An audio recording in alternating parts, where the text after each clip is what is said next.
Welcome to the OPL for Saturday in round 10. My name is Michael Hingising. It is an absolute pleasure to have your company today because it is all down to this. This is the final round of the OPL before we hit into the finals gauntlet. So, what is on the cards for today? Let's see, because we're going to kick things off with Chiefs back off the naughty step, back from suspension, back off, I guess, the bench, taking on Tainted Minds. Who will win that one? I guess we don't know. After that, AV versus Sin, the rematch. Last time they guys played, Sin were not very victorious, but since then they have really set things up. So, what will happen? Who knows? Joining me here at the desk to break down these games, we have a special guest today, sport player and captain of XL5. It is Bradley T-Gun Seymour. Thank you for being here. Thanks for having me. And also our in-house OPL analyst, Nathan Mendrix-Mendez. Good stuff. You know, before we get into this, I want to get your guys' thoughts on this because we just announced something very exciting this week here at Right Oceania, and that is League of Legends League of Origin. Oh boy, it's a spicy meatball because what it is, right, some of the casters, I wasn't invited to, but some of the other casters and hosts and analysts are going to draft teams. So similar to the Rugby League, League of Origin, what do they call it? State of Origin. I wouldn't know, I don't watch sport, but basically, the various casters, they have their home states, and they're going to be drafting teams from those states. And then at the start of June, we're going to play them off. So, Tegan, where'd you go to high school? Because that's the rule. I went to high school here in New South Wales, right, but I wouldn't even think about me because we have EGIM and Rogue in New South Wales. And they're definitely getting the pick over me. I don't know if EGIM counts because he's from... No, it counts. ACT, it's Canberra, doesn't it? ACT doesn't exist. Right, where'd you go to high school, Mendrix? Yeah, here in New South Wales as well, so I'm going to be going for the boys in blue. Right, no, you can't. You can't be you got to be unbiased because what it is right. Spawns Victoria, Rusty is Queensland, Fish is New South Wales, despite the fact that he lived most of his life in Singapore. But it's fine. It's fine. I wasn't asked. It's fine. And then there's a guy called Crunch who is coming from New Zealand to coach their team as well. So those are the four sides. It's very, very exciting stuff. I will say I am from New South Wales, but I was bullied a lot in high school, so my loyalties are frankly quite split. Anyway, you should get really, really excited about this because it's going to be massive. It's going to be a live audience. You can buy tickets. I'm getting really hyped for this. Just off the top of your dome, Tegan, who do you think is the strongest side? Not naming specific players, but of those four, who do you reckon's going to take New South Wales. No, you can say I can't be biased, but I'm going to be biased. I live here. I want us to win. My sneaky prediction is New Zealand looks very strong. Your return code. Yeah, I am. All right, let's look at some context coming in to this week, which is the final round of the regular split, because the standings are, things are very tight all over the board. Direwolves, 22 points. Legacy, 21 points. One behind it, but they have the head-to-head over Direwolves, so they can pick up a point. That levels them out. The Chiefs, 19. Then Sin and AV in that 4th, 5th spot. Tainted Minds, Abyss, and XL5 in the drop zone there. So some things can move around this split. At the end of this season. Mendrix, so looking at the games we've got this weekend, I mean, do you think the ladder's going to change much over the weekend? I expect it not to, but there are some very important points that we can picked up and lost there. I mean, specifically looking at your game there, you can actually change the face of that top leader standing. Yeah, that's our goal. I appreciate that you said it was tight all across the board, even though we are locked into 8. Thank you for that. I'm trying to be positive, right? You're a nice man. We're going into our game with one goal, which is get at least one game. Help out Legacy. Get them the number 1 spot that I think they deserve. They were number 1. They were minor premiers last season, given that we're going with the NRL analogies, now that we have League of Origin. Sure. Why not? Let's get them to do that again. But even with that being said, whoever gets minor premier is just not going to matter because, as Chiefs has done last time, they have a slump and then they just win anyway, right? So that's what boot camp's for. All right, let's take a look at our first match of the day, which, speaking of the Chiefs, is those fellows indeed, fresh back from their suspension versus Tainted Minds. The thing about the Chiefs is they haven't just been sitting on their hands the last couple of weeks, Mendrix. They've actually been in North America boot camping. That's right. So these guys might be bringing back a little bit of that NA meta with them as well. Might be expecting to see a little bit of Talia. Perhaps, something a little bit crazy happening with their games coming up. Yeah, and one thing I would say is I don't want them to just bring it back for no reason. What they're going to do is bring back these new champions, hopefully, with good reasoning behind it. That's the big thing they have to bring back is not just we're better mechanically, we're better individually. It's we've picked up things overseas that no other team in Australia is going to know, and hopefully they can put it to good use. Some secret NA squirrels they've hidden in their coats as they've returned back through quarantine. All right. Well, earlier today I spoke to team captain of the Chiefs, their mid laner Swiffer, about their upcoming match, and I started by asking him how it felt to be back in the OPL. The air just tastes so much fresher now. now that we're free. What have you guys been doing for the last couple of weeks? So we went to Santa Clara, to boot camp at the NVIDIA studios. Bless them. And then, yeah, and we've just been playing like NA solo queue and playing against the challenger teams that are kind of like playing now and stuff. So that's pretty cool to watch. Was there stuff in specific you were working on heading into the gauntlet? Oh yeah, we were really working on our early game. We felt like our early games had kind of become really like lackluster and reactive, and we weren't really doing anything. And so going into the boot camp, we really wanted to kind of work on that, because also the teams that we versed had much more proactive early games than teams that we were used to facing here. And so that's kind of the area that we thought we had the most to learn. Were you keeping abreast of the OPL while you were overseas, though? Yeah, no, we managed to catch some of the games that like our special forces squad played, and we didn't watch any of the other games, but we kept up with like the score lines and stuff. Yeah. So yeah. So heading into this game versus Tainted Minds, are we going to see a brand new Chiefs? I mean, hopefully. Otherwise, it was all a waste. Yeah, otherwise Prism was a waste of time. No, but no. Hopefully, like we're able to kind of demonstrate what we've managed to pick up over the past like 10 days that we were overseas.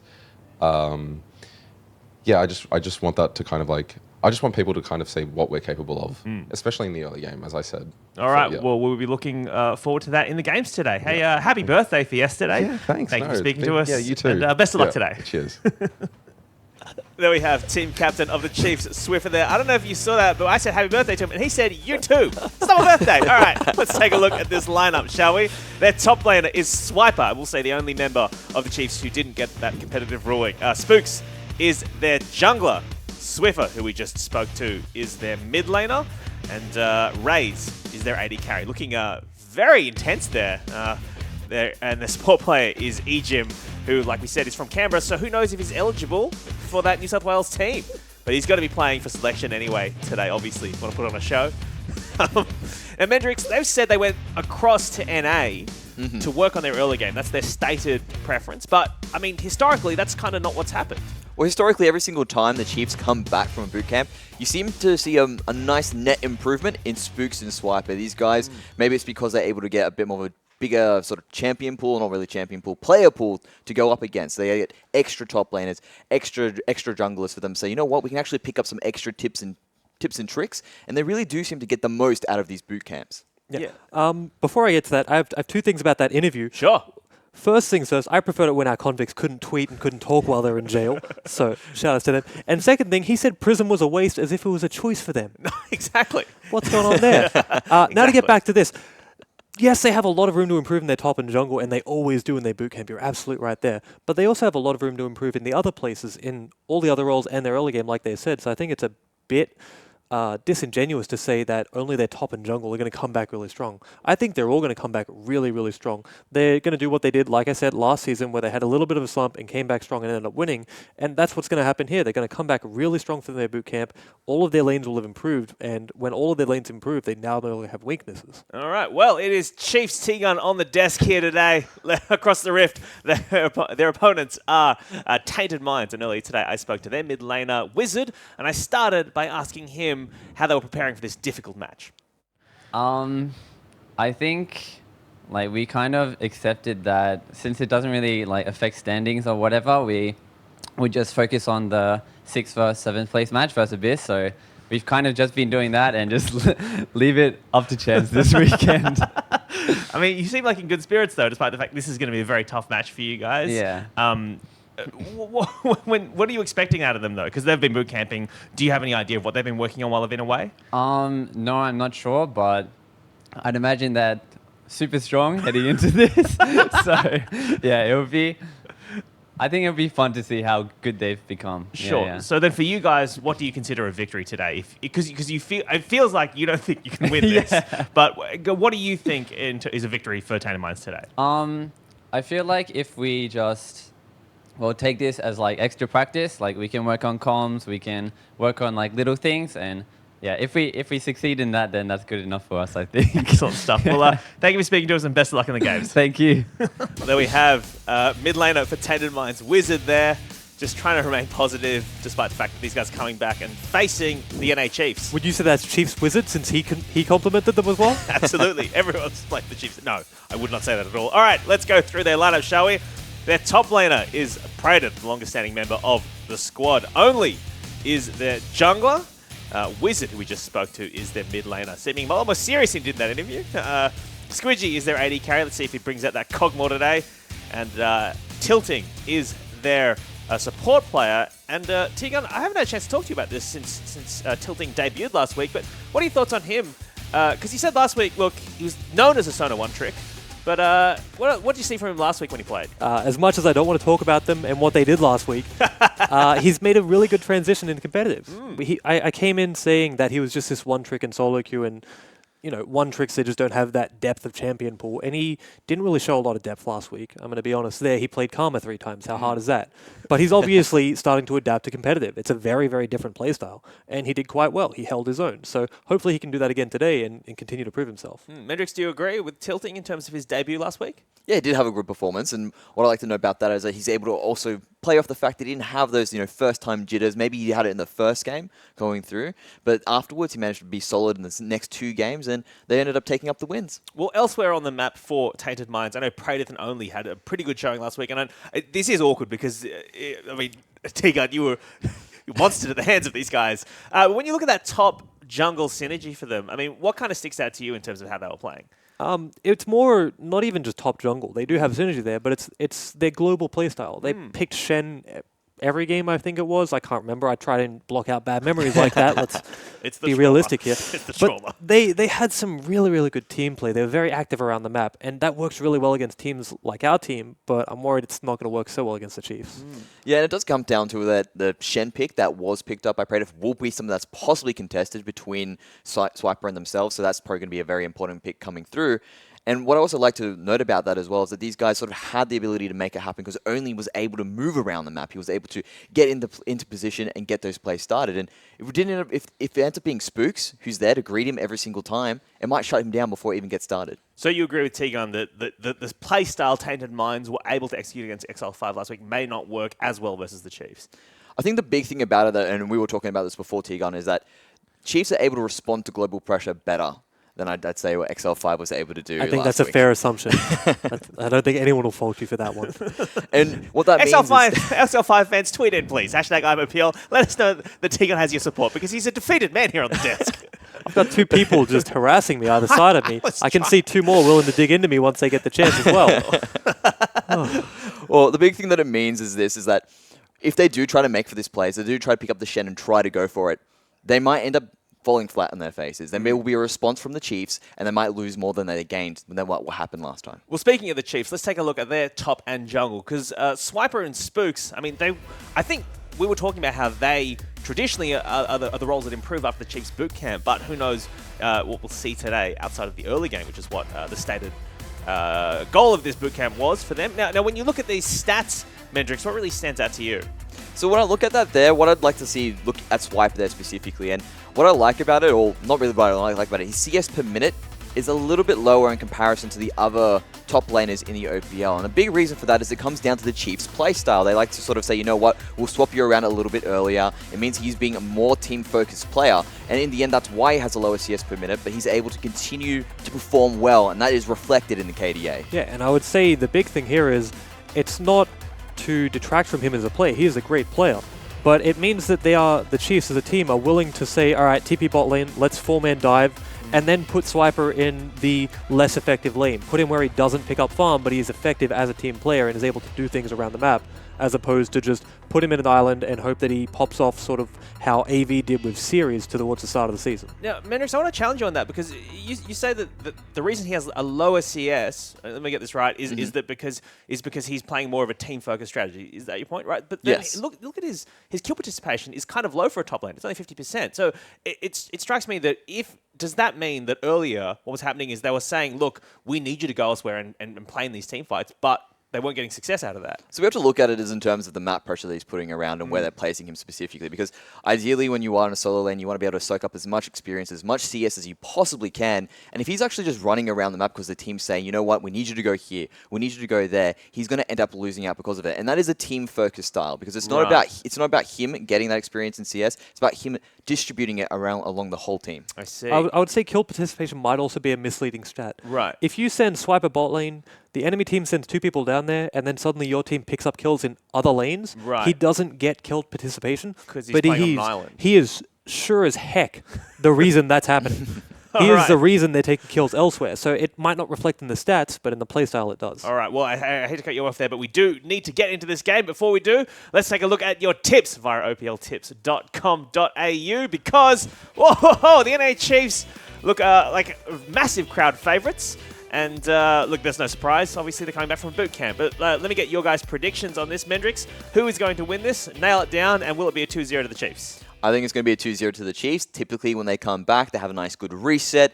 Everyone's stronger across the board, so I'm looking for them to win. And Tegon, do you agree with that, or is can Tainted Mind sneak a game somewhere? I want them to sneak a game. I hope they sneak a game, but I don't think they're going to. I think Chiefs are going to 2-0 them in just some absolute brutal fashion. All right, well, we'll see if, like Sports Prediction, it'll be under an hour game time, like he said, about Legacy versus Sin. But to hand it over to the guy himself so he can tell you, let's throw it to our casters, Fish and Spawn. Thank you very much, Hingers. You know, the deck's been rather mean to Tegan here today, but it's quite difficult to be mean to Tegan when he's sitting right next to Hingers. He's such an easy target to pick on time and time again. It's a little bit unfortunate, really. The other thing is, if you're going to shout out an area of XL5 at the moment, you probably say the bottom lane is the most improved part of the map. So, you know, it is what it is. I think XL5 have made some growth. And having watched the OCS finals, I don't think that they should be sitting there all that worried about their OPL slot, just from the playstyles that I saw. And just as a side note, before we get into this Champion Select, you know, we're kind of looking for a new host here, so send DMs over to Spawn.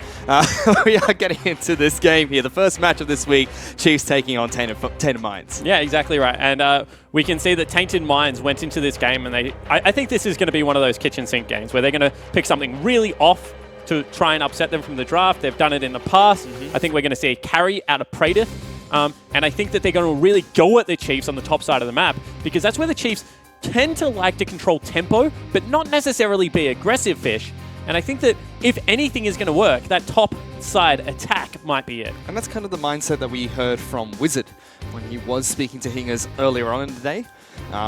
They know that this is going to be a very difficult match to even pick up a single win, and they're just very focused on playing on their Primarella match against Abyss. So this is just a good place to, you know, just kind of relax a little bit, play a great game in League of Legends, and see what they can throw at the Chiefs. But the first few bans have already gone through. Zyra, Shen, and Fiora have been banned out by the Chiefs. Tainted Minds, they've taken away Rengar, Graves, and Rumble. And big jungle hits going up against Spooks, not wanting to give him a quick jungler, forcing him onto more of a buff to buff, something like an Elise, something like an Elise Sin, I think it's fair to say. But they have left up Lulu, which right now seems to be the most obnoxious pick. Ooh. However, tilting. Yeah, I mean, we called him a Sona one-trick, so did Tiga, and he's showing his Sona here today as he picks it up with Lucian heading into the bottom lane. And Sona gives you such interesting windows of power, being able to empower, you know, the amount of AD and AP you have, as well as being able to give you a shield and a slight heal. So I think that a really good AD carry to pair with it is Lucian, because he trades in windows better than maybe anyone. However, it does have severe range problems. So if this is a Caitlyn lock-in, they might be in for some punishment. Yeah, certainly it would be a really difficult lane for them, especially if Ejim does go towards the Thunderlord's Lulu that we see is a little bit more frequently picked up now. They have, however, locked in Camille as their top lane pick of choice for Swiper. And it seems like they're going to pick up their jungler next here, which is going to be Elise for Spooks. Yeah, and that makes a lot of sense, because even though we said Caitlyn would be ideal here, they've already taken away 2 junglers. The last thing you want is for them maybe to hit Ivan and Elise and then be able to pick up the Lee Sin themselves first and really force you onto a suboptimal matchup. Ooh, that's an Evelyn. Locked in for Only. Yeah, Only. A little bit of a solo queue player. Does like to pick up the Evelyn. Likes to be able to upset people around the map by having unique pathing. And I think that this is a matchup that if Evelyn ever gets caught, she loses incredibly hard. But if she is able to roam free and get in behind the lanes, can wreak a little bit of havoc, especially with the amount of damage that's coming out of that duo so far. So I like the boldness of the pick. And with Spooks picking up Elise nice and early with the top lane pick as well, that means that Tainted Minds have or can ban out 80 carries. The first one to go is Caitlyn. Taking that one out right away.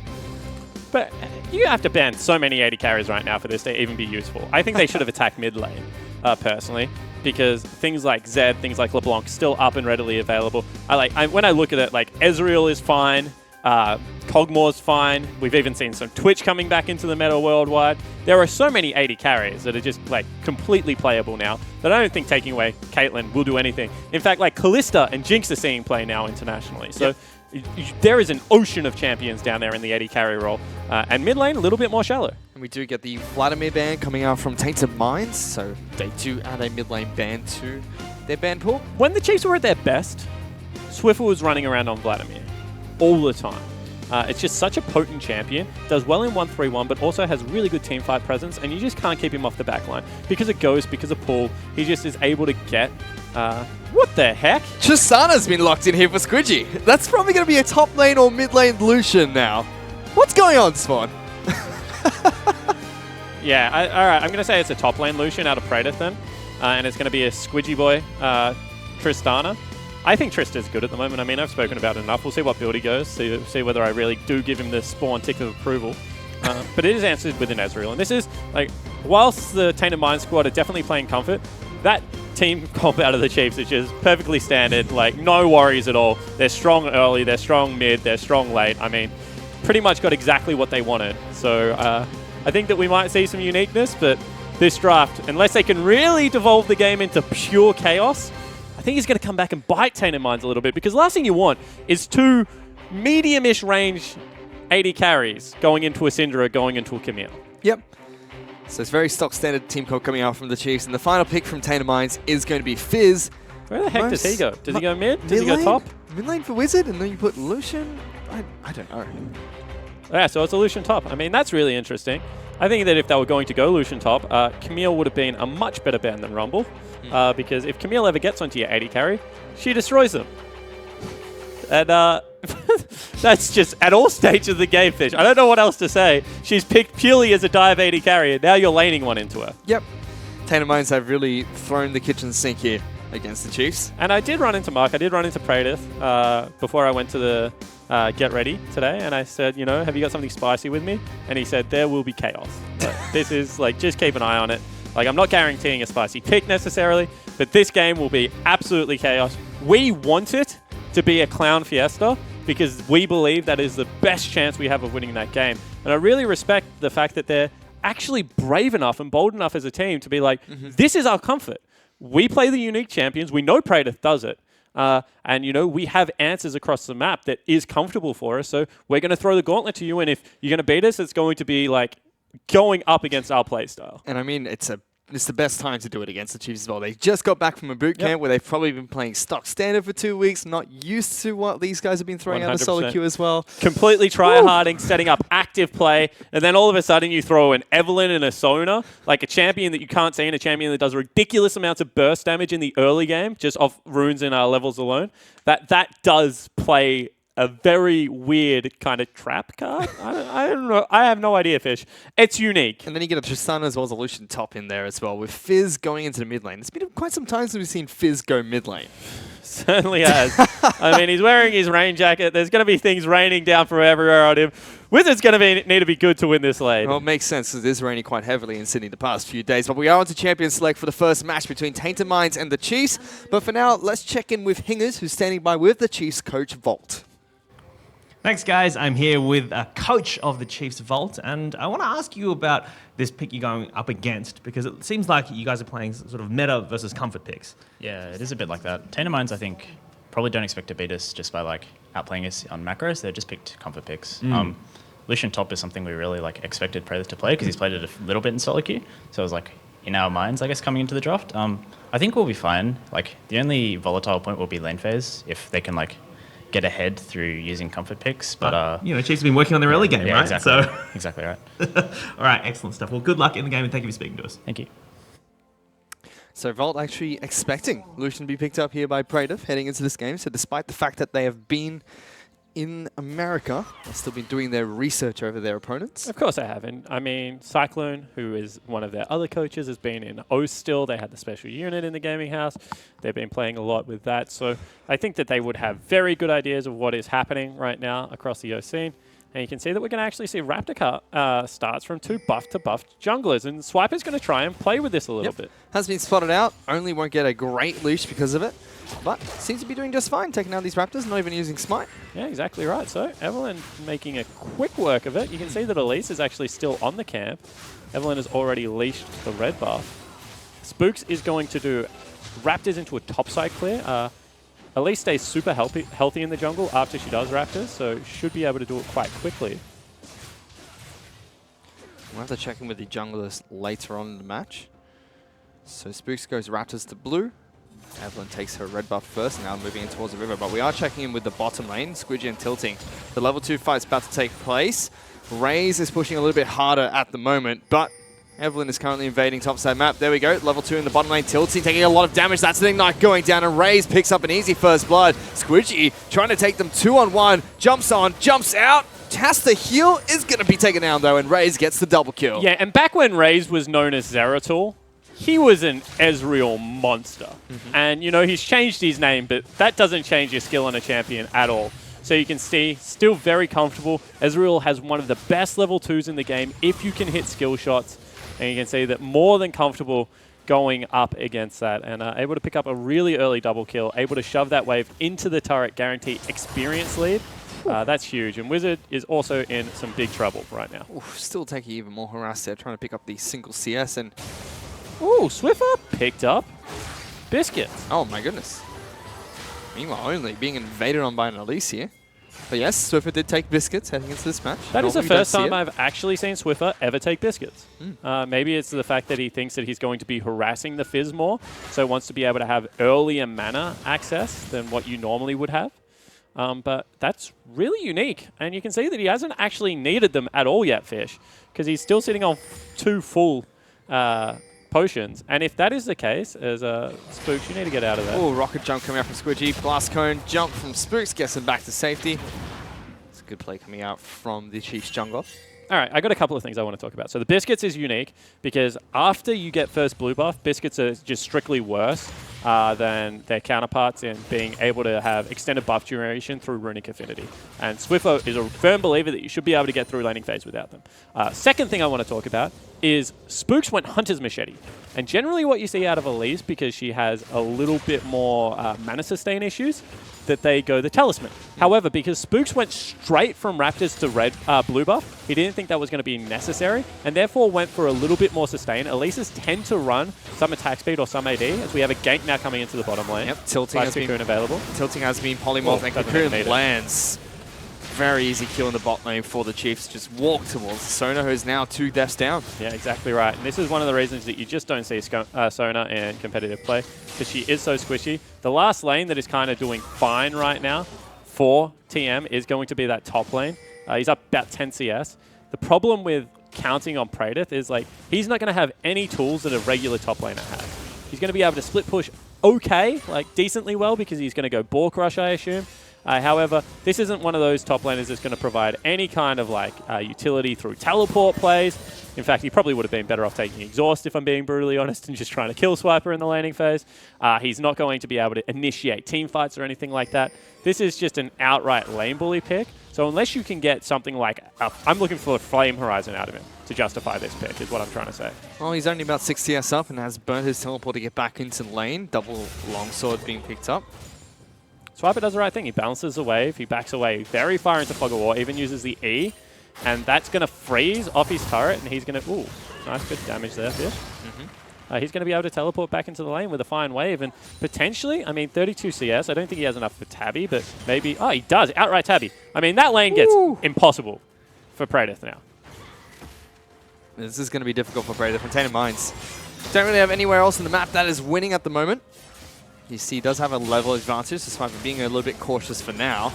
Whereas bottom lane, this is where all the action's taking place. Squidgy already so low. Raze flashing an arcade shifting forward to go on a rampage, and Tilting will fall down as well. That's a double kill for Ezreal. And the problem here is that Raze is getting every kill.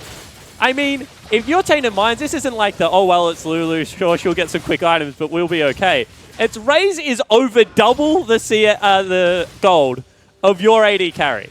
I mean, Tainted Minds' game plan, it was unique at the start of the game, but it is just flatly not working. It definitely is not. Bottom lane now, 5 kills behind. Ocean Dragon's going to be picked up as well. Spook secures that for his team.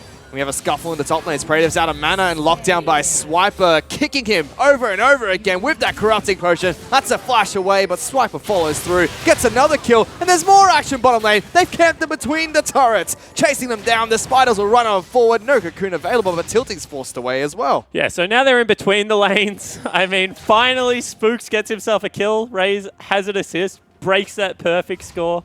But they've hold the creeps off the turrets. I mean, this is a massacre in the bottom lane. And, you know, we said that historically Spooks and Swiper are the members that come back strong. I mean, they've looked fine so far. But Raze and Egypt are just taking it to Squidgy and Tilting, really showing their experience with a duo. Of course, Tainted Minds lane is still very young. Dark misses. Wizard tries to go for the all-in against Swiffer. Here comes Only as well. Ultimate will come out of Swiffer, trying to take down the jungler. Egypt's here to shield him up. And now Wizard is a sitting duck, trying to slice his way out. But Spooks takes the kill for his team. Yeah, and you can see that very confident there from Swiffer. Actually flashes forward, not into his turret, to guarantee the kill would go through. Also, True Shot Barrage hit Only, but he had just smited a camp. So he's completely fine. And the Chiefs, 20 CS up now in that mid lane. Only is farming very well on the Eve, but as you can see, he's actually only just equalized the level discrepancy via lane CS, because Spooks has just been involved in kills and a dragon take all over the map. But this is the real lane right now. Raze is 2 levels ahead of Squidgy. It's 73 CS to what's about to be 39. Could possibly 2v1. Oof. I don't even think that's a stretch anymore for him.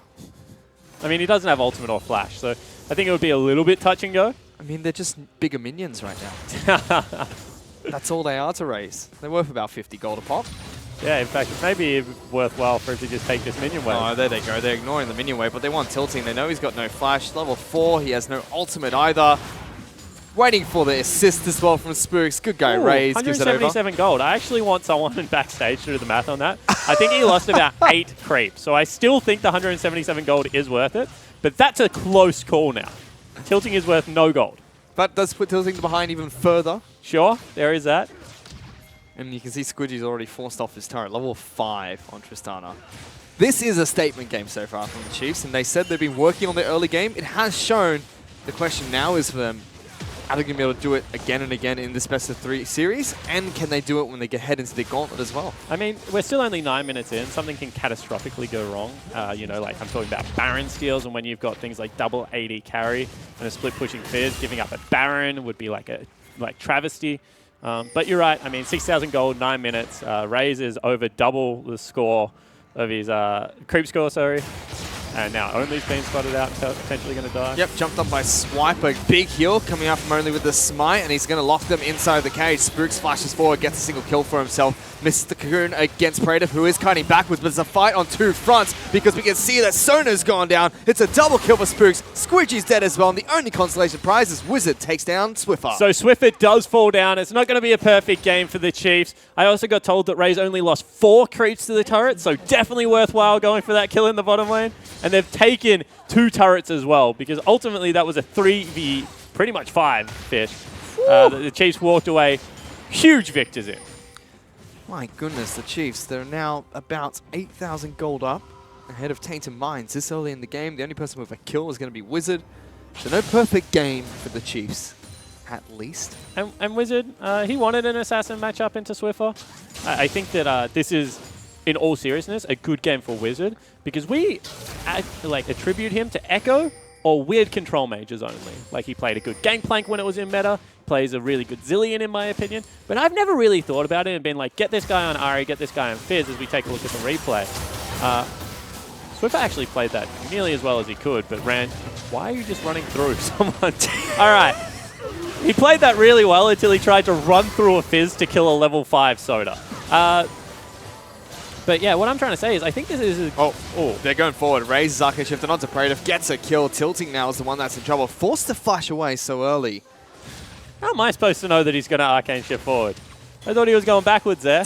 Oh, God. Oh, Spooks misses the cocoon, still chasing Tilting, a little bit quick. That's so much damage. Swiper flashed in for the low sweep. Only is here though, but he hops and skips and jumps away. That's 15-1 for the Chiefs at the moment. This is your game, Fish. I mean, this is a color caster's nightmare. Chiefs just look like they've come back and they're not taking any prisoners. I mean, sure, Tainted Minds picked a pretty unique composition, but the Chiefs were like, this isn't going to affect our like mental at all. Swiffer, bit of trouble. Wizard looking for a kill here. Not too much damage going down from the Fizz, but we'll use Playful Trickster. Good stun from Swiffer, and the ultimate might not be enough. It is as he flashes forward into the W, and Swiffer will live with a sliver of health. Yeah, really well played by both mid laners, actually. 2 summoner spells used there by Wizard, and even though his team is down so much gold, still able to go toe-to-toe. That was impressive out of the young mid laner, and that's what I'm saying. I mean, if he can prove that he has assassins in his champion pool before the Gauntlet run, all of a sudden you have to look at him in a different light. This is a legitimate carry. This is a dangerous player that you're going up against. And I mean, he's 20 CS down at the moment, but it was a lot smaller of a gap before he died just then. Yep. He's able to go one-on-one against Swiffer, despite the fact that he has the kill and the assist now, 1,000 gold behind, and he's got no bottom lane. Yeah. There's no pressure on the map at the moment for him. Yeah, well, Swiffer's got global gold from 3 turrets already falling down, as well as the he's a beneficiary of the Ocean Dragon, which as far as early game, this is a good camp, actually. Oh, they might be able to spot him out. Only jumps out. That is a lot of damage. A little bit ludicrous there. Repel will come out, and Swiffer is here looking for a kill on Only. Squidgy over the wall, picks up the first kill. Got hit. Stun comes out from Tilting. Swiffer will get knocked Jump, backwards. Squidgy! Jump in, buddy! Decides not to go just yet. Will go on forward. Swiffer held onto his flash last fight. Has it available here, but now they're being collapsed upon. Swiper gets the ult down on towards Squidgy. Tilting is in trouble. He'll fall next. It's going to be the double kill picked up by Swiper, and Wizard's forced to try and run away, but Swiper's on the hunt. Yeah, it certainly is. He's so quick. Gets the slow Fish. Looking for more as Glitter Lance will slow him even further. Wizard just running underneath this turret, but Swiper gets the stun. A flash ignite from Ejim helps Swiper pick up another kill. Yeah, you can see that this game has just become an absolute bloodbath. We are nearly double kills to minutes played so far, and the Chiefs are knocking on another turret in the mid lane. That's without their most fed member, Raze, even being anywhere near, although now he's spotted out Only. Just says, I'll take your Raptor camp. While the rest of the Chiefs are able to take down mid lane outer turret. That's going to fall. And Tainted Minds, 11,000 gold behind the Chiefs at the moment. It's just 14 minutes into this match. We wanted a statement game from the Chiefs, and so far it has been. I mean, that's an understatement. 20 kills in 14 minutes of play. Double killing the bottom lane three times actually, before they were level 6. I mean, this game has been pristinely clean from the Chiefs. Still, you do have to go back to, is this what happens when Tainted Minds draft a little bit more seriously? They drafted a snowball comp that definitely did not get snowballing. Now they have very little CC, very little way to fight their way back into the game, but I mean, that's what they picked themselves into. They were comfortable on this composition, they were comfortable with the picks, and has definitely not worked out. Swiffer again charging the mid lane. Squidgy almost gets stunned there. That would have been a kill, but that was a weird interaction. That looked like it hit. Not going to happen. Coon's going to miss as well in the mid lane as the rest of the Chiefs look like they're grouping up for another objective. Mountain Dragon is available. I mean, sure, the whole map is available right now, Fish. Let's call a spade a spade. 11,000 gold at 15 minutes. I mean, Tainted Minds are barely on their first items here. You see Lich Bane not even complete yet for Wizard. Bork picked up by both 80 carries. Jungle item only just completed 4 only. Like what you did there. Raze even taking blue buff away. It is very difficult. No, it's impossible. I mean, once again, this game has devolved so rapidly that unless they go for like a fountain dive, there's just no way that they're going to get punished hard enough where this game swings back in their favor. I don't even think that's enough. But Spooks looking to be jumped on here, avoids the ultimate from Tilting, and Rage dashes on forward, picks up a kill onto Tilting just like that. Swiper trying to chase down Wizard, but he gets his ultimate cancelled by the Playful Trickster. Still, the Chiefs are able to get a pick onto Tainted Mind support and now pushing towards the base. And you can see that they're actually a little bit rattled right now. Oh, that's a good stun coming out from Swiper. Squidgy trying to run out of his own base, but Swiffer goes on a killing spree and picks up another kill. They're trying to finish this before they can even surrender. That might be possible here as the Chiefs, they're onto the inhibitor turret. Only is sneaking up behind them, but he's just going to be able to pull minions. That's all he can do right now. Yeah, exactly right. And the Chiefs, they definitely do not have a big enough creep wave, but Raze has already gone and got the bottom wave, so they're going to be able to break the base in 2 places if they so choose. 3 members of Tainted Minds looking to try and defend this one, but Raze has already chipped down this turret. Culling will be popped by Praetiv, looking to try and clear the wave. Not enough. Gets Stun. stunned. Double stun. Praetiv goes down. Wizard hops away, but Swiper's still chasing forward. Tilting melts like a hot knife through butter. It's going to be the second inhibitor to fall here for the Chiefs as they push on towards the Nexus. This could be game spawn. Yeah, they just don't have any wave clear available, and Only's like, what do I even do, guys? Oh, he's decided to go in. That's a big mistake, buddy. Gets taken down. Spooks gets a heal from Raze. Wizard trying to chase on forward, but that's going to be a kill picked up by the Ezreal. Teleport in from Swiper. We're only 17 minutes into this game. Mercy, Chiefs. Tainted Minds don't deserve this as the Nexus is going to fall, and this is probably going to be one of the quickest victories in the OPL history. I think it is the quickest victory in all of history. 17 minutes and 13 seconds. The Chiefs rip them apart. Welcome back to Oceania, Chiefs. That was a... I'm going to use your word here, shellacking, Swan. It was more than that. That was a massacre. I have never seen as one-sided affair as that. I mean, to just give you guys context at home, I mean, our analyst desk probably still somewhere upstairs getting their coffees, trying to have the first meal of the day. That all got interrupted. 17 minutes. Wowee. Whew. It was a very quick game for the Chiefs end. You know, we said they needed to give us a statement game. They gave us a statement game and a little bit more on top of that. I mean, their boot camp not only has paid off, but Tainted Minds looking really shaky with those comfort picks. And that's what you just see when like a team has gone all in on like mechanical plays and shoring up early game versus unconventional picks. Because really, as soon as they started giving up those kills, there's absolutely nothing Tainted Minds can do. The snowball's already started, and you don't even have pick potential to be able to close it down. So, you know, that's what you expect. Tainted Minds look for their own snowball comp, and it definitely did not work out. Still, however, is a best of 3 series, and Tainted Minds will be looking to see if they can pick up a game at least against the Chiefs. But with that dominant form, it's going to be next to impossible. For now, though, to break down that game, let's give it back to the analyst desk. Thank you, Fish. Thank you, Spawn. And Fish seems to be putting on more clothes every time the camera pans back to him, which I think is a great addition because the more of his body we can cover up, the better. All right, let's get it. Well, I can throw shade as well. What? He does it every time I throw to him. He does it every... Anyway, let's talk about this game, shall we? There's no auto cue Yeah, today. let's talk so about let's talk about anything but Fish's body at this point. There's no auto cue today. They said I could say what I wanted. All right, let's take a look at these pick bans because I'm interested to know about this. Because the Chiefs went away. They said, look, we want to work on an early game, and then they come back and Tainted Minds pick a bunch of comfort picks into them. And as you can say from Volt in the interview, he was like, no, we feel pretty comfortable. And I feel like this game was very comfortable for them, T-Gun. Yeah, obviously Tainted Minds went in with a game plan that they knew Chiefs wouldn't expect and wouldn't, let's be realistic here, care about. Taking Lucian top into Camille, that's a head scratcher right there. They got what they wanted, and what they wanted was not good. That's all I'm going to say about it. Yeah, it was a very unorthodox team composition, and it makes sense. You know, let's get the comfort picks. Let's go into something where we've got a bit of lane priority, where we know we can actually win. And Chiefs just look like they're out of this world at the moment. Just even with that game that I was watching, it was just incredible. I mean, so quickly, 17 minutes and 35 seconds. That was just ridiculous for them to finish in that time. Is that the record? Is that the fastest game in the OPL? Our boffins backstage are working on that right now. Hopefully. They're diving deep into the they're diving deep into the archives to see. It's got to be. But it would be one of the quicker games. Sure, Yeah. we can say that with certainty. Now, Mendrix, when you look at the Chiefs, they said coming into this, we want to work on our early game. So, do you feel like that was where they really shone, or is it just a real mismatch in terms of draft and skill that allowed them to run away with the game so early? So when I look at it, I think to myself, okay, yes, they definitely did do well in that early game, but it doesn't seem to be along the lines of, well, macro strategy. Just mechanically outplaying your opponents, which is something that they really had down pat already. I think they already had. It just seems that they've taken it to that next step. So really isn't what we wanted to see from the Chiefs when they said we wanted to work on our early game. So let's see if they can actually have a bit more competitive second game. How do you even break that down into an early game? Because that game was, 17 minutes, 35 seconds? Yeah. If I'm right. Where is the past early game? That whole game is early game, right? Normally you have early, mid, late game. Is late game 17 minutes now? I don't think so. Well, but when you look, I mean, for example, right, you see Raze early on, he's popping off, right? He gets that double kill, which I think we're going to see in a sec, but he's 5 minutes in, he has 5 kills. So Mendrix, I mean, that's got to say, this is a guy who is working on the early game. Yeah, it really feels like as if Raze has been patched in. He's come back from the boot camp looking strong.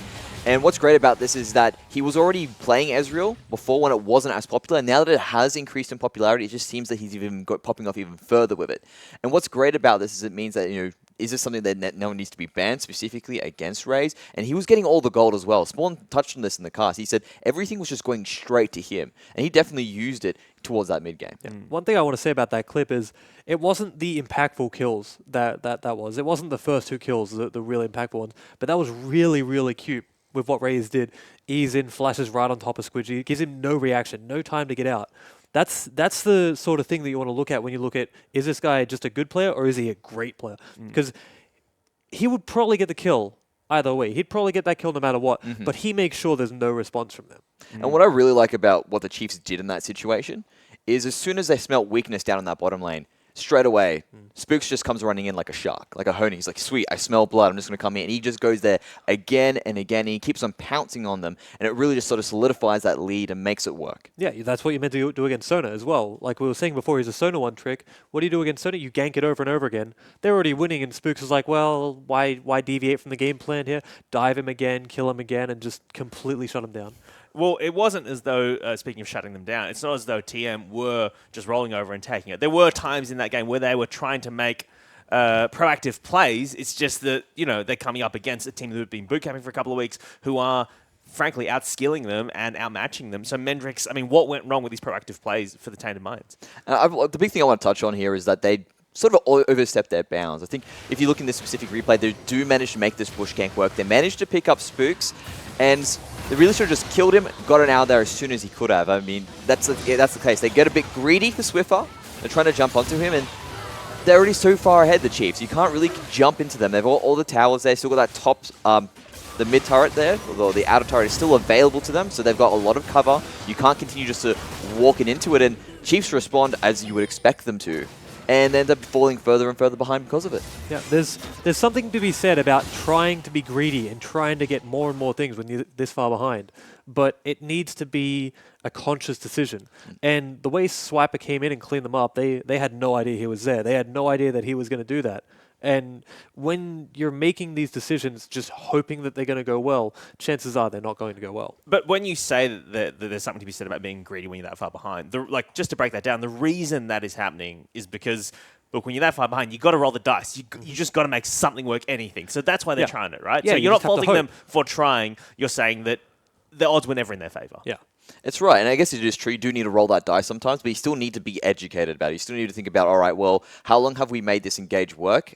At which point are we chasing, or are we making a play? Yeah. And afterwards, when Swift had managed to get away, they were chasing. And that allowed Swiper to go, yep, no worries, something's happening here. Let's make my way down. And he ends up reaping the benefits for it. No, but if you're Tainted Minds, though, drill down on this, because if you're Tainted Minds, you can't be like, oh, they rolled the dice and it didn't work out, they should have played the odds, because that's the point. The point is risk versus reward. They need to take these really risky plays and they need to follow people into the brush in order to maybe pick up a kill and get greedy, because they're that far behind. They need these things to work out. So it's not just saying, oh no, we think it's going to work out. They're saying, no, this, grab it, we need this, They're just desperate. The risk was the bush camp. That was their risky play. They get the kill there. They need to get out after that. They're so far behind at that point. It doesn't matter. It doesn't matter. You're talking risky about after risky after risky. That's not risky. That's stupid. That's what that is. There's a big difference between it, because when you do make that risk, you need to have that reward coin. It's at one point you need to stop saying, okay, now we're going to bet the house. Now we're going to bet the car. You can't do that. You need to say, this is what's in my wallet now. This is what I can get for it. Oh, I lost it. Fine, no worries. You need to get out. You don't just start betting your house away. All right, well, we'll see if the house, the keys, the car, the kids, what else is going to be lost in this gambler's fallacy, chasing their losses, or will they be chasing their wins? Who knows? All right, we'll be back with Game 2 right after this. Tilty taking a lot of damage. That's the Ignite going down, and Raze picks up an easy first blood. Squidgy trying to take them 2-on-1. Jumps on, jumps out. Has to heal, is going to be taken out though, and Raze gets the double kill. Squidgy already so low. Raze flashing and arcade shifting forward to go on a rampage, and Tilting will fall down as well. That's a double kill for Ezreal. Spooks flashes forward, gets a single kill for himself. Misses the Cocoon against Praetor, who is cutting backwards, but it's a fight on two fronts, because we can see that Sona's gone down. It's a double kill for Spooks. Squidgy's dead as well. The only consolation prize is Wizard takes down Swiffer. And now they're being collapsed upon. Swiper gets the ult down on towards Squidgy. Tilting is in trouble. He'll fall next. it's going to be the double kill picked up by Swiper. And double stun, Praetor goes down, Wizard hops away, but Swiper's still chasing forward. Tilting melts like a hot knife through butter. It's going to be the second inhibitor to fall here for the Chiefs as they push on towards the Nexus. We're only 17 minutes into this game. Mercy, Chiefs! Tainted don't deserve this, as the Nexus is gonna fall, and this is probably gonna be one of the quickest victories in the OPL history.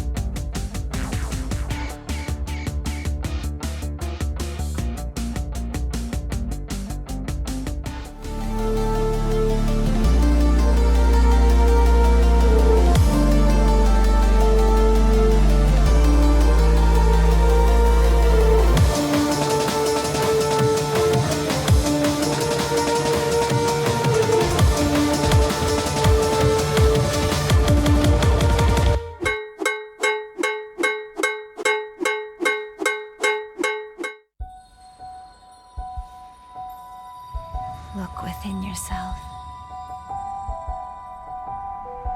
What do you see?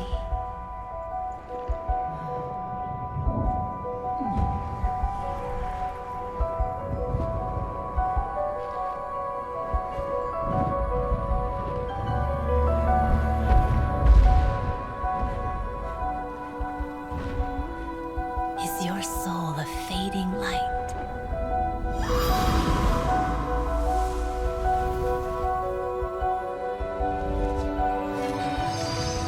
Strengthened by fury,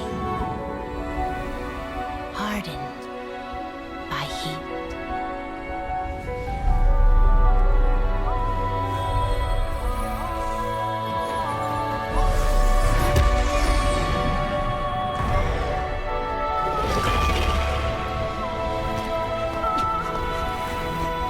Search deeper now. What do you see?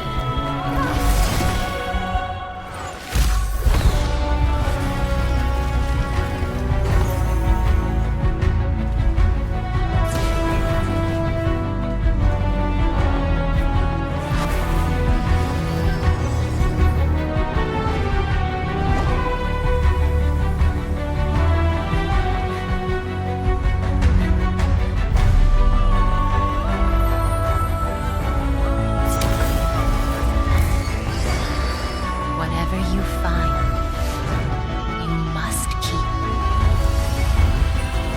You cannot fear what lies beneath.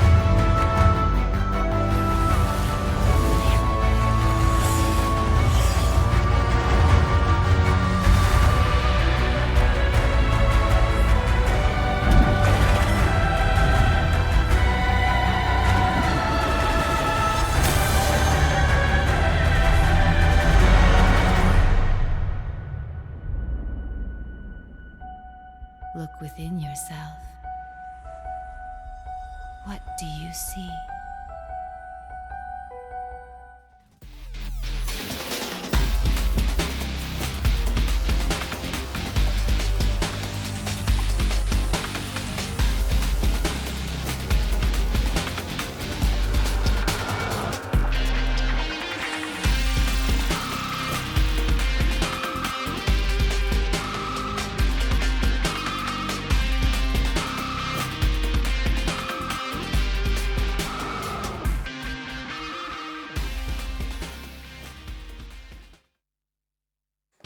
Welcome back to your OPL Saturday for this round 10. And if you're just joining us, Chiefs currently up 1-0 over Tainted in our first match of the day. And it was a less than 18-minute game. So oh boy, it was a quicken. It was a real quicken. Joining me here at the desk, we have T-Gun and also Mendrix. And is there any way Tainted Minds can get back into this series, T-Gun? Hopefully they just have a little bit of short-term amnesia and forget that even happened and think that they're back into the first game.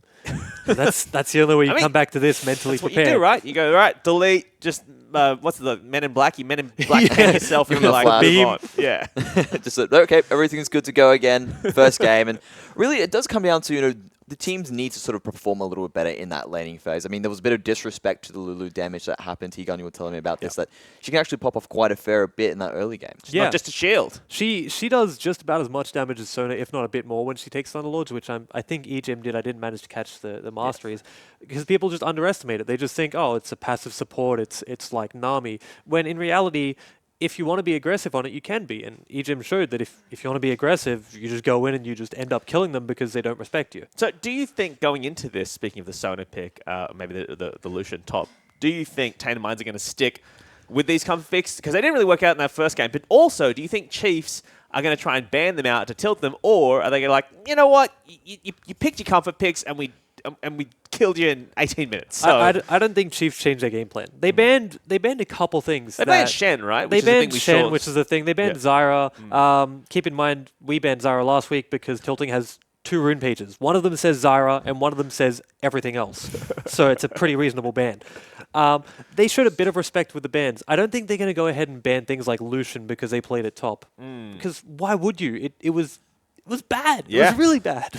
And it doesn't just come down to champion picks as well. We like to see these guys show up a little bit in lane. I mean, Wizard, he was actually the only person that seemed to be a bit of a shining light for Tainted Minds. Actually was a little bit competitive, even tried to get that solo kill onto Swiffer and almost succeeded in the end. Swiffer did manage to get him knocked down that point. Yeah, and those were the risks I was trying to say were the ones you take, is the ones where I guarantee if his team's ahead, he's not taking these risky 1v1s, but he needs to do it because they're in such a bad spot where the only way they get back in is if he starts solo killing Swiffer again and again and again, and eventually he has 8 kills, and maybe something happens. Well, I guess, and I don't want to harp on this for too long, but I'm saying is the further you fall behind, the bigger risks you need to take to get back in the game, right? Absolutely. So it's like the risk you take when you're like 3,000 gold down is very different to the risks you take when you're like 15k gold down and you try and like sneak a Baron. Do you know what I mean? Yeah. Like it's a different kettle of fish because we are in Kettle of different- fish. Yeah. What?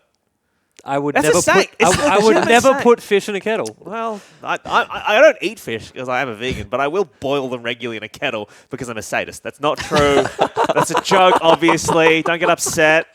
My goodness. All right, let's get back to the game. So, Chiefs, though, I want to know from you, Mendrix, are they, in terms of outside of their picks, are they going to just continue to play their game? Because I feel like they weren't bullied at all. Yeah, you're right. They are just going to play their game. I mean, why would you change anything after that performance? It was just clinical from what they did there. It was a good old shellacking, as everyone likes to call.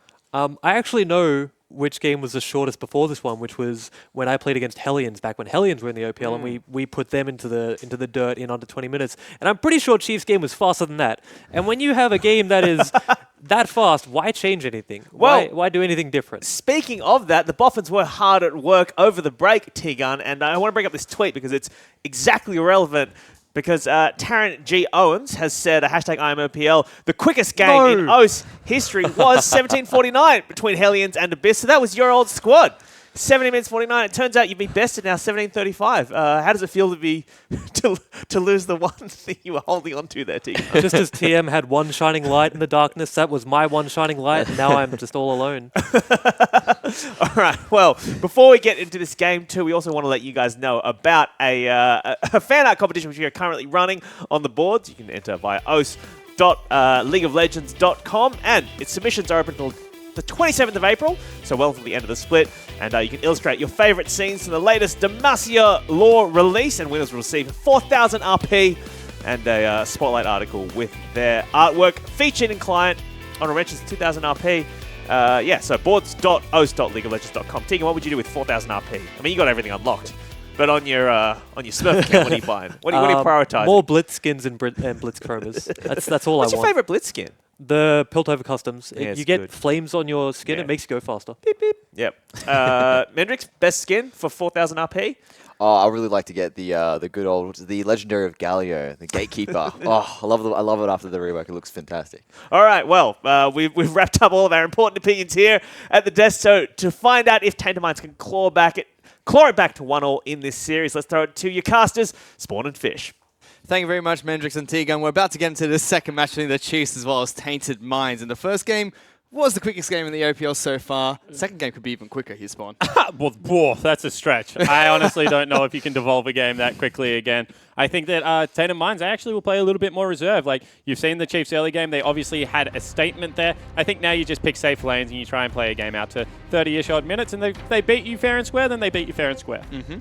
We'll have to see if Tainted Minds decide to go for a similar draft. I mean, I think we can still expect comfort picks from Tainted Minds. I don't think we'll continue to see crazy picks from Tainted Minds. Yeah, I completely agree. There's a difference between being comfortable, you know, wearing a nice pair of jeans and a nice t-shirt going out, and, you know, lounging about on your couch in your pants on a Sunday afternoon. And we got one of them last game. I'm hoping we get more of, you know, this semi-casual form of Tainted Minds where they're comfortable, but they're not too comfortable. We'll have to see what Tainted Minds decide to pick up later on. But the Chiefs, I mean, they've been very vocal about their boot camp. For those that are wondering why Fish sounds like he's struggling while he's talking at the moment, he's pinning more flowers on his chest. That's not true. I am standing next to a bouquet of damn fake flowers right now, and I am confused and outraged as to why. See, the flowers grow, Spawn, and they multiply. That's how life works. Just like the Chiefs, you know, they grow, they multiply, and then they get rid of their special forces as the rest come back from boot camp. A little bit mean, if you ask me. I'm sure they exist. They weren't terminated, but yeah. I don't know about that. I mean, Hingers is ready to boil fish in a kettle. I think he could probably terminate the special forces. Yeah, well, I would boil you in a kettle at the moment, mate. So we'll see. That's rude. But the bans have come through for Tainted Minds and the Chiefs. Rumble, Rengar, and Camille. Banned out by Tainted Minds. The Chiefs have taken away Graves, Lulu, and Shannon. The first pick for Tainted Minds is going to be Karma. Yeah, so a little bit more standard, I think, coming out for tilting. Obviously, this is a flex pick with Wizard historically, but I expect this to be one of those picks that they just send down into the bottom lane, and Swips gives the fans a big thumbs up. Had a pretty good game on Camille last time around, just flashing some of his pocket picks right now. I mean, I wouldn't be too surprised if he does lock this one in against Tainted Minds. I mean, it's the last game the Chiefs have. Potentially. But instead, no, picks up Malzahar instead. So that should be heading into the bottom lane for Ejim. Yeah, certainly should be. Expect a Q-Max Malzahar coming out of Ejim. Lucian would be a deadly lane to go with it, and it is going to be. Yep, Erase is going to be picking up that champion. Denies Praetov's top lane Lucian as well. I don't think that was a big factor into why Raze wanted to pick Lucian. I'm just going to throw it out there. I think he thinks the Bork build is just really strong at the moment, as do a lot of AD carries, and it's worth prioritizing. Only's a really good Kindred player. Do it. Please lock it in, Only. No, we've seen bans of Kindred. I don't think we've seen it played. Oh, we have seen it played once, I believe. But no, he decides to go for Lee Sin instead. That gets locked in for Tainted Minds here. Also a very solid Lee Sin player as well. I'd love to see Wizard really throw the gauntlet down and pick up a very snowbally ranged assassin in LeBlanc. We keep talking about it, but LeBlanc's playstyle did shift. She no longer goes for the crazy level 1, 2, and 3 all-ins. But as soon as she gets to that level 9 mark, she just does so much damage. Ooh, we're going to get a return of the Tristana, this time paired up with a Karma in the bottom lane for Squidgy. It has to be. Because the thing is that Tristana isn't as bad as Squidgy made it look in game 1. I mean, that's just a blatant truth. And Squidgy obviously is a big fan of the Yordle in the bottom lane. So this is just making it right, is all I'm going to say. I mean, let's leave it at that. Well, the final pick in the first draft phase for the Chiefs is going to be Renix. You can see Wizard and Swiffer hovering Lee Zed and LeBlanc quite a few times there against one another. Yeah, I wonder if they ban it away or whether we do get the showdown of Zed into LeBlanc. I'm of the personal opinion right now that Zed wins the laning phase, but LeBlanc, with her incredible mobility late game, does become a little bit of a pest. I, on the other hand, have no idea how mid lane works. It's just too fast for me. You mean 80 carry or top lane tank only? That's all I care about. We are getting to the next few bans coming out from the Chiefs. That's not true at all. I've seen you play Pantheon jungle. Same thing. We're getting through the next few bans here from the Chiefs and Tainted Minds. Kennen is going to be the first ban coming out from the Chiefs. So they don't want Praetor to play that into Renekton. Does have a decent matchup against the Crocodile. Has a pretty good matchup, and also with buffs to Blade of the Dawn King, Hurricane, Guinsoo's all being really annoying at the moment. You understand why Swiper doesn't want to run into that. Don't get me wrong, there are ways that Renekton can survive the lane. He never outright wins it, right? But he can definitely farm up and turn into a little bit of a nuisance. Renekton, if he just farms, really causes AD carries headaches, not through killing them, but through just zoning them. He's a body you have to hit in team fights. So I like the fact that they're giving him a little bit more lane priority. Renekton with a winning lane is definitely more powerful than Renekton with a losing lane. They take away Echo as well. Wizard's signature pick. Praetor has been flexing it as well in the OPL. And we do have a jungle ban coming up from Tainted Minds. They don't want Spooks to pick up. His Elise again was a little bit of a pest running around on Summoner's Rift. Is it going to be Ivan that they ban away? Because I'm looking at the jungles. Kha'Zix and Ivan are probably the two like really noticeable champions left up, and it is. So trying to pinch a Spooks jungle pool here. I honestly think he plays Olaf or Gragas. Like, I don't think he cares at all. If you check out his solo queue match history, he's been playing a lot of Olaf, he's been playing a lot of Gragas in solo queue. Swiper also had a couple of Olaf games, which were really weird. I think that was more of a heat check of, does this guy work in the top lane? Short answer, no. Olaf does not work in the top lane. But it is going to be picked up for Spooks here, heading into the He jungle. looks surprised. Yeah. All of a sudden, he's like, you picked me what? Well, he's going to have to make the most of it. Hasn't changed to Ghost yet, however. Something that we normally see Olaf's run. I also want to keep an eye on the build. Does he go for, you know, Barmy Cinder into something like a Sightstone, which we used to see Olaf's do a lot in the past, and just be a utility bot that runs around and spams axes? Does he just go, oh, we got it. Does he go something like a Righteous Glory for the speed up, or does he go Dead Man's Blade for a little bit more offensive flavor fishery? We'll have to see what he decides to pick up. See Wizard on your screen there, quite happy he's got the LeBlanc. Now the question is, will Swiffer answer with the Z? Tainted Minds though still looking Or for their Talon. final pick. Talon has a pretty good matchup into LeBlanc, because as soon as she leaps into your melee range, you're able to really take it to her with a Q.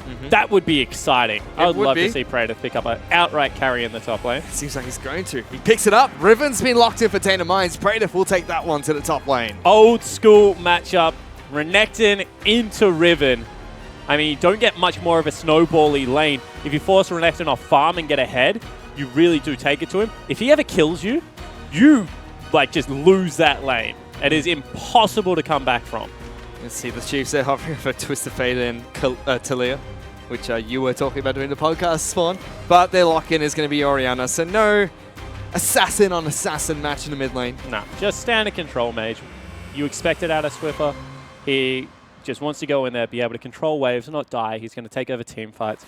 Gives them a little bit more initiation, which they lack. They have some good pick coming out of, you know, the Olaf being able to chain slow people and the Malzahar and things like that.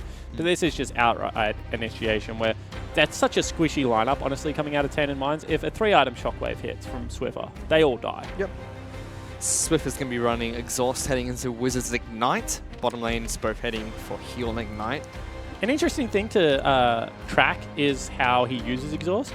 Because generally what you used to do is, as LeBlanc was diving in, you would Exhaust. Now what you need to do is you need to be a little bit more patient and wait for the chain to nearly go off Exhaust, so you don't get those big procs coming through from the passive. So it's no longer, as she's all inning, like just throw every spell you have at her.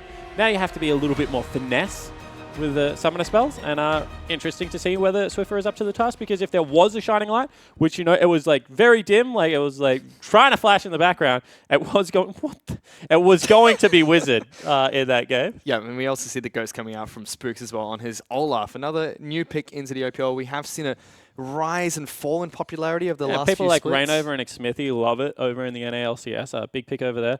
I also think it's good into things that have repetitive stuns, like LeBlanc and like Riven, because as soon as you hit level 6, you can just run through all of that CC and dish out a lot of damage. I mean, it's underestimated how much damage repetitive max axes actually do, and it's why that we saw him as a terror in the top lane a lot. Longest lane in the game, you just mow people down. Yep, and he's going in with a Renekton as well, another champion who does a tremendous amount of damage for the tanky stats that he gets naturally from his ultimate, as well as the items he eventually picks up. And we are on to the Rift for the second match of the day. Chiefs taking on Tainted Minds for game number 2 here. The first game was the fastest game we've had in the OPL so far. 17 minutes and 13 seconds. I mean, we already talked about how the Chiefs, they need to go for a statement game. They did that already.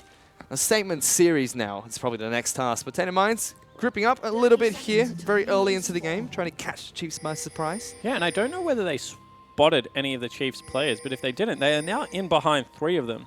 So that would be an outright 3v5 at the start of this game, especially if they can catch them unaware at a Raptor camp or something like that. But you can see the Chiefs actually just back away. Ooh, but Tainted Minds are behind a couple of them. Swiper dancing around. I mean, right now, Swiper's got clear vision of that choke. That's why he's standing where he is, so no one can get behind him. So if that is going to be what happens, then he just runs straight up or straight down. Doesn't really matter. So he'll head back to lane shortly. Now I want to see if Only still starts on this Raptor camp. They know that Swiper's there, they can see him. And when he walked back, they could see him. Swiffer's waiting nearby as well. This could be an interesting level 1 play. They know. Here. They know. So they spot it out, but they give it up. They just take the vision and run. Yep. I mean, not much point in doing anything else. And now all of a sudden you have the shove in the bottom lane. You have shove in mid lane if you want it. And Olaf has free access to the bottom side jungle because he knows exactly where Only was, and he's not going to run across the map. You can already see Raze and Ejim just pushing out this lane as fast as they possibly can. So they'll be looking to try and win that level 2 war like they did in the first match. Probably don't have the kill potential that they had with Lulu as well as Ezreal. I could definitely get some decent harass down on towards Squidgy and Tilting. And Olaf is one of those junglers that I expected to come back as soon as we saw any tempo junglers in the game. Because as far as Olaf is concerned, if you are risky in the jungle, I mean, you're willing to go down a little bit lower in health, you have confident jungle pathing, he jungles quicker than anyone in the game, Fish. He has repetitive axes that just have no cooldown, as Squidgy takes a truckload of damage early on. Raze gets out of the empowered Q coming out from Karma as well, so avoids some of the damage for himself. Potential dive in the top lane, though, because Only's going to be level 3 after he does these. And Swiper is still level 1 and has gone Blade. He's been able to keep the minions off his turret though, which is the crucial thing for now. Also playing very far up for Renekton in this matchup. Generally you want to have level 3 before you really do anything. Ooh, that's a decent amount of That's damage from a Ejim. lot of... Disrespect to the Voidlings right there from Tilting. Ejim actually ignited him, which is strange because generally you don't ignite unless you see a couple of potions rolling over onto the support that is early game. And now Ejim actually gets made pay for it a little bit. Squidgy looking to try and go for the fight. Voidling's going to crash on towards Squidgy. And this is what you expect out of Triss. Triss actually, as far as like 4 auto attacks into a spell, has one of the highest damage of any AD carries at the start of the game. Obviously you need them to stand still and just take the auto attacks, whereas Lucian's going to be weaving in and out of the fight. But you don't expect Tristana to have the roughest laning phase until she gets first shop in, when she just becomes like really bad, which is why Bork helped her out a lot. See now, Tilting. Fresh there. Tilting and Squidgy desperately trying to defend here. Ejim really good with the harass on this Malzahar. Making sure there's absolutely no Now breathing room. Swiper might actually go for the solo dive. Generally when you ward behind the turret, that's what you want. Decent damage from Swiper there. Only will spot out Spooks. You do not want that fight. Oh, he's going for it. They're trying to go for the one-on-one. Spooks actually ghosting away there. Spooks hit his first axe and then just didn't go for the continued trade. Only doesn't have red buff available anymore, but he had it at the start of that fight. Generally, Olaf wins a one-on-one. That was like 95% of Only's damage already gone. He had auto attacks left after that. Does head back, so successfully gets a summoner spell away from them. There's Squidgy and Tilting still taking quite a bit of damage here. We're getting harassed quite hard, but you can see that the Chiefs have also been harassed themselves. That's a really interesting play there by Swiper. Dashes in, gets a lot of damage down, stun halfway through Riven's combo, Yeah. and dashes out. Because So the avoids important all part crowd is control. avoiding the knock-up. Because the crowd control as it starts rolling in is what really upsets you as a Renekton player. Interrupts all those crucial auto attacks. Only's in the bottom lane though. Yep, Squidgy gets the jump on top of Ejim. Good damage getting placed down. But Tilting is in a lot of trouble. Here come the Voidlings. Flash away from Raze as Only dives on in. Yeah, really nice gank out of Only and good flash in response from Raze. And you can see this duo actually doing fine right now. They've burnt summoner spells for absolutely nothing. Looks like Ejim wants to hang around, as does Raze, because they want to catch this wave. But they have pinged out the fact that Spooks is on his way down. See whether they just catch the wave. Ooh, finds Squidgy. Jumps away. Going to be able to throw another axe here towards Tilting. Threw that one too deep, actually. If he threw that at Tilting as opposed to past Tilting, and it hits, he can nearly go for a kill. I mean, heal is still available, flashes are still available. But I feel like he threw that one a little bit deep. But something that Olaf players really need to watch is how deep you throw your axe. Definitely one of those, it's called undertow for a reason. Let's go with that. But a much more stable game right now for Tainted Minds. No crazy first bloods being given up. But there is still stolen away by Only there. Only's actually got a big advantage over Spooks right now. 34 to 19 in CS. one of the things you will say about Olaf is once he gets rid of his first blue, he does slow down considerably. Swiper is starting to put the screws in on Praedyth, however, but Praedyth is still farming very nicely. Swiffer getting locked down here by Wizard. Ultimate comes out, flashes in, and Only's here as well. First blood is picked up by the Tainted jungler. Yeah, really nicely done from Only. We said that he had a tempo advantage. We knew that Spooks was probably going to have to keep farming. As whoa! Swiper diving deep in, takes down Praedyth in the solo kill. One-on-one me, mate. That's impressive. Cool. I mean, being able to take it to a Riven in laning phase is just huge out of Swiper.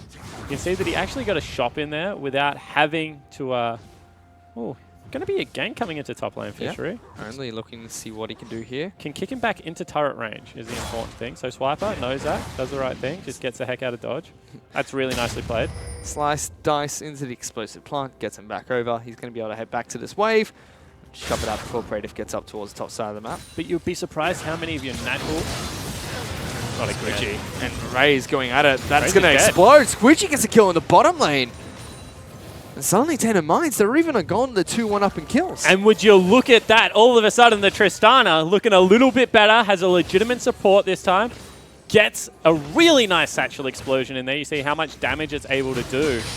And the Chiefs, they've been rocked in this early game. They're not going to be happy with this performance at all. They have good CS advantages in 2 out of 3 lanes. And, you know, even top lane is winning, but jungle severely behind. And solo kills, well, kind of kills in lane for both Wizards jungler as well as now the Tristana. Chiefs have to be careful here. Ejim looking to try and cancel recalls. Cancel one. Oh, cancels both. Both. Silence comes out from Ejim there, stopping both of them. We'll delay their back timing slightly. He might even go for more. Oh, does. Squidgy says, all right, buddy, you want to go? Let's go. Flash forward from Tilting, looking to lock him down. The explosion comes out, but Ejim lives to tell the tale now. Tilting is in trouble. There's a swarm of Voidlings that were putting in some work just then. Raze casually kites forward, takes a few turret shots, doesn't get too much, and Chiefs fight back in the bottom lane. Also got level 6 off that, so he's going to be able to hard shove this one. Only looking for a gank into the bottom lane, however, because he knows that his blue buff is currently being stolen away. You can see that he wants around the back. You don't expect this gank Fish. Whenever a support dies, you expect the AD carry to just recall. Good culling from Raze, but Squidgy is able to dodge out most of the damage. There's the Sonic Wave. Resonate Strike comes through, locked down by Ejim's ultimate. Squidgy can't get forward. Dash over to a ward. A kick coming out from Only. Now looking for Raze. The jump, the satchel bomb, and Squidgy going to be able to get the slam dunk for a kill on the bottom lane. What a play out of Only. Meanwhile, top lane, however, Riven has fallen down and first turret's going to go across. And this is what I said. This lane, incredibly volatile. If you let the Renekton get ahead, he's going to absolutely steamroll for majority of the game. In fact, Swiper now probably, after he bounces this wave, has enough for Black Cleaver. But really, the good news story for Tainted Minds is that they have a hyper carry in the bottom lane. Oh! Look away. Close your eyes. How the heck did that happen? It's a little bit nasty. So Swiffer gets a solo kill. Let's have a look at the top lane gank. That's just an outright dive. And as I said, Riven really good. Olaf really good at ganking Riven because he doesn't care about any of the CC. So you see they said that the Olaf in. Swiper holds turret aggro, so no hope of either of them really falling down. And nothing that Praedyth can do. 2-level advantage now in the top lane. But the Chiefs potentially frustrated on the bottom side of the map, you'd have to say. Yep. Here's the mid lane kill, I believe. Wizard taking Swiper one-on-one. Gets a chain.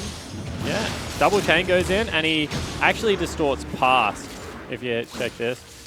He doesn't, he just walks it. Double chain went out, and he didn't go back to his original distort because that's where the ball was being held. So, nicely done out of Swiffer. Knew that there was no flash as soon as the distort portal ran away. He was completely fine to all in. Very calm and collected play from Swiffer there in the mid lane. He's up by about 30 CS now. Flash advantage right now for the Chiefs on their AD carry only. Only is also the jungler of Tainted Minds, so ignore that one. However, no ultimate for Ejim right now means there is a small window of punish if they want to go for it. There's a red buff from Squidgy as well, so he's posturing quite aggressively on Tristana here. Looking to threaten with the red buff pickup. But as soon as they have that Nethergrass back up, you don't want to jump in, which does limit Triss damage because one of Triss' best combo at this stage of the game is, you pop that rapid fire, you get really in their face, and then you're able to get the second jump reset, which does a lot of magic damage at this stage of the game. Definitely will not be available because Ejim, as soon as he does that, is just going to completely throttle him with all of those Voidlings. But a lot of respect coming out from Raze and Ejim. I actually really dislike when my supports do that in laning phase at the moment. Walk up an empowered Q on Karma. Especially if you're putting like 3 or 4 points in shield. It's just way more important in 2v2 skirmishes to have a shield available for both people than it is to get a slightly bigger chunk. You can consistently chunk, which is much more effective in my opinion. Everyone heading into the mid lane, they want the second turret of the game. Ooh, Shockwave whiffed by Swiffer here, but it doesn't matter. Ejim's going to be able to lock down. Wizard picks up a kill nice and easy, and Spooks is still diving onto Only. He says, come back here! Have an axe! We'll eventually die to the turret, but the Chiefs take down a turret for themselves and open up a nice 3,500 gold lead. And I think it was Destiny that was talking about this, is part of your job as Malzahar is to get Moby Boots as soon as possible to get into mid lane and kill someone, as now potentially Swiper caught out. Although it's only going to be Tilting who cashes in some gold. So yeah, Ejim does the right thing, is very active around Summoner's Rift, gets Moby Boots, gets into the mid lane, ults him up, and now they're looking for everyone to go bottom. In fact, they're just going to show and proxy the wave to guarantee that they're able to expand this gold lead. And that's why kills aren't everything in League of Legends. Even though the Chiefs have reclaimed that lead, this all started when Swiper was able to pick up a kill over Praedyth and then get that turret early, because now he's unlocked, he can roam around Summoner's Rift, as we were saying on the desk. Not the highest CS per minute, but is willing to do the team thing. Chiefs are going to head back to base as well. They picked up a comfortable 4,000 gold lead. Black Cleaver's already complete by Swiper, now going towards his Tiamat route. Bork being picked up by both 80 carries, so Squidgy's still in a very comfortable spot here. You'd have to think Raze is ahead in gold though, thanks to all the turrets being taken down. He does have a slight lead on top of that in CS.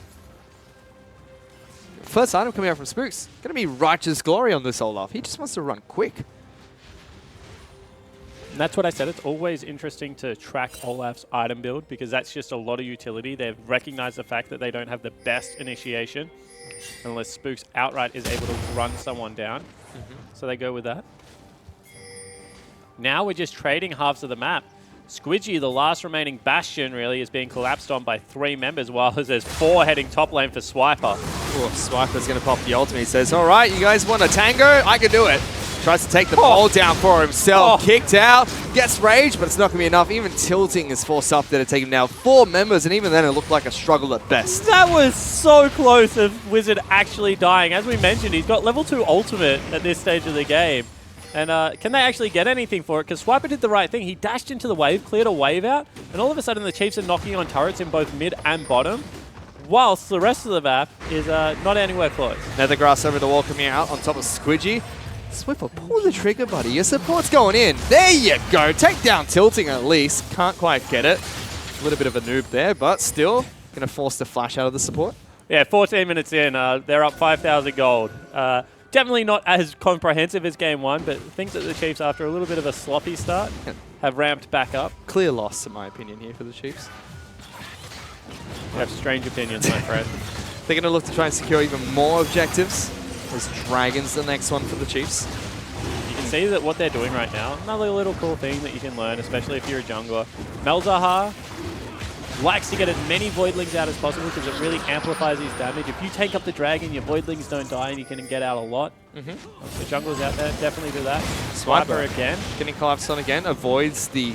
Wow, avoids 2 major spells. And Squidgy jumps in. That's a mistake! Straight on top of him, Renekton? That is just silly.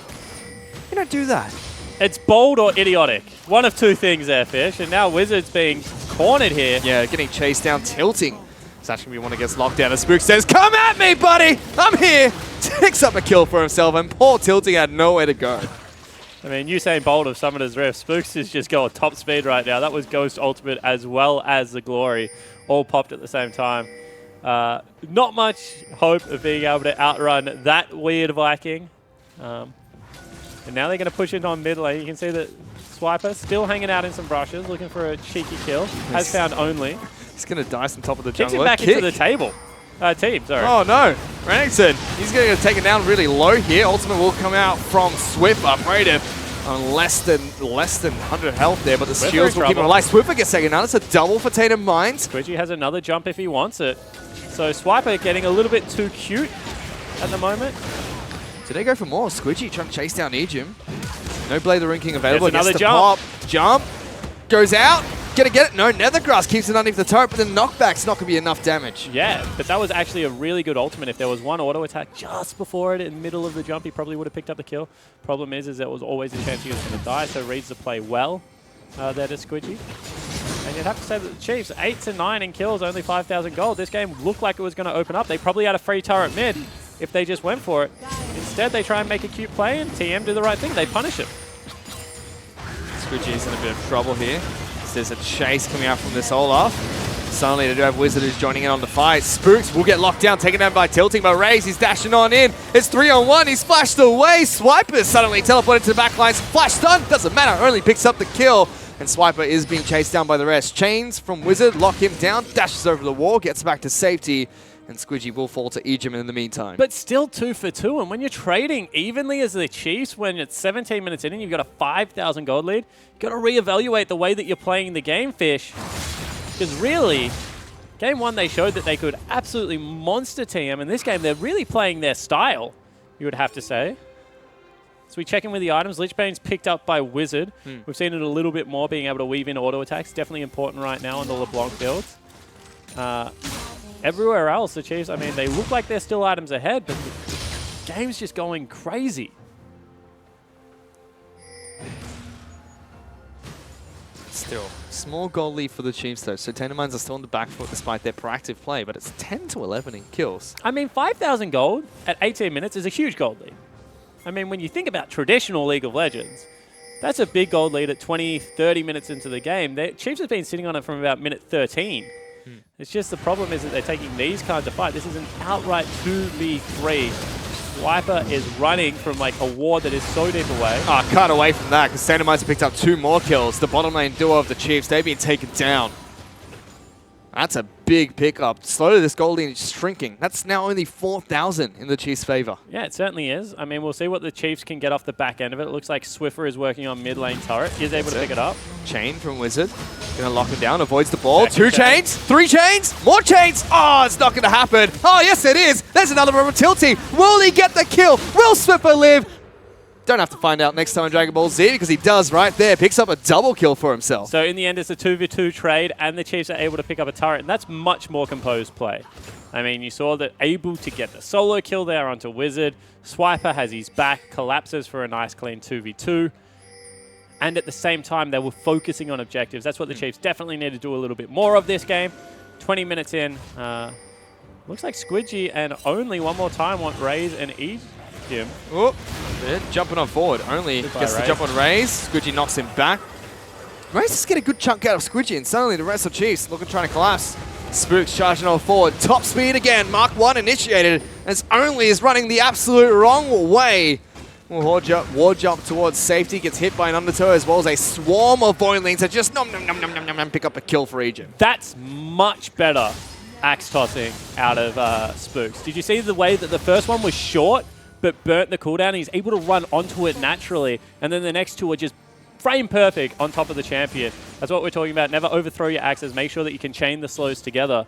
And you can see that that damage alone, even though he's pure tank at this stage of the game, is enough to chunk out Only. So, like, better play out of the jungler of the Chiefs, and you have to say that they're going for very cute but cheesy picks right now, Tainted Minds, which, as they're overextending further and further into enemy territories, are starting to come back and bite them. Although Raze is very frustrated from the looks of his player cam. He's picked up a Black Cleaver here after his Blade of the Ruined King. Gonna go Tabby as well. And wow, Wizard is going Gunblade. Huh. He's got a longsword. That's right. Gunblade going to be picked up by this LeBlanc later on, but Swiper, he's got the dice. Going for Praetor. Praetor flashes away. Only kicks him in. The alley-oop for Praetor picks up the kill of the ultimate. However, 3 members bottom lane means that Baron is going to be the objective. They're looking to start it. Only the support here. You're not going to be able to defend the Baron buff against the Chiefs. Smiting away. Spooks will take that one down. So they trade a kill onto Swiper for Baron buff. Huge loss for Tainted Minds. They're going to try and take some turrets while they're at it. And they do rip through turrets, I mean, relatively quickly. Tristana very good at taking down turrets, as well as anyone that is a Lichbane user and spammable spells.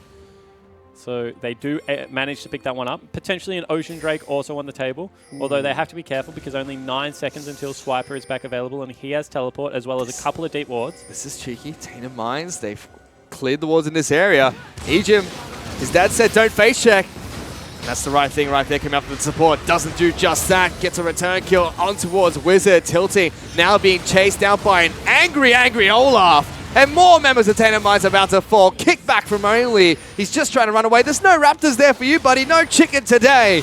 And Will Be Race picks up another kill. 4 kills on towards Tainted Minds with Baron buff. They're just going to push for the base. Yeah, it looks like they're going to be able to push in here, especially given the fact that all the work has already been done for the Chiefs in the mid lane. You can see Praetor didn't even get to that fight on time. He's too busy split pushing top lane. That's going to be first inhibitor of the game picked up. Swipe is going to get back to look to deal with a cheeky Riven. And,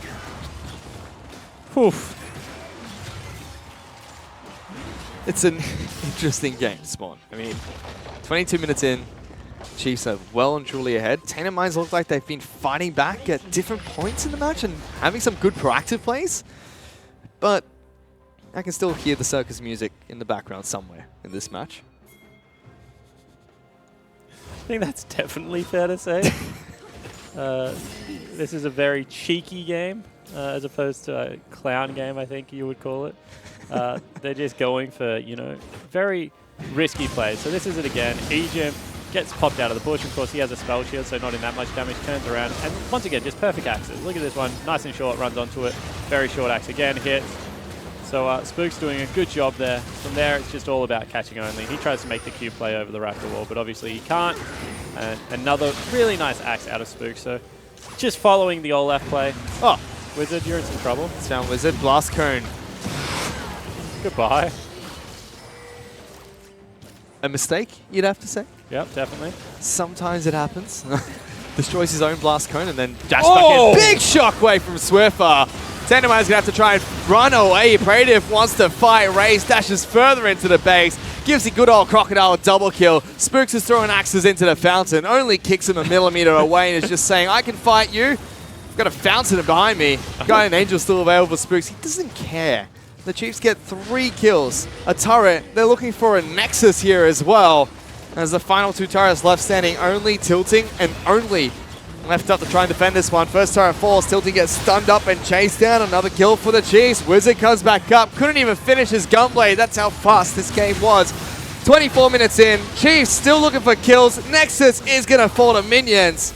And they pick up a very convincing 2-0 here against Tainted Minds. I mean, 17 minutes, 23 minutes, both very quick games for the Chiefs. I think that there are some things in there that they're just outright not going to be happy with. I mean, when a team just dives on you over and over again, you should be able to withstand a little bit more. But, you know, they pick up a very quick and comprehensive 2-0. That's what they wanted to come in and do, make a couple of statement games, mission accomplished. And might not be the best team to compare it for, but the Chiefs did have a really good early game in both those games against Tainted Minds. Yeah, they certainly did, especially given the fact that in game number 1, they're able to get duo kills in the bottom lane. Game number 2, Swipe is able to pop off into a Riven, which is hard to do. I mean, Riven's one of those champions, if you ever overstep against her, she punishes incredibly hard.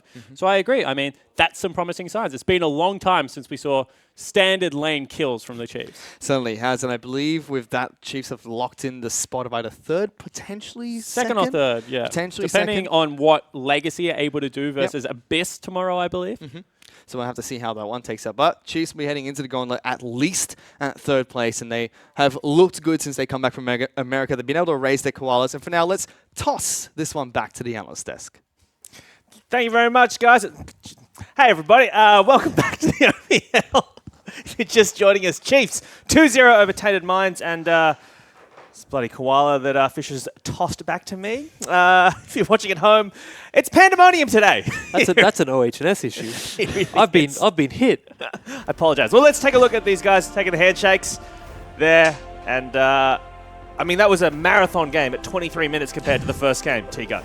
Yeah, it's almost, what, 1/3 longer? Something like that? Exactly, Something insane. I guess, like, kind of my opening thought to this, Mendrix, T-Gun, is that if we hadn't seen that first game, we just saw that second game.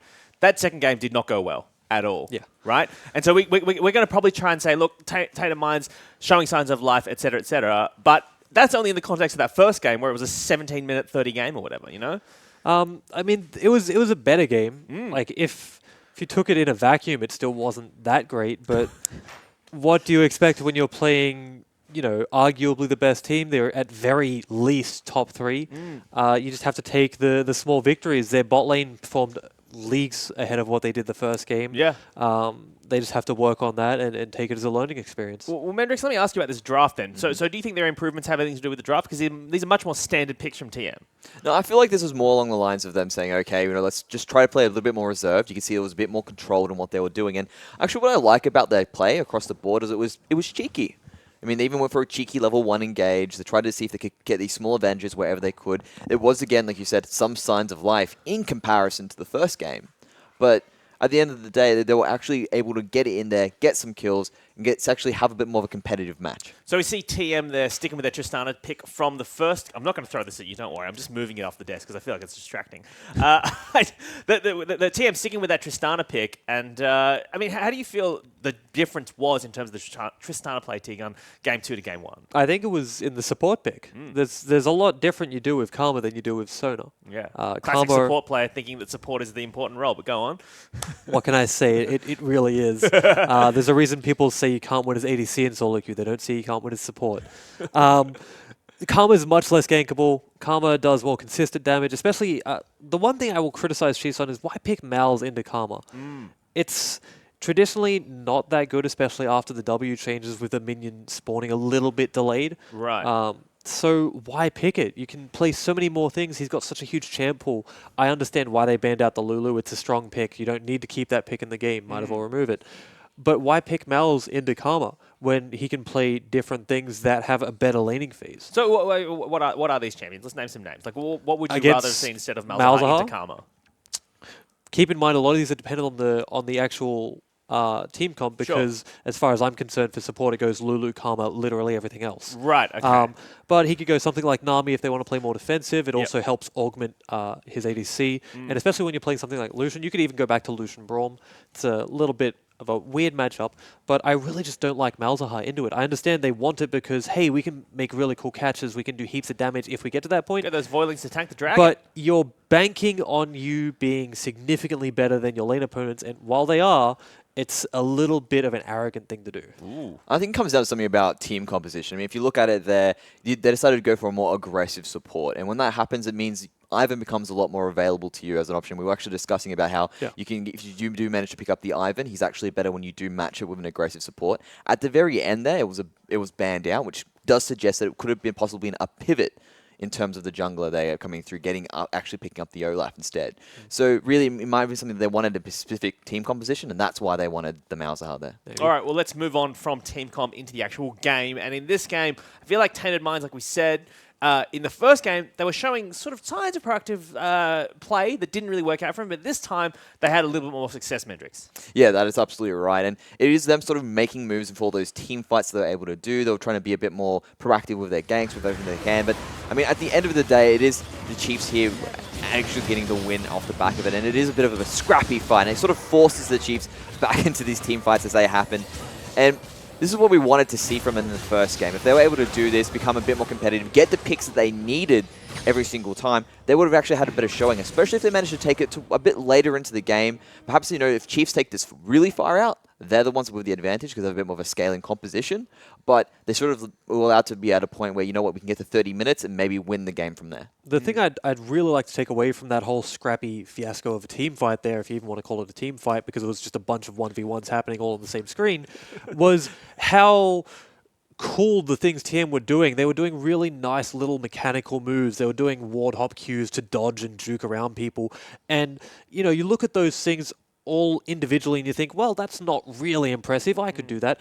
But each person doing their own impressive little mechanical feat, while it didn't close the gap that they needed to do, is something that they can look back on and be proud of in this series, because at the end of the day, they need to look back on it, they need to learn from it, but they also need to take away some good things so they don't feel too bad about the series. And Tegan, you got to, just on that point, I mean, a lot of these guys are debuting in the OPL, they're very new, especially like for this year and even later in the season. So you got to think like these guys are showing mechanical skills that might mean other teams might want to, pick them up or something, or maybe they've got plans for growth. But it's important you're saying these mechanical plays are something they can look onto. Yeah, it's also something that you can look back and say they didn't lose because they were nervous. They didn't lose because they were worried about something. They didn't lose because they weren't taking chances. Right? They lost because at the end of the day, the Chiefs were the better team. Sure. I don't think anyone's going to dispute that. I don't think anyone would have disputed that coming into the series. At least they can look back on it and say, we played our game, we tried our best, we didn't hold anything back, because that's a common issue coming into a competitive scene is people will practice one thing and perform another thing. All right, well, from the better team to potentially the better players, let's take a look at our Radiant Medal winners for today, and it's going to go to Bryce Ejim Paul, Canberra Zone, the ACT's beautiful boy himself. With only 7 votes out of 24. So that first game, though, 19 assists. Oh, it's being shared with Swiper, who's popped off. So even when Egypt finally gets his name on that board, he's got to share it with his top laner there, Swiper's had a massive game. And it's that thing we were talking about earlier, Tigger, which is that Swiper himself doesn't necessarily get involved with the kill participation, etc., but he's there doing stuff that allows the team to do other things. As an example, you were saying when Chiefs take that Baron in Game 2, Swiper is down and he dies, but he's pushing bottom because they think they're going to engage them on that Baron fight. Yeah, Chiefs, when they make decisions, make a lot of decisions based on the other team doing the optimal thing. And the optimal thing for TM is to try and contest the Baron. Yeah. So Swiper decides, right, if they're going to contest Baron, I need to put out a lot of pressure. And TM make the wrong decision, go kill him.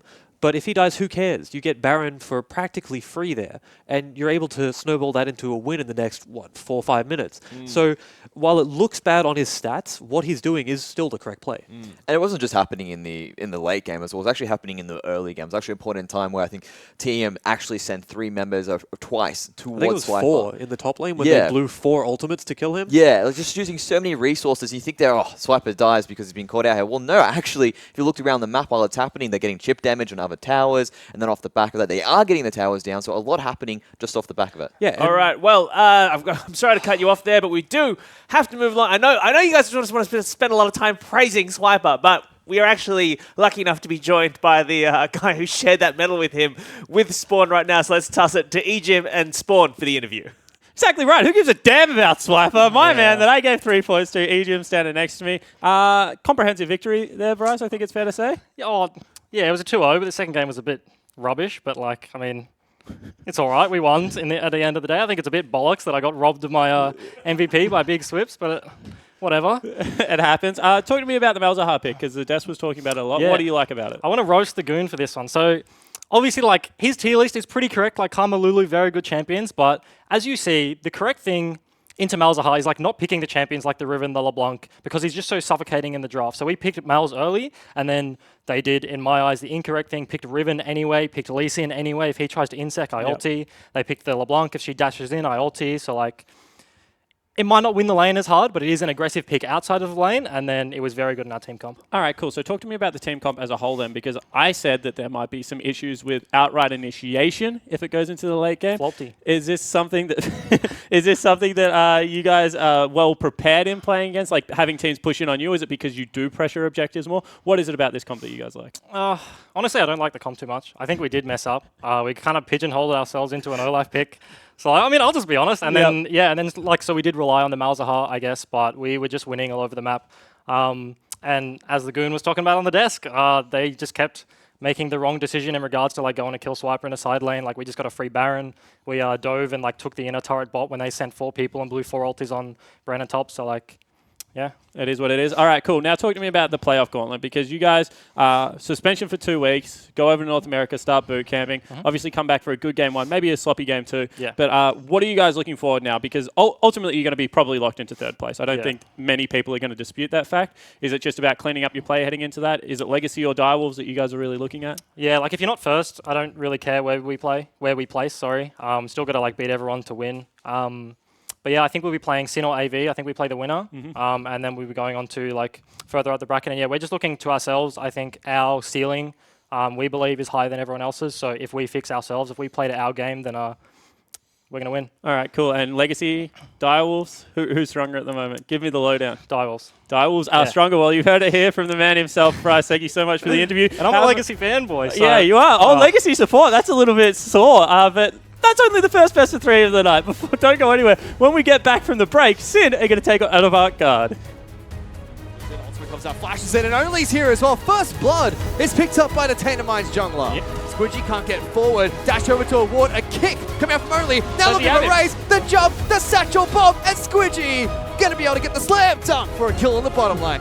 Satchel B1 gets knocked down, and Spook says, "Come at me, buddy! I'm here!" Takes up a kill for himself, and poor Tilting had nowhere to go. Hey, Spooks will get locked down, taken down by Tilting, but Raze, he's dashing on in. It's 3-on-1, he's flashed away. Swiper suddenly teleported to the back lines. Flash stun, doesn't matter, only picks up the kill. And Swiper is being chased down by the rest. Chains gonna lock him down, avoids the ball. 2 chains, 3 chains, more chains. Oh, it's not gonna happen. Oh, yes it is. There's another one from Tilting. Will he get the kill? Will Swipper live? Don't have to find out next time in Dragon Ball Z, because he does right there. Picks up a double kill for himself. Or doesn't do just that. Gets a return kill on towards Wizard. Tilting now being chased down by an angry Olaf. And more members of Tainted Minds about to fall. Kick back from Only. He's just trying to run away. There's no Raptors there for you, buddy. No chicken today. And then dash back in. Big shockwave from Swiffer. Tainted Minds gonna have to try and run away. Praetive wants to fight. Raze dashes further into the base. Gives the good old Crocodile a double kill. 24 minutes in, Chiefs still looking for kills. Nexus is going to fall to minions. They pick up a very convincing 2-0 here against Tainted Mind.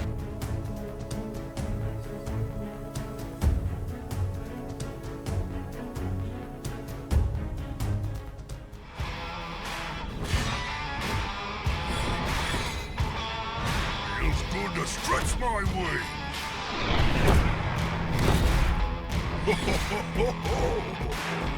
Bring it.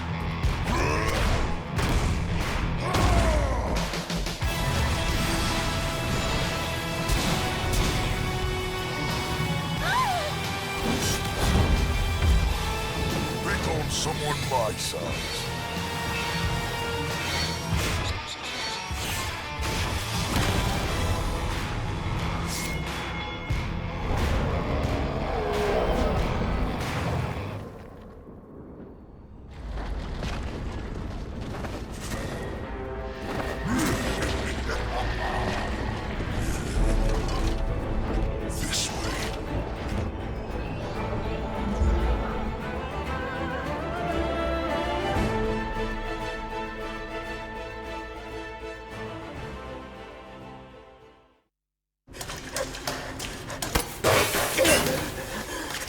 I told you this was a bad deal, man! Shut up and move!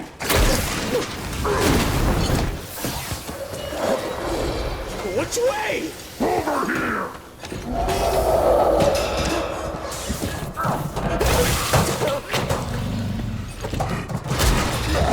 On your mark! I see it! I see it! We're almost there, man! Let's go!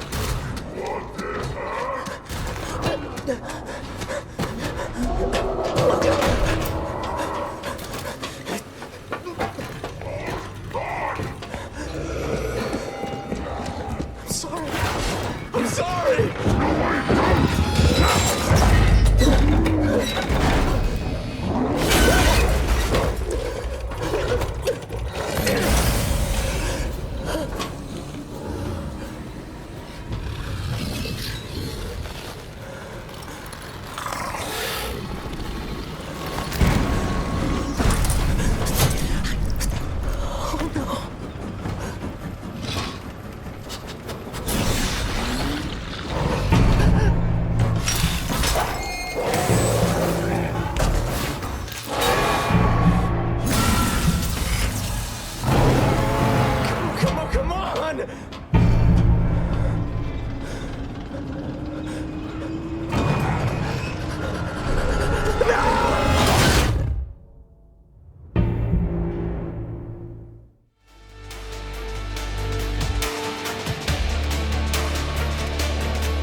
Welcome back to your Saturday of the OPL for this round 10. My name is Michael Hingising, and joining me here at the analyst desk we have T-Gun and also Mendrix. And hey, there's been some great tweets coming on hashtag IamOPL, so tweet us your fire so we can put it up here on broadcast. If you want to roast the goon, get involved. And speaking of social media, we are currently running a social competition that I think might be of interest to you at home. If you're into beards, this is for you. If you're not into beards, take a break for 30 seconds. Because on Facebook right now, you can draw a beard on your favorite shoutcaster, analyst, or host. Post it in the comments of the contest, and you can win a keyboard and mouse pack. Courtesy of the Lenovo. But if you're not on Facebook, you're just on Twitter, you can get involved and do it via Twitter as well, at OPL. And obviously, my illustrious beard does not need to be redone. So if you want to Photoshop anyone, probably have a crack at Fish, babyface Fish. T-Gun, have you ever grown a beard? I tried. It didn't go well, and then I stopped. Are you a hairy man elsewhere? Like, how's the body hair going? Because I'm bald from like the neck down. I'm gonna go ahead and plead the fifth here and not answer that question. Yeah, it's fine. Mendrix, for you, I don't know if you've got a favorite type of moustache or beard combo. Mine, I'll tell you, is in Turkey. They have these like facial hair competitions. Feel free to Google this at home. They are amazing. It's like out here. Here's a tip, actually. What you should do is, right, you should go Google it, get some of that, put that on this. It's gonna that. I don't get to judge it, but anyway, Mendrix, favorite facial hair. Where did this Turkish site come from? No, it's not. No, it's a thing that happens in Turkey. Okay. Look up Turkish facial hair competitions. It's like a worldwide thing. We're not disputing that. We're asking, how did you stumble across this? I'm an enthusiast for former Ottoman Empire facial hair competitions. Now, Mendrix, favorite facial hair. Name a celebrity. Name celebrity? Oh, Gerard Butler. Yeah, Gerard Butler's got... Gerard Butler? I don't even know. Who's Gerard Butler? All right, moving along, because I don't know who that is. Let's get into our second game of today, which is... Sorry, it's Avant Garde versus Sin. And don't look at me like that. I don't know who he is. Whatever. T-Gun, tell me about AV. They've recently brought in Sybil as their jungler, and I guess we're trying to say that he's settling in, but AV's results have not been as positive this side of the split as they were at the top. Yeah, like some men on fire. They've been running away from victory. Is that a Gerard Butler film? Yes, it is. Okay. It seems like he's settled in well, but they just... I don't know what's going on. The lanes that used to win just aren't winning. It might actually just be team communication issues. That's very possible. Even though Sybil does look like he's doing well, he might just not be meshing quite well enough. They might not play around him well enough. He might not play like Shelby. It's hard to say looking from the outside in, but it seems like they went from winning specific lanes to losing specific lanes with very little change. Yeah, I agree with that there, because the big thing is Sybil, he does need to have some lane pressure in order to make something happen. And if he's not able to get that, he loses out on some options. He's not able to go for invades that he'd like to go for. And we see him doing it towards that early game. We see him actually trying to make those moves, but if his lanes are losing, he's not going to be able to in the longer run towards that mid and late game. Well, speaking of Avant Garde, earlier today I spoke to their team captain and support player Jake, and I started by asking him about how last time they beat Sin and if they could do it again this time. Well, yeah, we've got Sybil now in replacement of Chelby, and they've got Ryoma for Wizard. I think they're both upgrades for both teams, so it'll be interesting to see how that pans out. You say interesting, but I didn't hear you say, like, no, we're going to smash them this time as well. Oh, well, it's a rough one. We're going to be playing them again next week in the Gauntlet first week. So I'll be interested to see how both the teams draft and play out their gameplay, because I don't think either team really wants to show much. So you're going to be just trying to learn and trying to at the same time try and hide your picks and bans in your playstyle as well. Yeah, definitely. Obviously, we still want to win, but we're definitely scouting for next week as well. Tell me about the mind games then. So does that mean, like, would it go as far as to play stuff that, you would think that they would think you wouldn't play, so that then they would prepare for that in the... Do you know what I mean? Like, how deep does this go? Maybe we'll just play what we're going to play next week. And maybe not, though. Who knows? Who knows? Are we going to play? Awesome. Well, best of luck in the game. Cheers. Thank you for speaking to us. Cheers. We have team captain of Avant Garde, Jake, there, support player. Keeping his cards very close to his chest. Let's take a look at their lineup. For AV, their top laner is Series. Let's see if he's wearing those wrist straps again this week. Their jungler is Sybil, settling in to his new team, coming across on the Direwolves. Triple is their mid laner, the young mid laner himself. Blinky is their AD carry, who's kind of been up and down a bit this split. Recently he's been struggling, but let's see if he's picking it up this week. And finally, Jake, is their support player. I feel like he's been through a lot this split. And as a support player, Tegan, I'm sure that you can relate. I can relate to losing a bunch, yeah. That wasn't what I was saying, but feel free to roast yourself at any point. Mendrix, this AV team, I mean, we put a lot of pressure on them coming into this, right? But a lot of them are rookies. Yeah, it does come down to these guys were hot off the press immediately when they did starting very strong. Now they seem to be getting a bit shaky after their first real tests and up against those teams, the Direwolves, the Chiefs, the Legacies. And it does come to, again, a bit of rookie watch, as you were mentioning, because now this is when the pressure's starting to turn up. This is the first time they really are going into finals of this new gauntlet. And maybe the jitters are starting to get to them. Would you say, as a former OCS caster, you were a little enthralled by Blinky coming from there? Still a current OCS caster. so you were also still a former OCS caster. So Blinky did perform well in the OCS, and he also did have a lot of help with Cupcake at that point in time. And I guess you could say there was a lot of hype with him coming on, so there was a bit of extra pressure put onto him. But the thing is that he was a shining light as well at the start, and I was really excited when I saw that. But it does hit that point when everyone else is starting to turn it up a notch. And again, he's still the rookie. Too much pressure might have been put on him. Yeah, maybe the expectations were just a little high because he performed so well in the OCS. People expected that to just sort of transfer over and he would perform amazingly in a higher tier competition. And it just seems like he does show those just little bits of brilliance, but it's not consistent enough for him to be, heralded like King is, like Raze is, like Lost is. It's kind of interesting talking about these rookies coming into this split because they're going into a game today that they're going to rematch next week in Finals Gauntlet. So like we were talking about, there are a lot of mind games, and that's where kind of veteran status would really help out because you've been through these situations before. Well, earlier today when I spoke to Juves, the captain of Sin, I started our conversation by asking him about these mind games and how they're going to play out today. I think we have a little bit more leeway to do what we want because we need to win one game. So if we do pick up one game, we secure fourth place. And maybe we can try things out, see what will work on stage and what doesn't. We can kind of treat it like practice. Obviously, we want to win because I think losing is never fun, as I said before. But so we pretty much need to win one game, and then I guess we don't really have to show anything. All right. Well, you say not only is losing not fun, you've said before winning is a habit, and you want to get into the habit before you head into Gauntlet. Yeah. So today, I mean, what will it mean for you guys to win? It will just be another feather in the cap, really. I don't look into things like I don't really look into it like as in who we've beaten. It's just that if we win, did we play well? I think the opponent sometimes is irrelevant. A lot of people get fixated on their opponent. We just try to focus on like when we win and if we win, how we play. Like if we play to our ability, I don't think there's many teams that can contest us apart from like Direwolves Chiefs. But so I think we just focus on us and a win's a win. It doesn't matter who it's against. Excellent stuff. Well, best of luck in the game and thank you for speaking to us. Thanks. There we have Juves there saying there's not many teams who can test us at our best, except for Direwolves and Chiefs. Obviously, he leaves out Legacy there because he's beaten them twice this split already. Let's take a look at this lineup. Their top laner is Flares, the North American import. Their jungler is Juves, who we just spoke to, having a bit of a song there, I think. He's singing. Their mid laner, Roma, new to the team, absolutely been popping off the last couple of weeks. Let's see if he can continue that form. FBI is their young mechanical AD carry. And Rogue is their support player who I've spoken to recently. Loves a Red Bull. He was jittery when I interviewed him last time.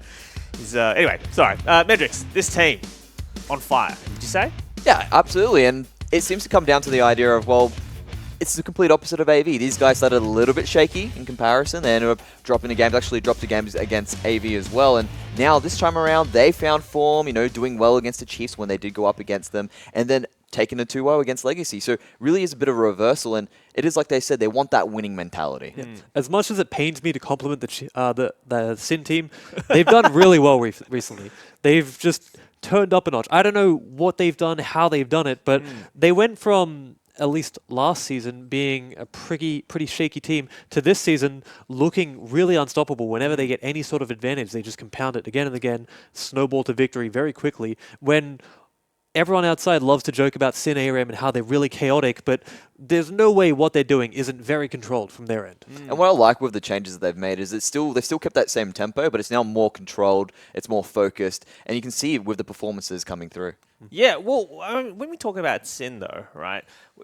they did lose last time we played against AV. So we go like, oh, they're great and stuff. But last time they played, AV won, right? When was that? It was at the start of the split. But you got to think that there are intrinsic things to each team, right? I know, for example, certain casters, not myself, but certain casters have tipped AV because they just said, look, the way AV plays, they're going to outplay Sin, right? That's what's going to happen. I don't know if you could pick that up. That was Jake Spontaberry just cheering then because he's picked it, right? And he thinks that it's because the way AV plays just beats the way Sin plays. I'm going to go ahead and herald a guess that the OPL tipping competition might have swayed his vote just a little bit. Just a little bit. He's trying to catch me. He's trying to get up those points. But what he says has a lot of merit. Right. Playstyle is very, very important for each team, how they play against each team, how it works. But that being said, I don't think that AV have such a great style that they're going to end up just destroying Sin because of it. I think that they might play well against them, but Sin, especially recently, you want to go back and say that they lost, 7 years ago, have looked a lot better. Well, let's talk about this playstyle because, Mendrix, I'm keen to get your thoughts on this because Sirius and Blinky came into this split very hyped up, and it's not often that it's a top and 80 carry that are the quote-unquote carries on a team in separate places, right? You know what I mean? This is not a synergy you see a lot of. Top and 80 carry. But when you look at these guys, how does AV's playstyle utilize both of these guys? So typically at the start of the split, these guys did like to go towards that late game, were a bit slow in that mid game, then did go for those more scaling champions. And Series, he was someone who typically was playing carries at the start, liked to get himself a Gangplank, liked to get himself the Fury of something if he could get his hands on it. Now he's sort of shifted towards those tanks, has played Rumble recently, so that's something that is sort of beginning to come back in the meta, is played a little bit in North America. And really, when you look at their stats, you can see, they are very focused on making sure they get their CS. There's good kill participation from Blinky, and Series is just sitting there on the mark of that average top laner when it comes to his kill participation. I think the amount that Sirius was hyped up early on in the season might have got to him a little bit. Keep in mind, I think he's a very good top laner. He's proved his worth, and I was really skeptical of him coming into this season. But he was heralded as the next #1 top laner in the OPL. He was heralded as he was going to just destroy Swiper when they played, to the point that they made a really, really wonderful YouTube video detailing series list. And that might have hindered him. Because, when you get this much pressure put on you, especially for a new player, something has got to happen. And either you're going to rise above it and become incredible because of it, or it's going to hurt you in some sort of way. Well, speaking of rookies who have a lot of pressure on them, Ryoma has joined Sin a couple of weeks ago, and he's been absolutely popping off. So I want to take a look at him and FBI, because FBI is also new to the OPL this split. And Mendrix, looking at these guys, I mean, what in particular stands out to you? 'Cause, for me, it's Ryoma just being everywhere. Well, the big thing about it is with, like you said, with Ryoma, he's also got a decent kill participation under his belt, and FBI's got a really big one as well. So these guys are actually being very involved with their team, and it does come to these guys, originally having that ARAM style, and also comes down to these guys being really quick with their tempo, really good with their skirmishes, and so everyone gets involved, everyone gets their kills up there. And it seems to be working out for Sin at the moment. That fast tempo really does put most teams or most opponents off guard. Yeah, I would like to say that FBI is probably, and keep in mind he's a very good player, people think he's very good, quite underrated. People don't mention him when they think about the best ADCs. They just think of that holy trio of Lost King Raze. But he is the most consistent, just well-performing standard member I've ever seen, and he doesn't get a lot of praise. That being said, I want to talk a bit more about Ryoma, because when he came onto Sin, I was probably one of the bigger detractors. I think if I remember what I said correctly, I said they replaced their best player with someone who has a lot to live up to, and he's done just that. He's turned into a complete menace for this team. He's shown a lot of champion styles as well. He plays a lot of those team fighting champions that they play, but he's also picked up Zed recently. Yeah. And when you play champions with that much difference, you allow your team to play multiple styles. Well, yeah, I feel like that's because one of the reasons he has been popping off is because they do often play towards their mid lane. But moving forward, let's take a look at your tips, opltips.com.au. And it's a spicy affair between these two teams. Probably an equal fan base. I think Sin is coming out on top by the slightest of margins, and most people, by some margin, are saying that it is going to be a 2-1 whatever. It's a hotly contested all round. Not me, though. I'm going to lead this one off. This is a 2-0 to Sin. I'm saying it right now. Thoughts? Aren't you meant to be unbiased? I am, but sometimes I'll step outside my bounds, and I'll vote with my feet. That's what I tipped. That was voting with your mouth. Sure. Feet, mouth, foot in, mouth. Tegan, let me know your tips. Let's move on. I'm going to vote with my heart and go with AV 2-0. I'm with a pretty big minority given by the stats, but I'm closer with the AV boys, and I just want to see them take this and get that side selection. No, you got to... friendships don't matter. You got to cut your ties. Mendrix? I feel like you were stalling a little bit there before you decided to make your decision. So Speaking of stalling, let's go. Come on. all right. 2-1 to Sin. I'd say 2-1 to Sin, Sin Gaming. I really think that these guys are on fire, like you said before, and they can take the win. All right. Well, I'm the only one who's a true believer. 2-0 to Sin. Let's see what your casters think, because it's time to throw it across to them. It's Spawn and Fish. Bloody hell, you take the autoprompter away from Hingus one day and he has to use these cards and he just pops off. I have no idea what he's doing right there. Can see the corner of my eye and nailed him in the face, which was great. But I'm Matthew Fish Stewart. Joining me again is Jake Spawn Tabiru, about to go into the second match of the day. And this is absolutely right, Spawn. I believe you've tipped AV here just so you have that glimmer of hope that you won't have to cosplay. That's exactly right. But there is some logic to this madness, because I think that Sin play a very quick-paced team style, and if AV ever slow that and get towards team fighting, they have shown time and time again that they are amongst the elite team fighters in the OPL. I think that if you can do it against a team, it's going to be Sin. In saying that, Sin's early game has definitely ramped up since the last time these two teams faced off. Yeah. And we have to remember that this is a gauntlet preview. So they are going to want to give away nothing. Winning it means a lot, especially psychologically, but you don't want to show your full hand just yet. No, you definitely don't. On top of that, there is some kind of rivalry between these two teams, because the last time they faced off, I believe it was Jubes called AV Abyss Light after their victory against Abyss the week before. And Avant Garde caught them by surprise, most definitely. Jake bopped him for that. I mean, that is very fair to say. Both Melbourne boys looking for a spot in my League of Origin team. Of course, Jake and Jubes. Sitting on the cusp right now, you are, Jubes. If you pop off today, I will take a serious look at you. However, it's going to be interesting, because both of these guys are very vocal on Summoner's Rift as captains of their team, and they get their team pretty fired up before games. So interested to see whether, they've really talked about how much this does mean for each organization. Yeah, we'll have to see. I mean, they're both fighting. This is basically a preview. This Best of 3 series is a preview of the first gauntlet match we are going to have in the OPL finals. And you want to play well, because you know that you're running into Chiefs or Legacy really on in that gauntlet. And potentially if both. you're Sin, yeah, exactly. Potentially both if you get through the first lot. And especially if you're Sin, you are such a good team coming in with momentum. The last thing you want is that momentum to be broken by a team that you feel like right now you have a better control on how the game is going to be played. So I think that this game, especially for Sin, means the world. That's their exact mindset coming into this match, and the bans have already gone through for both teams. Thresh, Camille, Malzahar banned out by Avant Garde. Sin, they're going to take away Nautilus, Jace, and Syndra. And the first pick for AV is going to be Karma, nice and early. That's actually one of the weirdest pick ban phases I've seen in a long time. No Lulu banned away. Jake and Rogue both are pretty adequate Lulu players. Vladimir for Ryoma is still available, which we've seen have great effectiveness. Triple obviously comfortable in that matchup. Rengar still up and available as well. Graves, Lee Sin Elise, like all the junglers are still there. They have legitimately left the world open. What? This is how you see what teams want to prioritize, by the way. Just ban really niche, weird picks, and I guarantee that they're going to take things that they want to play. Yeah, so Nami and Elise are the first two picks coming out from Sin. No Lulu, no Rengar.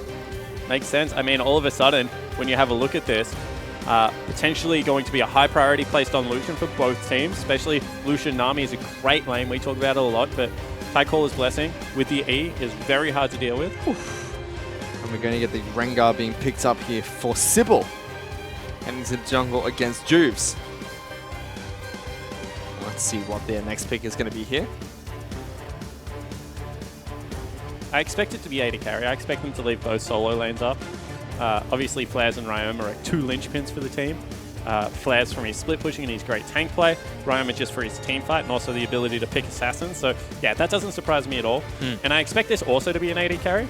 Just given the fact that, sure, Tommy could lock in something like a Vladimir, something like a Zed that he has very high priority on, and then start banning away mid laners, but that's a risky prospect. And if they pick up Caitlyn here, which they do, it's Caitlyn Nami into Karma Lucian. Both really annoying lanes, to be honest. An extra range coming out of FBI could be what makes or breaks this lane against Blinky and Jake, the Bash Bros in the bottom lane. See whether we get a Rumble ban here. because Series likes to play it, as does Flares. We do get a Vladimir ban towards Ryoma and a Shen ban targeted at Series, thanks to the Rengar pickup by Avant Garde. Yeah, definitely. See whether Oriana's going to follow. Triple's a good Oriana player. Or whether Ryoma just wants to pick that up. It wouldn't be surprising to see if they gave Flares the last pick. And they take away Poppy. Yeah, Gragas is the last true tank remaining in the top lane. We actually saw triple Doran's ring Q-Max Gragas out of ADD in the LCK, which is, you know, with current mana restraints, very hard to max Q on Gragas, but ADD made it work and actually had a really good laning phase. Yep, the triple Doran's ring, aka the budget Rod of Ages. Very, very old pickup in League of Legends. And the final ban coming out from Avant Garde is going to be Renekton.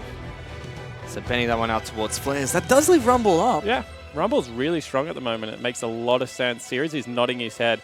I wonder if he's got something in store for it. Something like a Kled. Potentially. I'm trying to think of like what else can you play really into majors. I mean, Swain historically had a good lane matchup when we gave him wave clear. I mean, Lucian top? No, does not have a good lane matchup. Rumble pushes anyone in, let alone Nady carry. Still waiting to see what those picks are going to be. Ooh, no way. They're not going to do that. They could potentially. Or are do they? That. Yeah, they're not going to lock in the Graves. Instead, they go for the Gragas instead. That should be a top lane pick for Series. Now I'm not going to look at their side selection anymore. They're just trolling me. Well, they certainly are, but we'll talk about the Gragas into Rumble. Gragas has the best wave clear out of the tanks at the moment. I mean, he doesn't have to expend much mana on it if you go W max, and he's able to get a lot of AoE, as well as the fact that if you do want to go triple Doran's, you can match it. And he puts out a lot of damage and disruption in teamfights until you get to like 2 or 3 items, and all the tanks fall off then you just become a big annoying body. So I think as far as it goes, their composition makes a lot of sense. They've got good pick potential coming out of Rengar and Ahri. I mean, they have really nice, scrappy, brawly teamfights. And that is going to be the Zed. Ooh. Final pickup for Avant Garde was Ahri heading into the mid lane, and Zed is the lock-in for Ryoma. Gonna take him on assassin on assassin. And we gave these assassins, like when they were both released, these assassins were like seamless. You could dash 3 times in a row as Ahri. I mean, you could instant W on Zed. The matchup was honestly insane when we used to see it. Then we gave pauses to Ahri's dash first, and Zed started winning the lane. Then we gave pauses to Zed's dash, and the travel time of the Shadow got longer. And now Ahri was winning. And then we nerfed them both and brought them back in line. This is a really close lane. To the point where if you hit a double Shuriken, you generally win it on Zed, and your laning phase is pretty good. But Ahri, if she ever gets you out of Fog of War, which is always a problem with Ahri players, talk about it a lot, but Fog of War becomes like your natural enemy on Summoner's Rift. She is just so elusive and can blow anyone up. She certainly is. Ryoma and Triple, 2 very well-known assassin players. They love to go hard and heavy in the lane. We could expect a good fight coming out from the 2 of them in this match. I mean, it's Avant Garde's sin. It's a very good grudge match to have this assassin on assassin fight. It certainly is. It's going to be fun. And I feel like we haven't talked about Triple as much as we were talking about him last year. And his play has kind of dropped off a little bit. Or you could just say that the mid laners in the OPL, I think it's very fair to say, have started to elevate their game. But I'm excited about this because Triple historically has been a very good assassin player. Ryoma was more of the control mage player, but has definitely shown us that he has changed his champion pool to implement those assassins.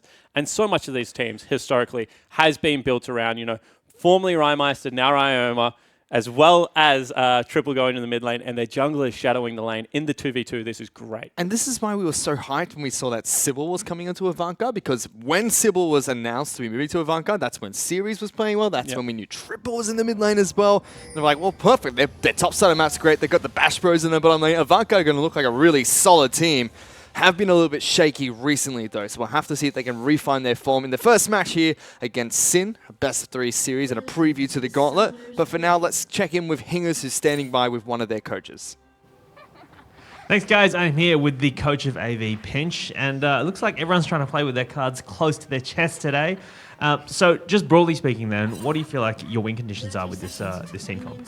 Sure. Well, with this comp, we really just want to get Rengar ahead. We picked Ahri knowing that they would pick Zed, so that's a really good matchup with Steven at the moment. We picked into that. We have a lot of dive with Ahri and Rengar in teamfights, so yeah, that's our win condition. All right. Well, let's see if that comes to pass. Best of luck in the game, and thank you for speaking to us. Thank you. What? One question, Hingers?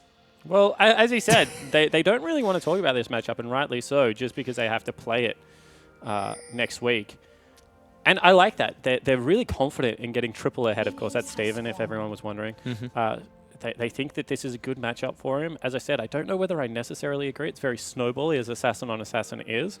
But you have to trust in your players. And if Triple wants to play this and you give him the best shot, we're going to actually see Sybil come out of Fog of War. And he's trying to time that ward. We'll see whether he got it exactly right. No, the ward's going to definitely still be up. He's going to stay there for a while, but does get as delayed timing as possible, and the vision coming out from Sin. Juice is started on his red buff, got some help from Flares.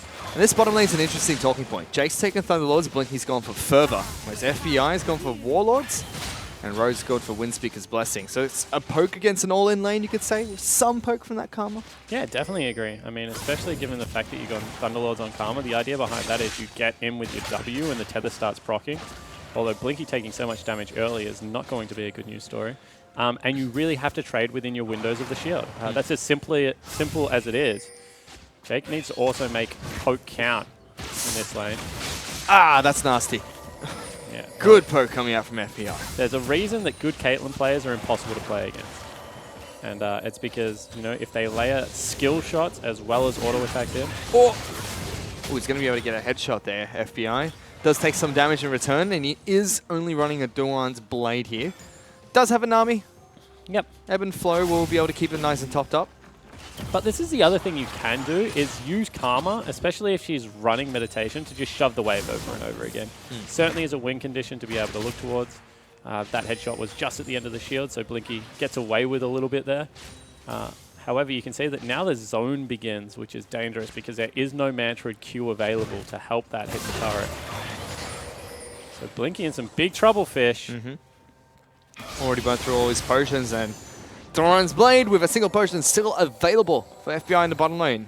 But we do get a look at this mid lane here, Triple against Ryoma, both of them chugging through potions themselves. Ring start coming out of Triple, Blade start from Ryoma. But it is going to be pushing in favor of the Zed, a small CS lead for Triple. Juve's actually in on the jungle for Sybil. Almost catches him with a Cocoon.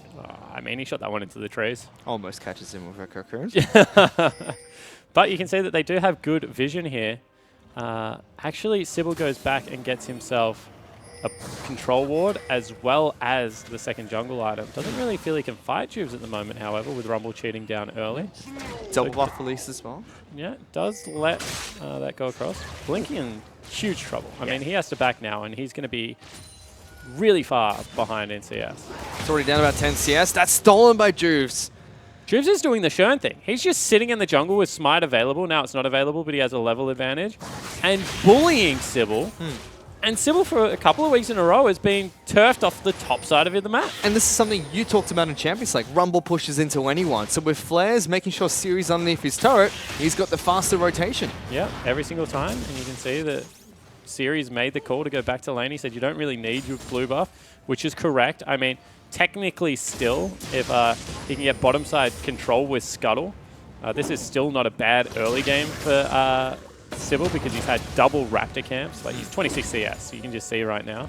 The problem is that every one of his lane is kind of being bullied around, apart from that mid lane, where right now Triple has a huge CS advantage. Yep, 39 to 29 is shoving a small wave in towards Ryoma's turret. Has used the final health potion, but Ryoma is out of potions as well. So, once they hit level 6, you could probably expect a fight from the two of them, but Juves is waiting in the wings. Perfect time to gank Ari is before level 6. He's going for it. Ryoma jumps in. That's a decent amount of damage. Flash forward. Cocoon's not going to land. Flash away from Triple. And now Ryoma being chased down. Jake gets over the wall and picks up first blood. That's what I was talking about. The tether with Thunderlords. How much damage came out of Jake there with the pop as well as the ignite. Sure, that might put their bottom lane a little bit behind because it's frozen now and Blinky hasn't been able to get in. But with no pressure coming out of Ryoma at this stage of the game and no flash, there is now a huge target painted on his forehead for the Rengar, for the Ahri to be able to go to work. FBI and Rogue doing what they can to hold on to the small lead they have in the bottom lane. They're about 10 CS up and have frozen a wave just off their turrets. See Pickaxe being picked up already against the Vamp Scepter from Blinky, who is trying to buy as many potions as he can possibly afford. They hurt. Missed the combo, but FBI still does a decent amount of damage with his poke. But now it's about staying topped off and just, being able to farm into the obnoxious lane. No one really expects to win lane after like one shop against Caitlyn. It's when she goes into her Zeal items and starts falling a little bit further behind that you catch up with, something like a really gold-efficient purchase of Blade of the Ruin King into Black Cleaver. Elise now coming over the wall. Is spotted out by a ward, but flash bubble from Rogue, not going to connect. Tether coming out from Jake, Cocoon from Juves. They pick up a kill on the bottom lane, nice and easy. So let's talk about why that's a great pathing gank out of Juves, because he knows that the ward's there, but he comes over the wall anyway. And you think that's a mistake. However, he knows that Jake Burt double summoner spells in the mid lane, so they don't have enough damage to blow him up, even if he gets there earlier. And there's no way that he can flash Cocoon, can flash Bubble, especially given the fact that Exhaust went down. So really, perfect timing on the gank as they were pushing up. Wave reverses now. They should be able to deny a little bit of farm away from the Lucian. And that's all off the back of Juve's just really smart play. Wow. Especially rushing those Moby boots. Oh, okay, Ari's back, so that makes sense. I was going to say, Sybil, I don't really know whether you have to be scared of just a Moby's boots, Elise. Yeah, and you can see Juve is able to get back up there in time, defend his blue buff against Sybil. Well, that's what Moby boots do. They allow you to be in multiple places at once, not literally, but the movement speed just allows you to do that. However, your clear is significantly hampered, as you can see. Nearly dies against red buff pretty much. He was full health, and his slow is going to be much slower than what is, the trackers into longsword. He will use his time to go back to base, though, Juves. Pick up some more items for himself off the back of the first does this blood. cost him tempo? Because they know that he didn't go back into the bottom side of his jungle because they have it all warded up. Oh, good serious. dodge. Just throws out the ultimate. He's maxing cast, so he is maxing the Q. Now he needs to be careful. Flares can drop the ultimate and flash on him if he wants. There it is. Siri's got to flash away, Flash but harpoon kills. he decides not to go for it. So Series overextends for that. Has gone Grasp with the Undying as well as the Barrel Max. And honestly, we'll have to burn Teleport to get back to this lane, you think, Fish? Because it's going to push him very quickly. Flares just pulls it. He's going to freeze. Great, so let's go back and pick up a Spectre's Carl. Flares eventually decides not to recall and push out the lane instead. Okay, I think that's a mistake out of Flares because I think that he could have denied more creeps by just holding the wave in a good position. Now all of a sudden, the Gragas knows that he's going to have to go back, and with Q-Max, you can actually push the wave very quickly. So interesting play out of Flares there. Sybil is making his way into the bottom lane. Jake decides to cheat his way around and takes a few headshots to the face, but slowly this lane is equalizing for Blinky and Jake. Still 15 CS down, though. It's quite a tremendous CS deficit to be in. I mean, still mid lane is closer to like 20-ish, depending on where the wave lands. So you would not be all that worried about it. Lucian, as I said, comes online way before Caitlyn, and that's what you're kind of banking on in the build. Defensive wards are plenty for Sin right now. They're actually trying to keep AV out of their jungle. But they have access to the river. Aggressive movements coming up from Blinky and Jake there, trying to wait in the wings for Rogue and FBI to push up. But again, great harass from the Sim bottom lane. A little bit quiet on Summoner's Rift right now. Juice is farming on the top side of the map. We did have Sybil waiting in the wings in the river. So really the only place that we can see some explosive action would be either this bottom lane or in the mid lane between two assassins. Well, you're not going to see it bottom lane because blue buff has just respawned, and you know how important that is for Triple to continue to control this mid lane. So you want him to be able to farm up nicely. In fact, going for a recall now actually might forfeit that. And we know that Juves will be able to take advantage. He's shown how aggressive he wants to be. Potential first Rengar ult actually going top lane, Fish. We do have an Elise waiting nearby though. We're looking to try and take away that blue buff. Again, Flares is cheating down. Looking to try and secure this one. Wards placed down by Sybil, but Sin just brute forced this blue buff, take it away again. But now, is there going to be a team fight? Equalizer back available. Flares actually just walks into top lane and might have thought that that ward came from Series, not from Sybil. Sybil's waiting. Flares has to be careful. He's sitting really nicely away from the brushes. They haven't seen Rengar for ages, so they must suspect something, although now he walks up. Don't tell anyone. I mean, that potentially was the only jump you're going to get. Ooh. Is it? There we go. Sybil finds him. Gonna try and lock him down. Equalizer gets popped. Ultimate from Series misses again, and Sybil, he's in trouble. Flair says, take him down, buddy. And in the mid lane, there's gonna be even more deaths as the dive goes on towards the Yari, but he pays for it with his life. Huge play out of Flares in the top lane, however. That's exactly what you want out of your Rumble player. Sit in the wave and just turn around and burn people. And you can see this bottom lane has only hit turret twice. Ouch. Jake gets very far chunked out. Culling comes out in response. It's a lot of damage as well. Yep, and gets a full combo on top of that. Ooh. Blinky very aggressive there. Pink Ward goes down in lane for absolutely no reason. I think that was a little bit of a fat finger. It's invisible. No one can see it. It's all right. That's actually not true. As we check out what happened in the mid lane. Ooh, Juice flash forward, but ate the charm. And he comes down in the repel and actually, yep, falls, so that's fine. But meanwhile, in the bottom lane, yeah, there's a flash away. Suddenly FBI, no heal, gets taken down by Blinky, who just charges on forward. And that's huge, because we're talking about how this lane was a big winning point. Now Juice having down, but has been caught out by teleport. Sybil. Teleport as well. Yep. They're on top of a wall. They've got nowhere to go. Rogue is really over the low. wall. Blinky says, all right, if I'm going to die, at least take someone down with me. Rogue is going to be his target. Meanwhile, they've taken down his jungler. He's running towards the turret. He's executed. Oh, he got him. We'll be able to take him Not down. worth the trade. The Nami turning around and hitting him means that it's a support picking up a kill for an AD carry. Just let him execute and live to fight another day. Instead, now you've burnt teleport. You've traded, I think, 3 for 2 across the board, is it? But that could have been arguably better for Sin. They will get first turret, however, which is huge for Flares. 3-0-0. He's really the guy that you're going to have to be dealing with. Oof, he's already got a Lounge's Torment. It's going to be so difficult to deal with this Rumble, and there's a reason why he's banned out consistently in And he just competitive picked up play. 650 gold by himself. I mean, that's massive. Disaster. Oh, Ryoma going in. Triple going to miss the first half. Oh, both halves of the W there. Ultimate gets popped by Ryoma. Decides to back away on side of Jake. How long on the E? One more dash coming out of Triple there. Charm going to be dodged. Tether lands, but Avant Garde decide not to go for any more damage. I mean, they don't have any more damage, as now all of a sudden. Sybil pops the ultimate, flares here, overheats, doesn't have enough mana. Sorry, doesn't have enough cooling? Oh! Oh, but Ryoma jumps in there, picks Jake's up the in kill. trouble. Gonna get locked down by Juice. Ryoma looking to try and dash on forward. Good repel. Coming out from Juice, down to half health. Still trying to fight this one out, but a charm comes through. And now Ryoma's in trouble as well. Triple's going to chase him down. Auto attacks, applying red buff, flash over the wall. Gets him back to safety. Yeah, that's a bad mistake out of Juice. Should not have gone forward on that repel, because you can see he made pay for that with his life. All of a sudden, you have a huge Ahri in the mid lane, as well as the ability to push out the turret. This game's been so back and forward. The shutdown onto Flares, that was big news.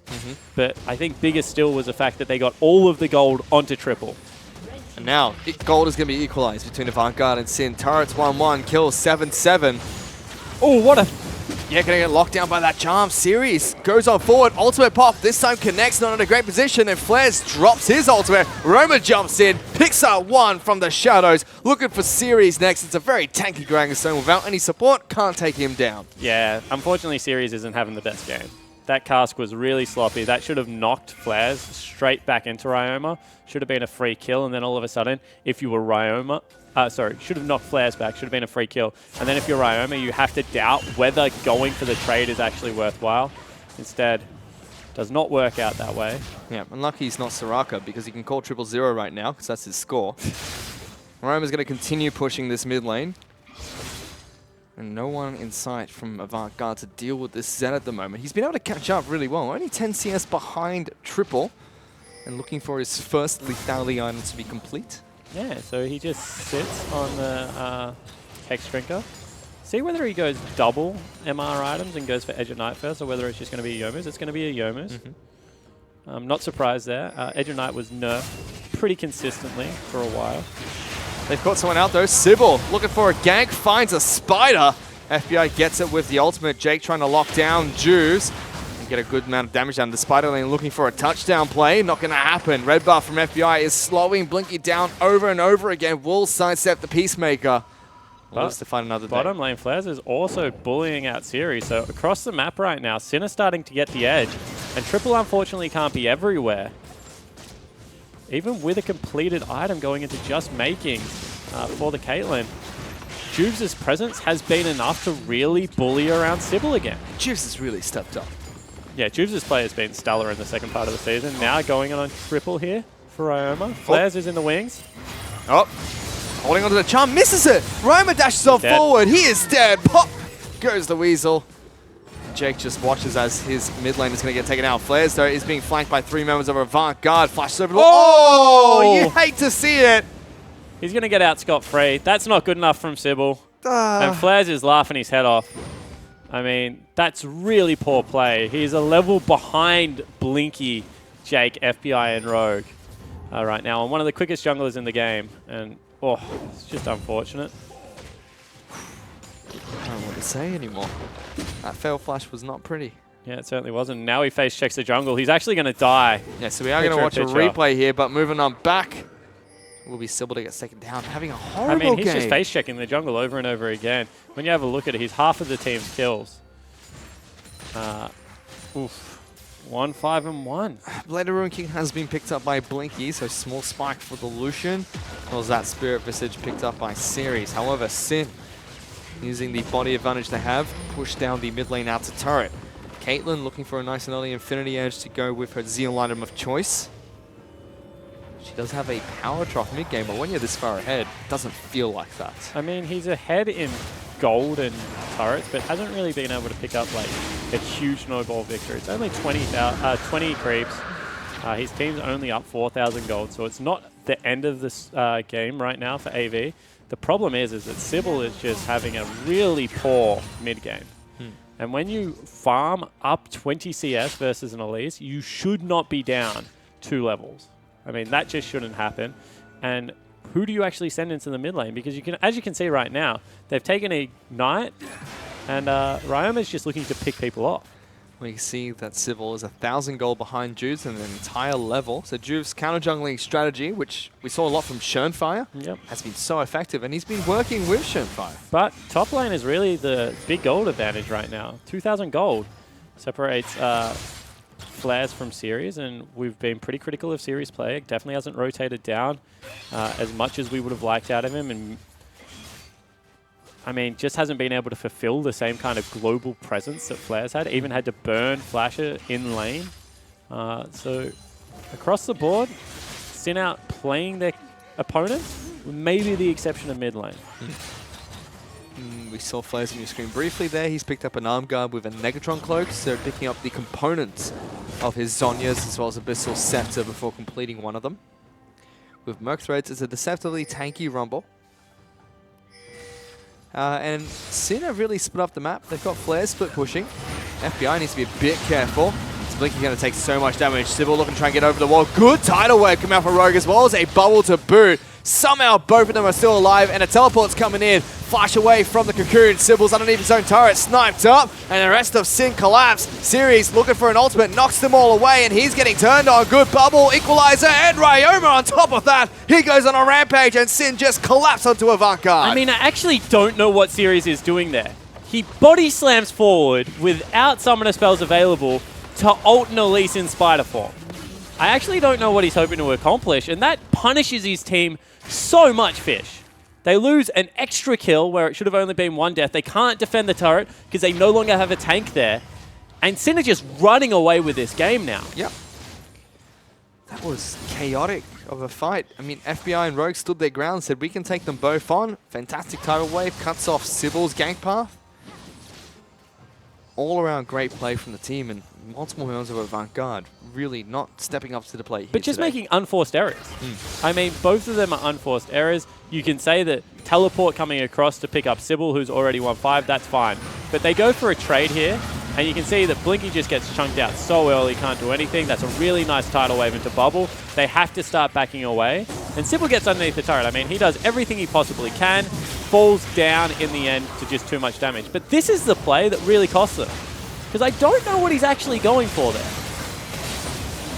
They don't have anyone that does damage sitting under the turret. Lucian's back in base. Ahri is in the mid lane still. So even if that cocoon that lands, he just goes into repel and like walks away. Really bizarre play out of Ceres. And Sin try to steal red buff away, hiding in the shadows. Cocoon will not land onto Jake. Looking to push for more objectives here. Top lane Inner was taken down. Bottom lane Inner seems to be the next target. And as they continue split pushing, ultimate comes out from Triple. Flares is down here as well. Connects to the first harpoon. Forces the final ultimate from Triple. But just one harpoon does that much damage. Yeah, exactly right. And you can see that across the board, they're just down in levels now. Don't even really want to go for a 3v2 in mid lane. In fact, they're just holding the Rengar in a side brush. Meanwhile, bottom lane is just getting shoved in relentlessly. Yeah, I mean, what can you actually do here? Oh, Ryoma trying to dash in, gets hit by a charm. Sybil will get ignited. Almost take it down. He does fall. Traitor 1-for-1 on a 2-on-1. My goodness, Ryoma is popping off. Yeah, he certainly is. I mean, he's playing very well. But at the same time, they get both summoner spells out of him again. So potentially is room there for a punish. FBI and Rogue are just continually shoving into this lane fish and doing a very nice job of it. And so the CS lead is still growing. And this is where Caitlyn should be at her weakest. Not yet completed Infinity Edge. But Juice is just hovering the lane so well and making it impossible for any kind of aggression to be unanswered and to come out from the AD carry-in support duo. And you've got a mid laner who's more than happy to go 2-on-1. Flares is happy to split push as well when his teleport's up. Seems like Avant Garde have no avenue in this game to attack from. Yeah, definitely agree. I mean, across the board, they've been pretty much outplayed role for role, which is starting to get really scary for the team because this isn't the first time we've said it. Their late game team fighting has always been great. But this time they had winning lanes and a winning jungler and they just weren't able to get it done. Credit to Sybil. He's caught up in levels, but he's still 1-7. So needs to be able to get something done. And he's got a longsword for himself. This isn't going to be like transform into Dead Man's Plate. Let's have a duo frontline. This is, I want to still be able to do my role of getting into the back line and, you know, being able to blow up FBI, being able to blow up Ryoma. But unfortunately, when you're this far behind, it's just not going to happen, buddy. And he's diving into a backline against an exhaust, a Nami, and a heal from Caitlyn. The redemption as well is so difficult. Sybil's position is not an easy one at the moment. Dragon's coming up in the next 15 seconds. One elemental Drake was taken by Sin earlier, an Ocean Dragon. I mean, it's not even like you can turn it into like an old school tanky, like Bruiser build, like Sterex, because of the way we changed that item. You can see that now fighting Blinky for farm. You hate to see it, but across the map, very disruptive. And Dragon will be the next main objective here. Because no one can stop flares, I think they just get it for free.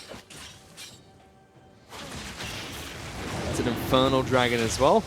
Great for Zed and Rumble. Even Caitlyn will benefit from that. It's huge for Zed. Zed's W already gives him percentage AD. You know, you stack even more scaling on top of that. Potentially going for a pick onto flares here from Sybil. That's not going to work out. Flares is waiting very patiently, and it seems like the rest of Sin did the exact same thing. Very patient gameplay for them. Very unlike them almost. Sure. I mean, they're 5,500 gold up still. As I said, this game definitely isn't over. But Sin just incrementally getting their advantages, and now that they have a really firm grasp on their 1-3-1, looking to set that up. Juves has just shadowed this Caitlyn the whole time she's been weak and like massaged her into the game. And now Ceres and Sybil just can't take down either of the split pushing options. But again, a lull in the match at the moment. Some of the spells are all coming back up soon. And that could be what the two teams are waiting for. Sinnoh, however, are slowly bleeding out of Avant Garde by making sure they push up all three lanes. Don't go for any fights, but clear out the jungle and deny more resources away from Avant Garde. I mean, they really haven't done that because Sybil's still farming at a really good clip. In fact, he's farming so well that even though he's died 7 times, he's equal in levels and now back up in CS. As that was actually one combo coming out of Triple with an ultimate. Nearly was able to blow up Juve. Culling. Blinky forces a flash out of Juves, and now Sybil is looking to hunt him down. Tidal Wave will knock him up. Teleport coming in, so that's a good news story. Blasco does get them back to safety. Flares is looking for that teleport flank. Now you can just send Ceres back top lane, and that is a win. Off the back of Triple, looking for a pick, and then a really nice culling coming across from Blinky, who has got himself 2 items going towards a third. Problem is, FBI at this stage is just so much stronger. And they're not going to face check that, I don't think. Oh, AV waiting for them to try and collapse there. Interesting spells being thrown out. Yeah, now they might be collapsed on. Juves looking for it. They might have cut them off with these traps. They can try and push towards mid. And they've got bottom lane as well. I mean, whilst all this is happening, Ryoma's just sitting bottom lane, Flank shoving series. in. Sure, but what do you lose for this? Because they can just run down. They won't take down the turret just yet. Instead, they see the flank coming from Series a mile away, and now Avant Garde left in a difficult spot. Do they rush mid? Do they rush Baron? Their base is being knocked on by the rest of Sin. This is probably going to be an inhibitor turret take it down. Yeah, it certainly looks to be the case right now. I mean, or it could be a fight because they've got Gragas flanking in behind one more time. But Inhib's going to fall, and they're not doing anything. Inhibitor turret's down, triple down to half health as well. Sin pushing on forward. Series still looking for a flank, but the carries are half health. They snipe FBI, take him down. It's now a 4-on-5 with a Gragas in the back line. Series gets his body slam interrupted. Flair says, all right, we got to try and fight. Roman's getting into the back lines on top of Blinky. He's kiting the assassin backwards, though. Has to dash back into the shadows, but the Zonyas is going to be able to take down Jake. As Avant Garde slowly bleed out, they will still lose their inhibitor. Yeah, and even though they pick FBI at the start of it with just a charm, they still lose out because Rogue's bubbles have been on point. Really nice play out of Flair, who is still just massive. And they break the base and actually extend their gold lead, even when it looks like finally AV got the pick they were looking for. I mean, it was a charm onto FBI and took them down 100-0. Yep. That's a full member of Sin's team dead. They couldn't use that to advantage. 10,000 gold taken off the table. And that's not enough for Avant Garde to win a team fight. Yeah, and it's just because the Equalizer is so potent. And I don't even know whether Sybil ulted in that fight. Just couldn't get himself into the back line. I mean, if he's the one zoning FBI, if instead they're looking to bubble him instead of the lone Gragas flanking, then that's why it's so important to, you know, be able to play the team comp in unison with everything else that's happening on the map. Right now, Blinky needs to run because there's a Z in the jungle. There's a flash forward coming up from triple, or an ult forward, I should say. Flair's trying to get the heck out of there. Sped up by Rogue. Oh. They turn around. Sybil gets caught. Blown up. FBI gets the kill. Equalizer's going to get popped as well. Avant Garde have to just run away again. And so many unforced errors. Sybil just ran onto a trap fish. I mean, it's as simple as that.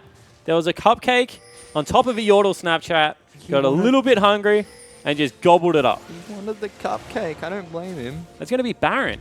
I mean, you have to blame him. At this stage of the game, 1-8.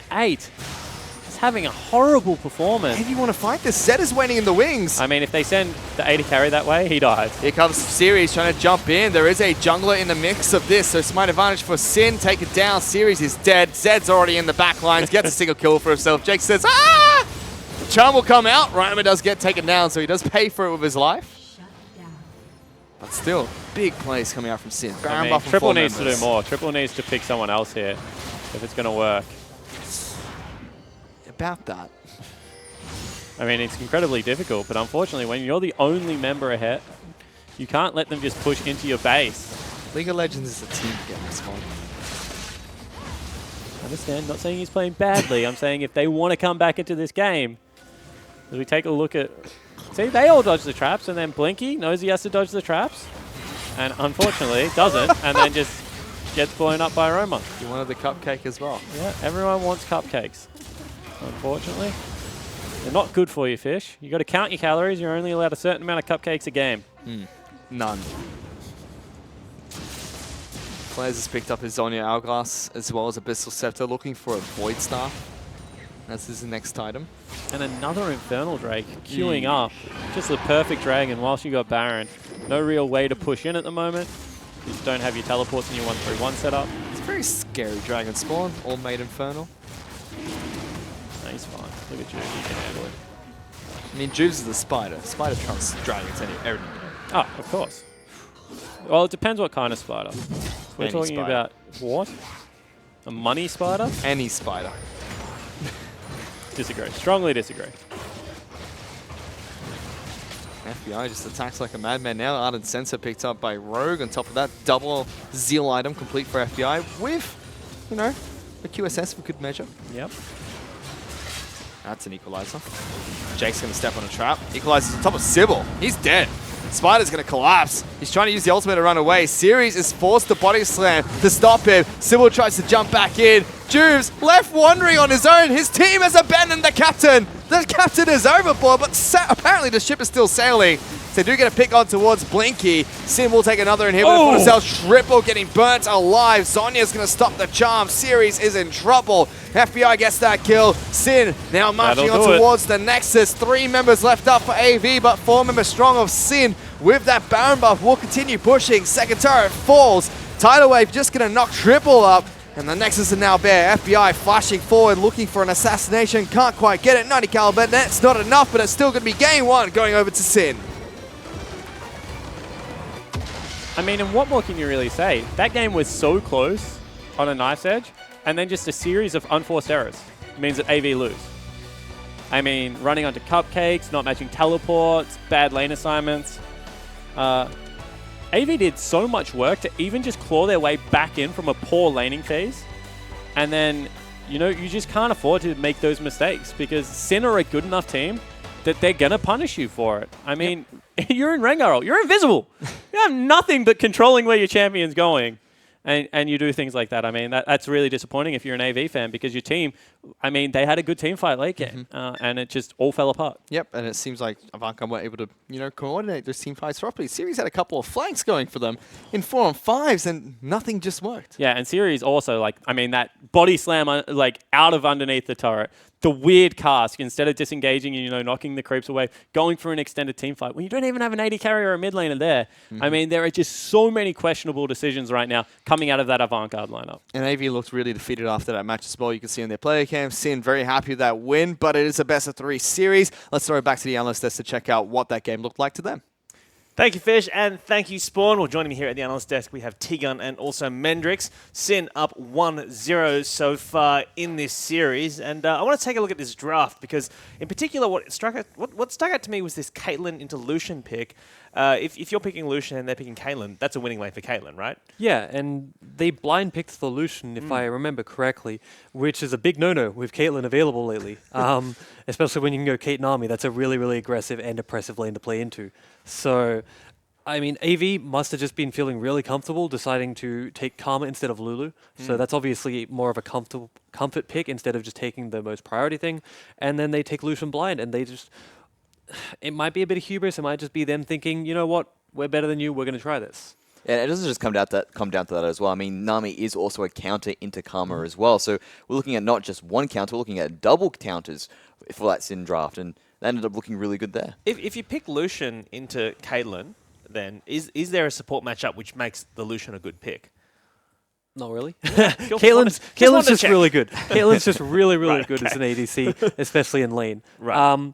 I want to touch back on they got the double counter and they looked really good late game, but in lane they looked a little shaky. Blinky got the kill onto FBI quite early, and I remember harping on about how FBI is just really consistent, really good ADC, and he looked a little shaky in lane, and I'm not sure what that was when they did get double counter pick, and just didn't look as impressive as I thought they would. Well, I know that AV, for example, Pinch said that he was really keen on Ari being a good counter into Zed. I mean, Mendrix, talk me through that matchup. Like, why does Ari work so well against Zed? So first off, she's ranged going into a melee matchup. So typically if Zed wants to farm, he actually needs to throw out those shurikens. He needs to be on point to make sure he can dodge the charms as well. And the big thing about it is when typically Zed wants to jump into you, his shadow always appears directly behind Ari. So if you're on point with Ari, you can immediately throw the charm behind you. That ends up blocking most of his death mark damage, and then you can follow up with your own combinations to really take him. Plus, she's quite mobile in her own right, so she has the ability to dodge most of the shurikens happening.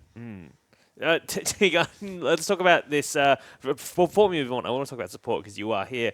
Nami, you were saying, is the classic counter into Karma, but they also could have picked Lulu. So why didn't they do that, do you think? I think they just fell back on the chest? They just get the free counter pick. Yeah. And they want to do what they think is the best counter pick. I agree with them. I think Nami is a better counter pick to Karma than Lulu is because all you do is out to stay in the lane and you end up winning no matter what. So I think they just fell back into a comfortable setting. I still don't like that Lulu got through the whole draft. Without getting banned, yeah. I think it's just, as you saw in the Chiefs game, they think it's pick ban. I think it's pick ban. And internationally, it's also reaching that sort of a setup. So to let it fall through, it might be them hiding picks, like you were saying before. It might be the mind game, or it might have just been AV picked something and Sin reacted. Right, okay. Well, moving from the pick into the actual game, I know early on, AV were looking like they had some early game jitters, Mendrix. It wasn't just FBA on Sin. It was like across the board, AV not looking as confident as we've seen them maybe at the start of the split. That's right, and with the first replay that we're looking at, it seems to just sort of be the storyboard for the game. So here's just, a typical 2v1 onto it, and Flares does a great job. He actually ends up popping off this game pretty much the entire way through, but he's able to get a 2v1, picks up a solo kill off the back of that. And Sybil ends up having a bad game pretty much from then on. And it's really, it's really hard for them to say because the jitters really was there. Series was having poor ultimates as well, a bit questionable across the board. I think there were flashes that were missed. There was just a lot of mechanical errors happening. And it just comes down to it. Are the jitters starting to get to them? Yeah, that was just an eye-popping play from Flares there. There's nothing more to say about it. It was a really, really good 2v1.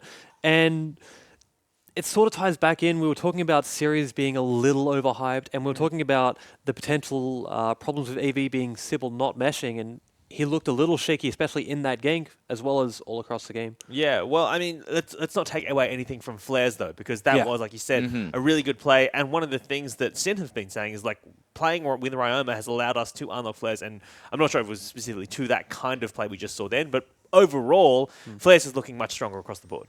And I agree with that, because the thing is that typically could you get to see Flares play the Rumble going into this matchup? I mean, big reason why that was able to be facilitated is you got a Z pick. That means you're able to run 2 APs, which is something that's comfortable for those two players, or at least Juves looked very comfortable on. You're able then to unlock the Rumble, and you still have some AD threat in the fact that you've got an assassin who is AD. So one thing we've seen with Rumble particularly before is that Rumble is a lane bully, and it means that when you've got yourself pushed up against their tower, it opens yourself up to ganks, right? So what happened today in terms of Sybil attempting to gank that top lane, and why was Flares able to kind of like stay safe for a lot of the game? It's really hard to pinpoint exactly what went wrong. It might have been Flares getting too much poke in the top lane before Sybil's getting there. It might have just been Sybil not getting there at the right times, not executing properly. It's a really hard thing to just sort of sit there and go, this is where it went wrong, because it's just a compounding issue. And once it goes wrong once, it can go wrong again and again and again, and there's not much you can do to stop it once a lane bully gets ahead. And it does sometimes comes down to that spawn mentality. Sometimes you prefer to actually have those extra 6 minions than you would having a jungler coming through. Sure. And you could tell in those situations when Flares, as soon as he was level 6, he had the tools he needed to actually take that 2v1 situation. And it was, like you said, mind-blowing play. He was able to initiate that 2v1, even though it looked like he had the drop. He didn't even have the drop. Well, moving forward, I know that AV were trying to make some plays, but Sin, just kind of kept moving around the Mendrix. I know there's another replay you want to pull up. So talk us through what is significant about this. So at this point, there's been, I guess you could say, a bit of scrapping happening, a bit of too much happening. Sin are just doing their normal rotations around the map. They're speeding up the play, and AV try to respond. They try to make a move. As you can see, they use a number of ultimates into that to see if they can make it work. And really, they end up fumbling the whole engage. And Sin are saying, sweet, no worries, we've got a bit of an advantage here. Again, another questionable ultimate. I think Swan was saying this was, he tried to make an extended team fight happen, ended up paying the price for it. Morok Jeopardies end up falling in the end, and Sin just start running away with the game from that point on. And Tegan, this is exactly what you were talking about before, right? You were saying, look, Sin, when they get these early advantages, they kind of push their advantages, and they're able to kind of eke them out and over time build them throughout the game. Yeah, I think they're one of, if not the best team at just taking small advantages and just shoving them in your face. Take that. Just, it seems like once they get an advantage, they're not happy. They want more. They want more. They want more. And sometimes that bites them in the arse. Yeah. Sometimes they just sort of go too far and overstep. But they're one of the teams that is just aggressively looking to push the limit every single time they get anything. And it showed in that game. They didn't do really well early on, but once they started getting the advantages they got, the game just really got out of control really quickly for AV. So then, Mendrix, quickly before we go to break then, do you think that AV need to stop Sin getting ahead early in the game in order to play from in front and to take the second game? I think they just need to loosen up a little bit, because most of those advantages that they picked up over time were from, specifically getting those advantages were actually just mistakes from AV. So if they just clean that up, Sin won't get ahead, and then they'll be okay. Just pick Lulu. Just pick Lulu. Well, Sin are currently head a 1-0 over Avant Garde in this, our second match of your OPL Saturday, round 10. But do not go anywhere, because we'll be back with game 2 right after this. Cocoon's not going to land. Flashback from Triple, and now Ryoma being chased down. Jake gets over the wall and picks up first blood. There we go. Sybil finds him. Gonna try and lock him down. Equalize against Pops. Ultimate from series misses again, and Sybil, he's in trouble. Flair says, take take him down, buddy. And in the mid lane, there's going to be even more deaths. The dive goes on towards the Yari, but he pays for it with his last. Series looking for an ultimate, knocks them all away, and he's getting turned on. Good bubble, equalizer, and Ryoma on top of that. He goes on a rampage, and Sin just collapsed onto Avant Garde. Sin pushing on forward. Series still looking for a flank, but the carries are half health. They snipe FBI, take him down. It's now 4-on-5 with Agragas in the back line. Series gets his body slam interrupted. Flair says, all right, we got to try and fight. Roman's getting into the back lines on top of Blinky. He's kiting the assassin backwards, so has to dash back into the shadows. But the Zonyas is going to be able to take down Jake. As Avant Garde slowly bleed out, they will still lose their inhibitor. Sped up by Rogue. They turn around. Sybil gets caught. Blown up. FBI gets the kill. Equalizer's going to get popped as well. Avant Garde has to just run away again.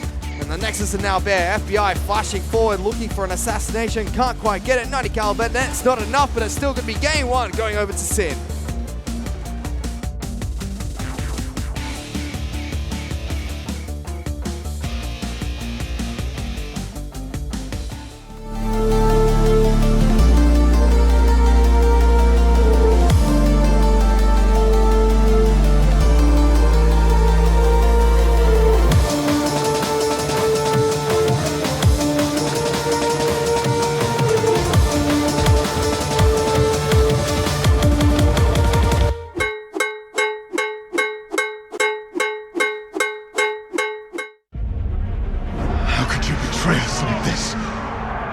Because I could. Because I wanted to. It ain't about the money. It ain't all about the money. With my dying breath, I offer my soul to thee. Lady of Vengeance, let justice be done. Pledge accepted. What are you? We are the Spear of Vengeance. We come for you, Deceiver. Not a chance. Innocent blood stains your hands. Open, Samuel! Your pockets overflow with the spoils of treachery. Take it! Take it off!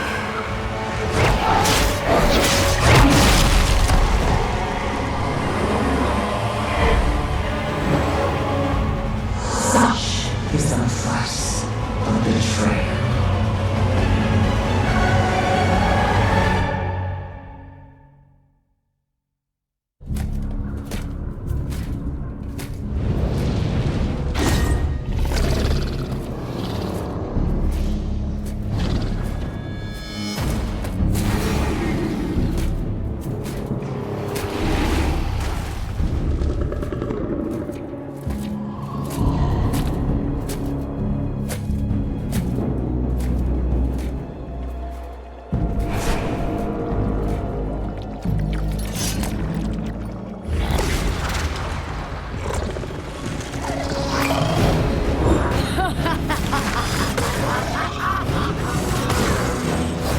Where are your friends? Mine are all around.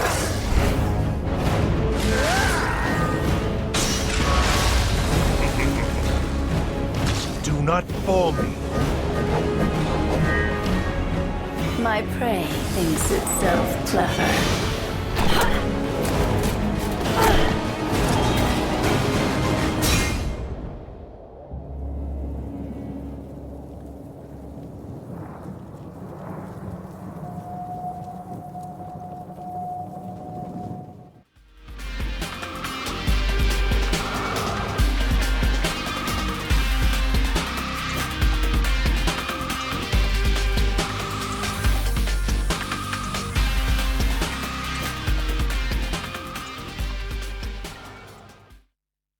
Welcome back to the OPL for Saturday of round 10. If you're just joining us, Sin are currently up 1-0 over Avant Garde. They're old rivals for 4th and 5th place. My name is Michael Higgins-Hing, and joining me here at the desk, we have T-Gun and also Mendrix. Before we get into game 2, you know, what AV had to do? Clean it up? Where do they need to clean it up? Let's start with the jungle, right? Because I feel like Sybil didn't have a great game in that first showing. Can he clean things up into game 2, T-Gun? I'm here to affirm your feelings. He really didn't have a good game. No. It's quite simple. Everywhere he went, there was mistakes. Top lane, Flares 2v1s. And whenever you 2v1, yes, Flares plays that almost perfectly. You have to do that. But that also means your opponents made many mistakes to let that happen. And if they watch that back, if AV watch that back, they're going to agree with me. It might sound a little harsh, but where their problems was generally where Sybil went.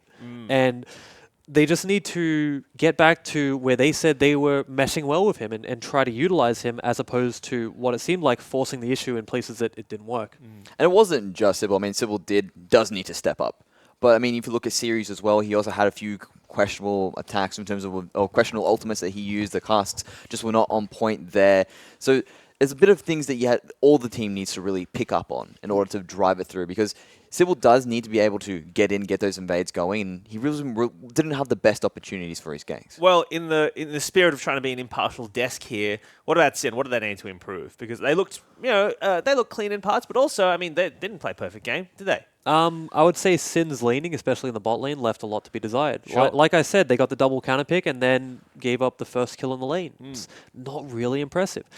Keep in mind, mid-game, late game, their bot lane played really well. It's just that early game was what I think dragged that game out for them. Right. So if they can work on that and improve that, I don't think we'll go to a third game. I hope we do. I picked AV. I'm sticking with them. But I think that's where Sin need to improve. Typically just echoing off that bot lane. I mean, if you looked at FBI, normally I sit back and say, yeah, he's got great positioning. This guy's really normally aggressive in lane. I think it was a bit over-aggressive and that a little bit at the end there. I think he was actually 2v1ing at that point, and they said, no worries, we can take you on. That's why he died there. And then also he had a bit of a misstep towards the end there when he actually got hit by a charm. A bit overzealous for him to be that far up. Yeah, I was talking him up before the game. I'm sticking to that as well. He is a great ADC. It's just every now and then he makes these small mistakes, and that's what's keeping him away from that top 3 tier that the other 3 well-known ADCs are in. Right, but outside of that bot lane, you think Roma, Juice, Flair's doing pretty well for Sin? Yeah.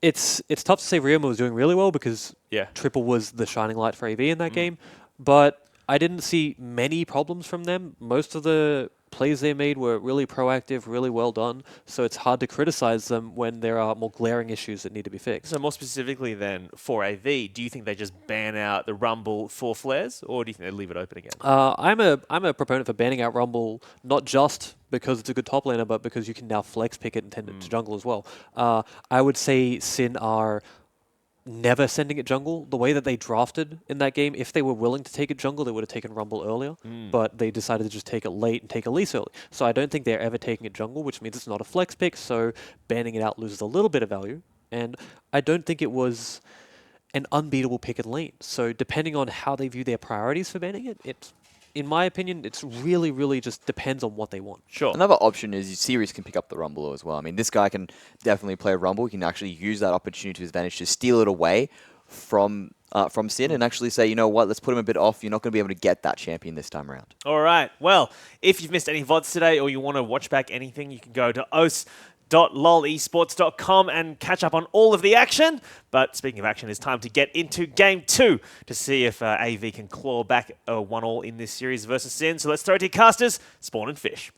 Thank you very much, guys. We're about to get into the second match. Currently, Sin lead 1-0, and it's one game closer to the Spawn cosplay. They'll be coming up very shortly if they do pick up a 2-0 victory here today. Yeah, exactly right. I mean, I like cosplaying, so I have absolutely no problems with it. However, I do have a problem with what the top side of the map was trying to accomplish out of AV in that game, because there's so many times that they had winning scenarios that they will put in, and then a mechanical misstep really costs them. I mean, I'm talking about Series didn't have to push out the first wave. He could have just recalled, got himself back fine. The wave was going to push back into him. Burns ultimate, burns flash, nearly dies. Then all of a sudden, Sybil comes top lane.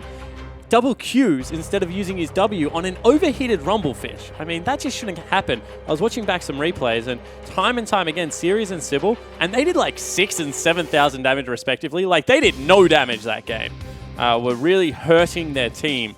So Series, Sybil must step up if AV have any chance this week, or better yet, even next week going into that gauntlet. Yeah, next week's the most important week for the two here, so Avant Garde need to really learn from their mistakes as soon as they possibly can. Because that game wasn't good for the top side of the map. Triple did well in lane. So Blinky and Jake fight back against FBI and Rogue. The other three members were honestly fine. Juves and Flares just really outplayed their counterpart. And, you know, means you have to force them off comfort, means you have to be able to fight a little bit of fire with fire and step up. Otherwise, you're going to lose in a very similar fashion. Well, we are going to pick some bans for the second match here. The first few bans will be Syndra. Jace taken away again by Sin. Malzahar is the third ban coming out from them. We have Thresh, target ban towards Rogue, really well known for his rogue play. Camille is the second ban coming out from Avant Garde. Still waiting on the final ban, which is going to be Renekton, banned out against Flares. I mean, it makes a lot of sense. They don't want him to be able to get even further priority in the lane on such a bully, such a good split pusher. I think that if you confine him to a team fighting top laner, you've done the first part of the job. The second part is being able to camp him out. And Rogue, aggressive. Yeah, picking up the Zyra. Haven't seen this champion for some time now. But still a very powerful mage in the bottom lane. Avant Garde might want to take the counter, the reverse matchup in the top lane. Yeah, and I mean, that's a big gauntlet. Last time we saw Series pick up this, Sybil didn't really shadow the lane well enough, and he got ganked and died, as opposed to being able to pick up the 1v2. So be interesting to see whether Series does want to play it. We heard from him the other week that DPI on his mouth has been significantly decreased. So that's why he finds it a little bit strange playing at the moment. I don't think it really accounts for a slump of like, what, 3.5, 4 weeks that's going on now. But he does take the matchup. I like the confidence out of the young man. Hopefully he can fight back in this game. Because as Tegan was saying, this is someone that was really hyped up coming into this. I mean, last time he played against Flares, he picked up a solo kill against him in lane. Yep. Now it's Flares that takes the 2-on-1 and takes down Sybil. I mean, this was really the matchup that got everyone hyped for AV, because they were able to come in here, wipe the floor with Sin. It was a quick 2-0. I know that like lots of people online are like, Sin played poorly that game. Sin had only just 2-1'd Abyss before that. Sin were just playing poorly in general.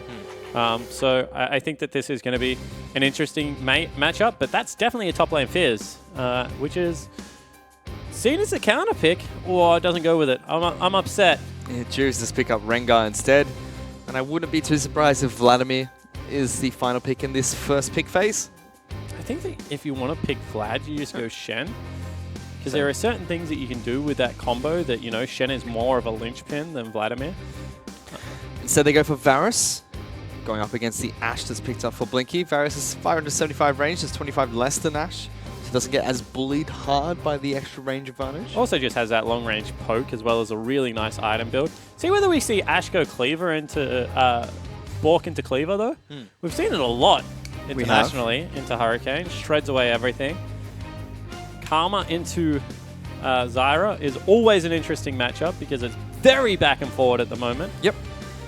So, both teams picking up a fairly standard start here with bottom lane as well as jungle for the side of Sin, top lane for the side of Avant Garde. Lots of damage from Sin, a lot of utility from AV. And still waiting to see what the next few bans are going to be here.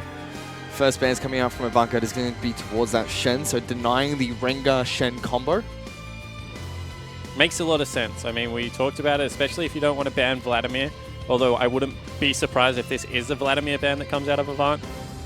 You don't want to give away Rengar Shen Vlad. I mean, that's just an obnoxious backline diving comp that Ashe is never going to be able to stand up into.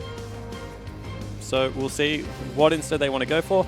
Sybil had okay performances on Lee Sin, so I wouldn't be surprised if that's Sin's ban coming up next. Next ban from Avant Garde is going to be Vladimir, targeted towards Ryoma. Not too surprised with that. He was able to pop off on that champion against So Legacy. they forced him onto Graves is pretty much what they're trying to do here. I mean, you can go Kha'Zix or Graves, maybe Zac or something a little bit stranger. I mean, you take away the Gragas yourself and play it in the jungle, and then you deny potentially a pick for Flares. But realistically, really putting the screws in on Sybil is what I'm trying to say. Did not have a good Game 1 performance, has been slumping. And that was a champion that, even on Direwolves, he was making like very weird mechanical errors on. So really needs to step up. Which is strange because a week ago we would have said Graves is probably the first pick jungler in the current meta. It sounds strange that Sin are forcing him onto the champion, but does make a lot of sense. as Orianna does get locked in for Ryoma, and we have Na being picked up by Flares in the top lane. So an annoying top laner going up against Siri. See whether he goes for any form of MR or whether this is just going to be a straight up duke it out with a cleaver into a frozen mallet and really annoy Sirius. Final pick for Avant Garde will be going towards the mid lane. Triple has his matchup of choice heading into the Orianna picked up by Ryoma. And Azir has been locked in here for Triple. Yeah, so now we're really getting spicy. I mean, throw out the fact that this doesn't mean anything for the teams because we've seen a Na pocket pick. Now we're seeing an Azir pocket pick for Triple.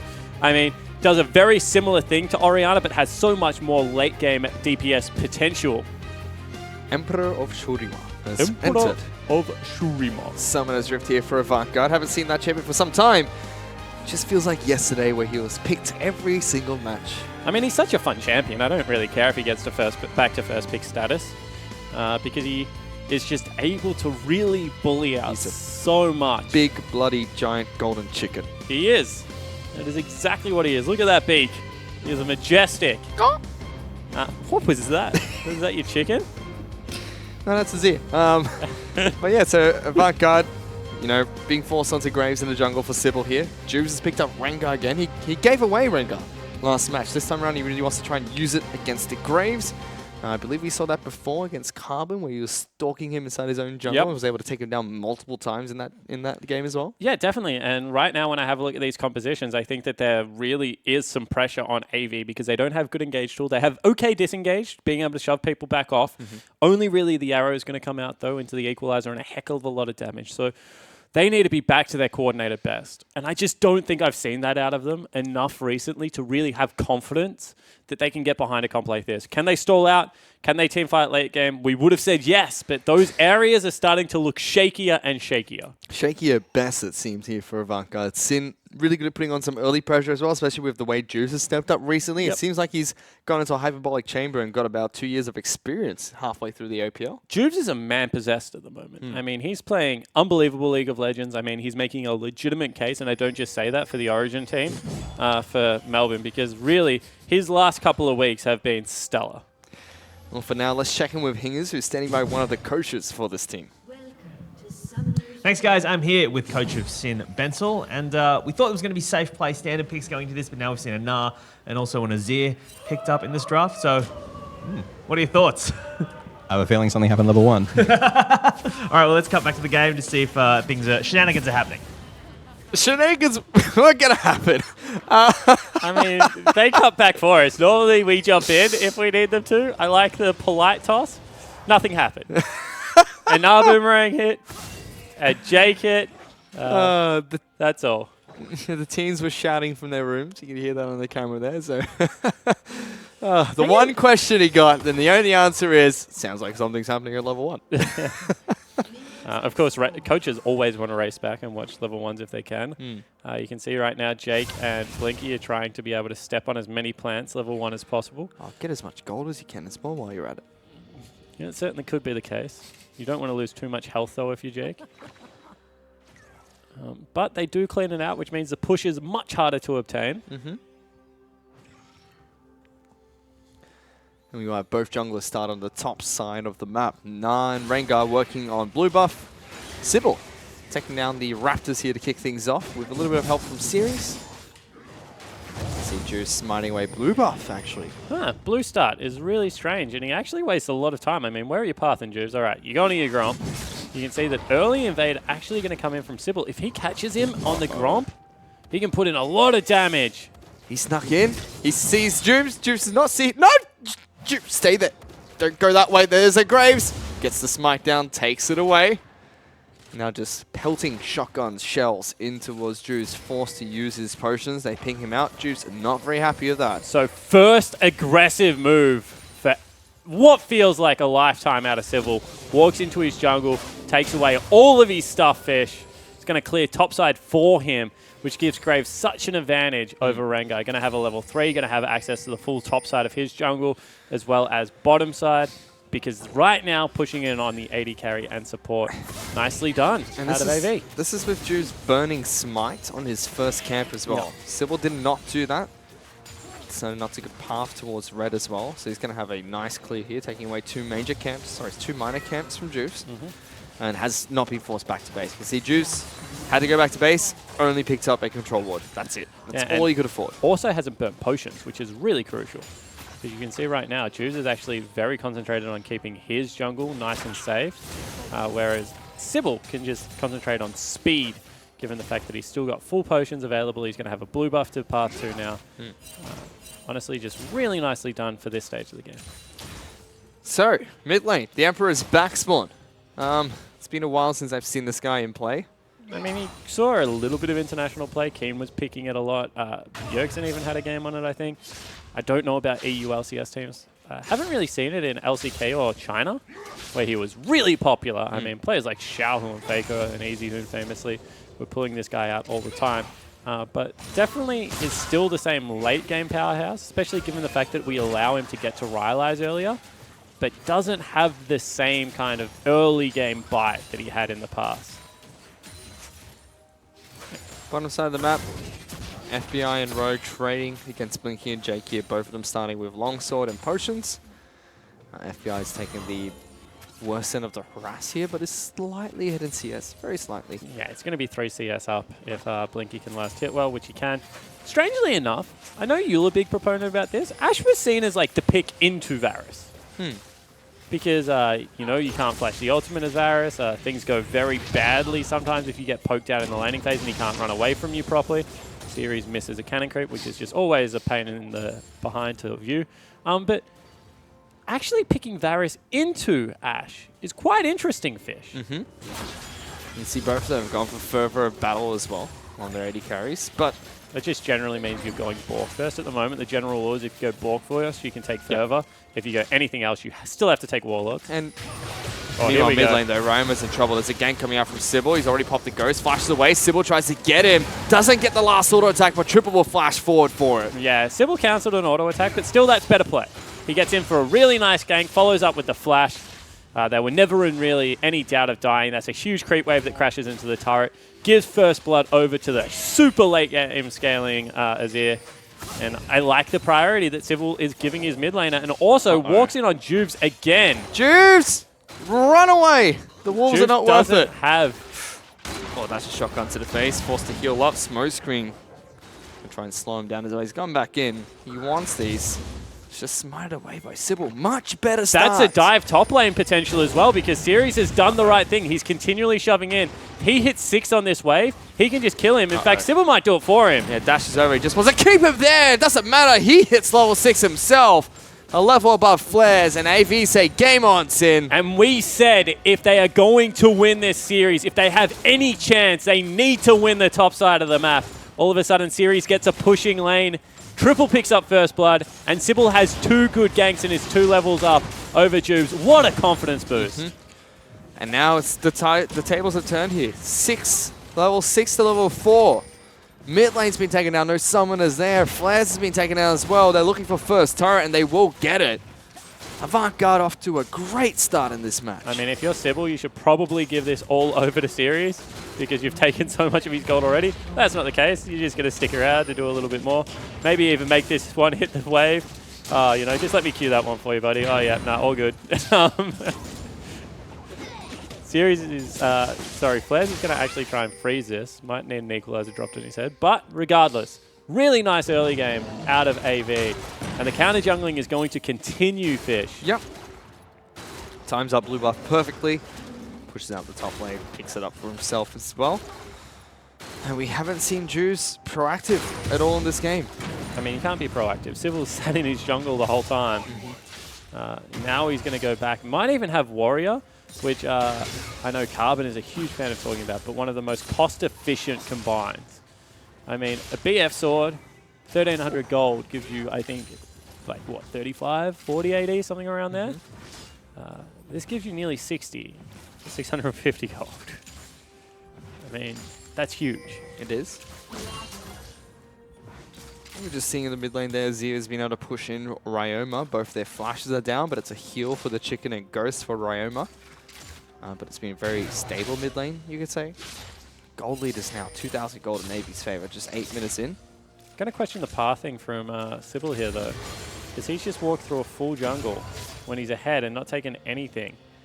If your mid lane's shoving in, I mean, Ulti coming out from triple there, slides Roma backwards. Shockwave is going to lock both of them down, but Sybil had a Q prepared before that. All right, cool. So I can't question his pathing because, it's a 2-on-1. Series looking for a solo kill. He overheats, flashes forward. Flares is burning alive, lives to tell the tale, and now Juves wants to try and hunt him down. Dashes back out, Boulder Strike comes through. It's going to be a close one, but Juves still picks up the kill. Yeah, Juves able to get the first successful gank. However, damage done because Series gets them both very low. They can't afford to stick around, and mid lane turret falls.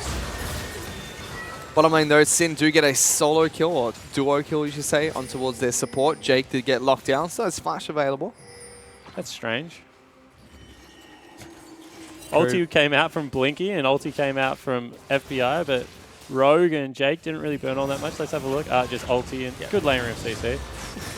Ooh, and Rogue just out of range of that turret. Very lucky. Otherwise, he would have definitely been a return kill. But 20 CS nearly. For that, so really nicely done. So Sin really relying on their bottom lane this game. Mid lane's been taken out twice. Sybil is a monster.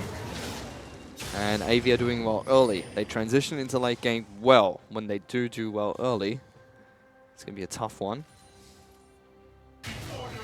Triple's been able to pick up blue buff for himself, so going to be able to push out these lanes incredibly easy. And when I spoke to Blinky about the Sybil pickup, they really were hoping it made their early game much better. I mean, that was the big area of improvement that they were looking for. They said that, you know, historically they haven't necessarily picked for it, but they believed that they had the ability to be a good early game team, and they just weren't really showing it. This is the best early game I think we've seen out of them all season long. And it really has been off the back of Sybil as a catalyst, so got to take your hats off to him. Shocking game 1, but game 2's been good. Certainly has, but where does Sin go from here? Because they're creeping towards 3,000 gold behind just 10 minutes in. I mean, I think they just have to keep farming up, right? When you're playing Na, when you're playing Orianna, you can't really accelerate the game at a drastic pace. You're instead looking for those incremental advantages of like chip damage. So it's fairly even top lane. Even bottom lane's fairly even, although it is in Sin's favor. Jungle is where it's at. 1,500 in Sybil's favor. And mid lane about 1,300 in Triple's favor. And now the same pressure that was on Juves last game is now... the same pressure that was on Sybil is now on Juves. What I mean by that is when you are down so much in the jungle, if you ever get counter ganked, you just outright lose. I mean, there's nothing you can ever do. They're going to be so much more effective than you. Series knows that he's unfortunately being camped out here because they've got everywhere else littered with wards and Juves hasn't been seen. So you just drop the equalizer. Yep. Well done. And back away. Get a free shop in because... Yep. Good move coming out from Juves there. Puts some pressure onto Series, but he played that one well. I mean, when you have the red buff warded, Krug's warded, and 2 control wards in the river, and you haven't seen Rengar, he's topside. He's somewhere topside. So that was a pretty basic play for Series to be able to come out ahead. We have another gank coming in towards mid lane, it seems. Graves is looking to try and wrap around. Actually, Juves got to be careful. There's a chicken and a man without his cigar. Everyone is coming bottom. And they also... Ooh. They're hunting him. Sybil. He might be in trouble here. He's Teleport coming in. That's a... Oh, Shockwave comes out. Cancels the flash from Sybil. He's dead. What are you doing, Sybil? Mechanical misplays all around, but still picked up a nice kill for themselves. Yeah, certainly do. They do have to burn teleport as well as ultimate, though, for it. So that's a big investment. Flair's not going to get anything done down here, unfortunately. They might go for the dragon instead. No top lane tower to take. So... Oh, not too bad for Sin. Big shutdown on Sybil. Sybil's gone for Storm Raider's Surge as well. I saw Juice tweeting about this on Twitter a few days ago. I wanted to see what people thought about it. So not going for the Warlords, not going for Fervor of Battle or Thunderlords.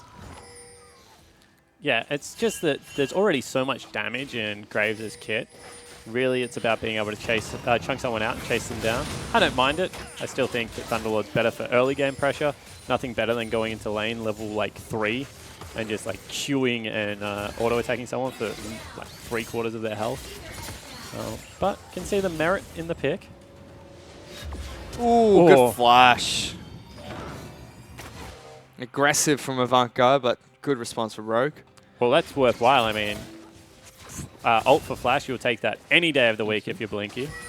But it almost feels like FBI and Rogue can now stay with the advantage of an ultimate. Definitely not. I mean, Series is still got ultimate as teleport. Flares doesn't have his, and he's going to go mega mini here. Gonna gnar him back. There's the equalizer. Flare's trying to get the heck out of it. Flame Spitter gonna run out. Shortly overheats. Flare says, all right, let's go. Flashes forward. Gonna get the hyper. One more attack. Takes him down 1-on-1 and takes the blue buff too. Yeah, Flare's absolutely popping off there. I mean, Series had everything in his favor. Was fighting him on the equalizer, but it was a little bit wonky. And now he falls down. Flare's gonna be able to push into the turret. And what, do you burn teleport? Do you send... Is Sybil up there to take even more farm? You know Sybil's coming due to the plant being exploded there. Wow, big one-on-one play from Flares. Yeah, that's huge. I mean, that was one of the areas that had been given so much early game priority and was winning for AV. And yeah, I mean, now it's pushing against him. Juves has found him. Bowler, double bowler. Gonna have to use the ultimate to get backwards. Juves, don't go underneath the turret. That's the flash away. Sybil's going forward. Q's not going to connect.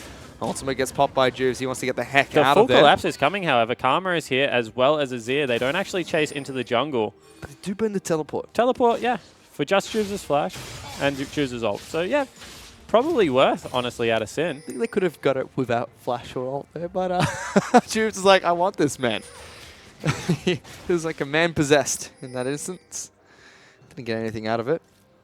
But the map's going to reset. Sin are just forced to farm close towards their turrets. That's given Avant Garde a 2,000 gold lead. But AV were up like 3.5, nearly 4,000 goldfish. So you have to say that this has been quite a fight back, honestly, so far. The kill over onto Sybil, as he was caught out going very deep. Kill onto Series now from Flares. Solo 1v1.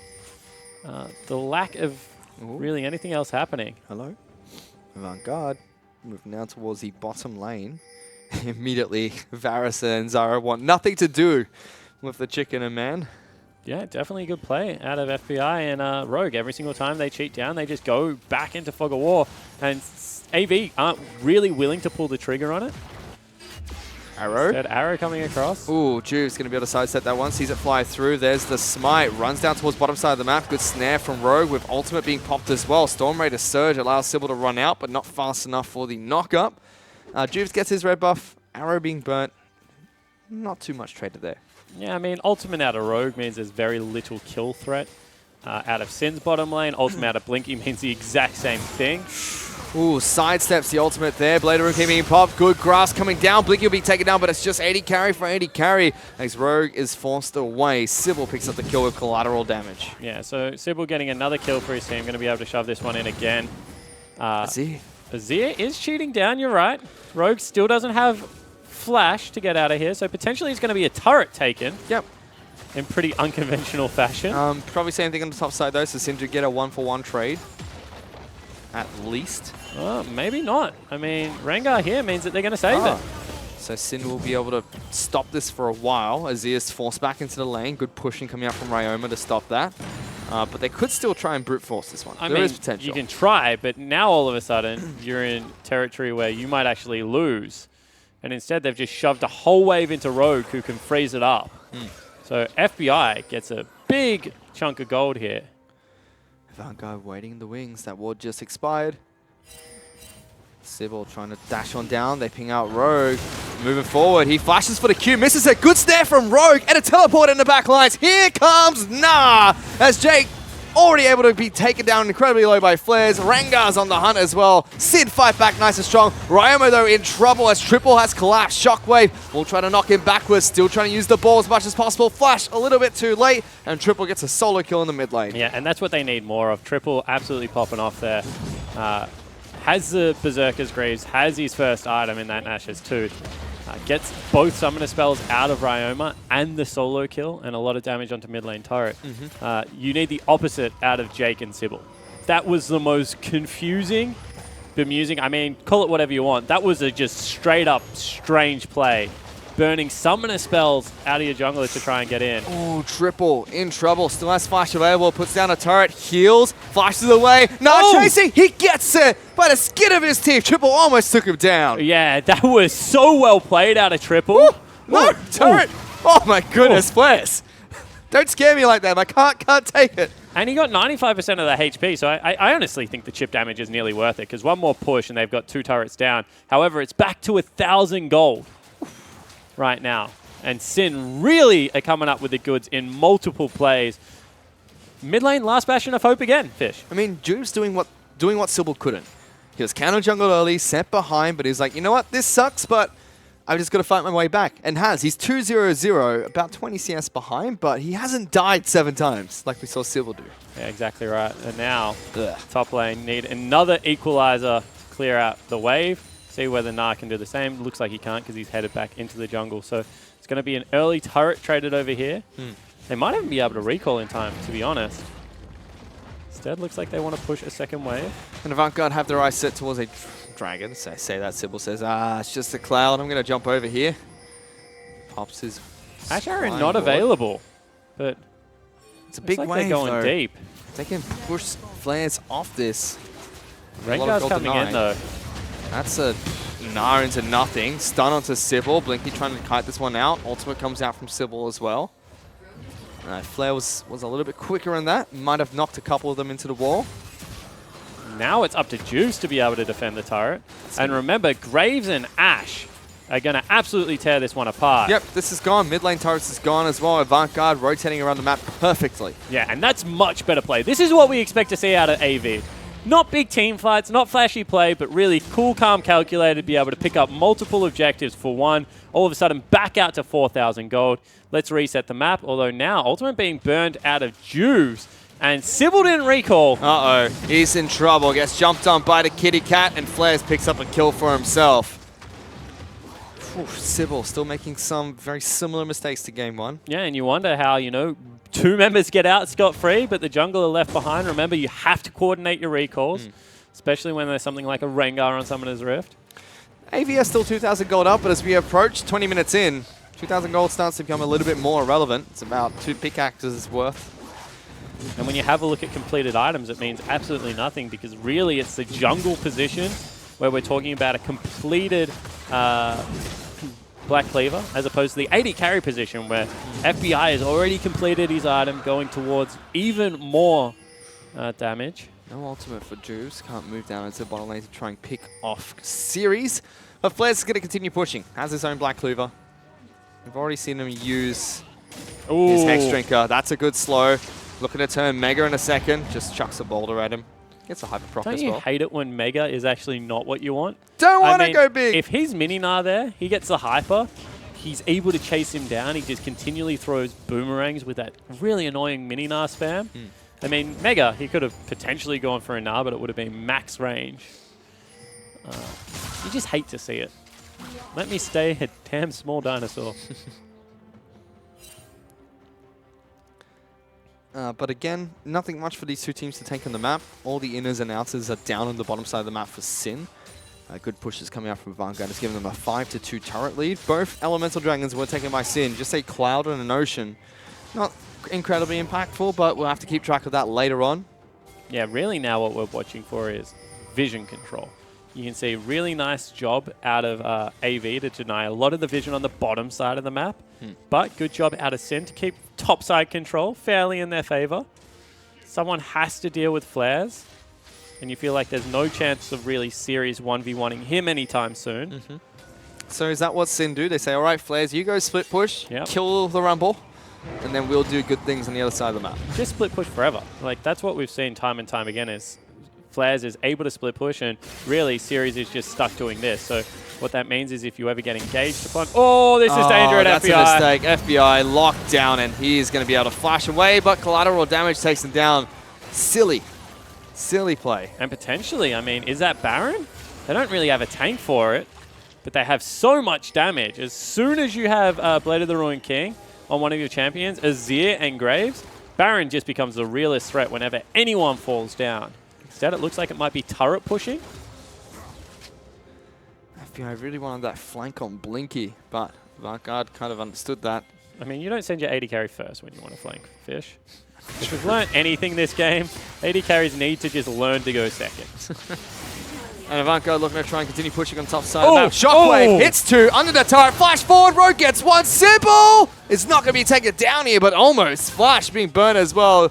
Juves is still hunting. Meanwhile, Flair says, all right, you Rumble mechanical futuristic thing of mine, fight me.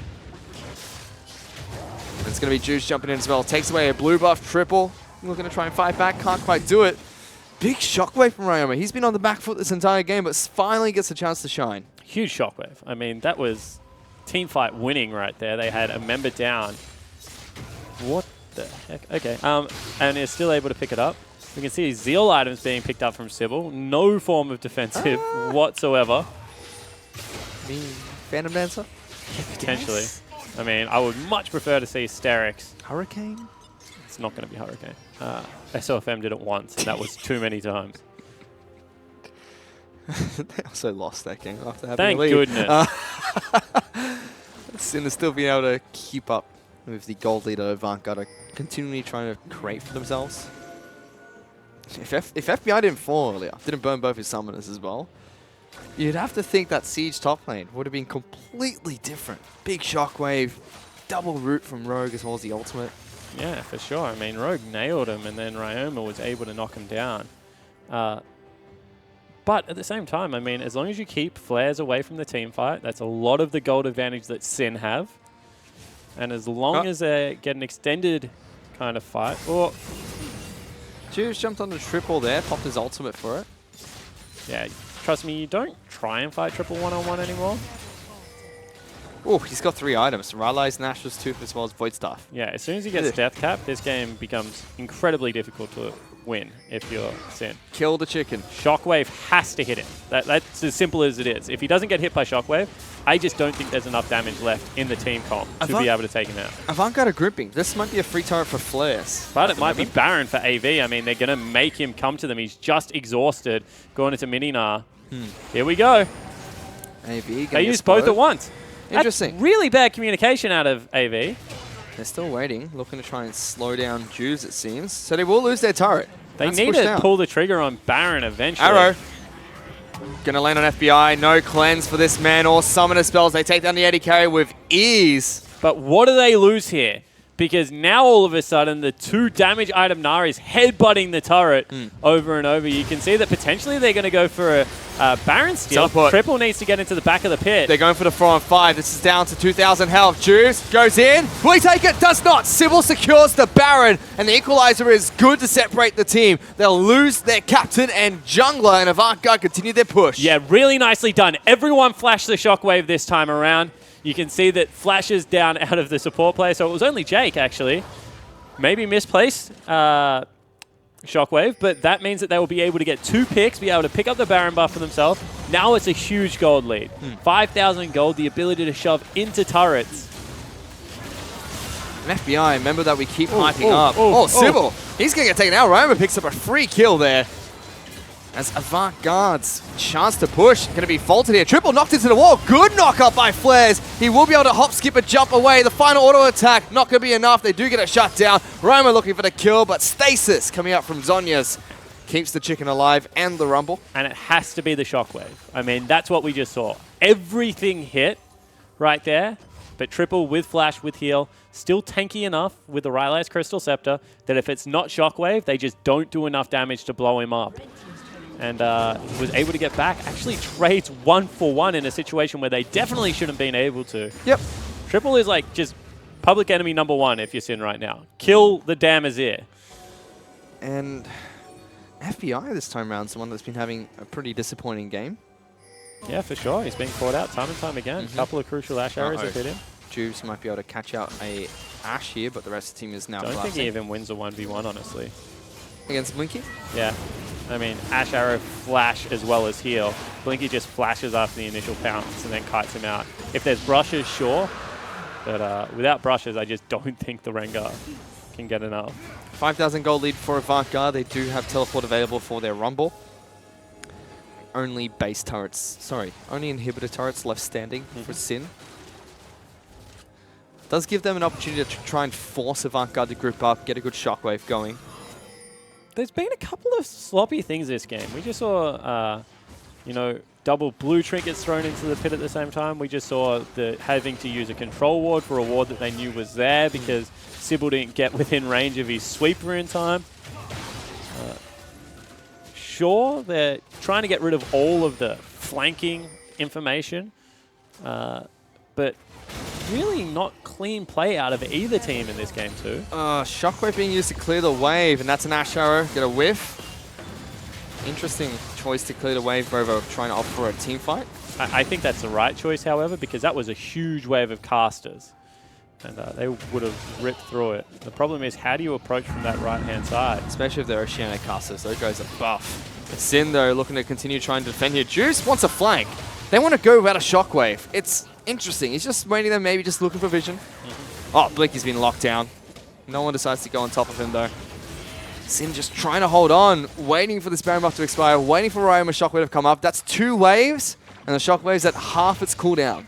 So you'd have to think the next one's the last one they have to defend like this. Triple's getting poked for very little reason right now. Doesn't have summoners. Ocean Dragon is helping them keep alive. There's a redemption. Bad equalizer actually coming out there. Ultimate comes out FBI. Jake dead. FBI gets that kill. Flares is mega. And Shockwave is almost back up. Avant Garde Siege. And Triple got hit. Avant Garde Siege looks horrible at the moment. I know. For a team that has a Zir and double 80 carry, you're right. Their Siege looks poor. And they've got huge wave top lane. They hadn't set that one up. Mid lane was actually reversing against them. Sybil, you need to be careful that you don't die here. Things really looking all pear-shaped for AV. In fact, they lost gold on this Baron so far. Baron power play, please. Sin now looking to try and take down the mid lane outer turret for themselves. Just clawing back some gold. Avant Garde back down to about 4,000 gold up only. Or even less than that, 3,500 now. When you're 30 minutes in, that's not very relevant. No, it certainly isn't. Now it becomes about team comp. And Triple just taking too much poke damage. I mean, he's 2,000 gold up. We know who's going to carry this game if it is on the side of AV. Sybil is 4,000 gold above Jews, 3,000 gold above Jews.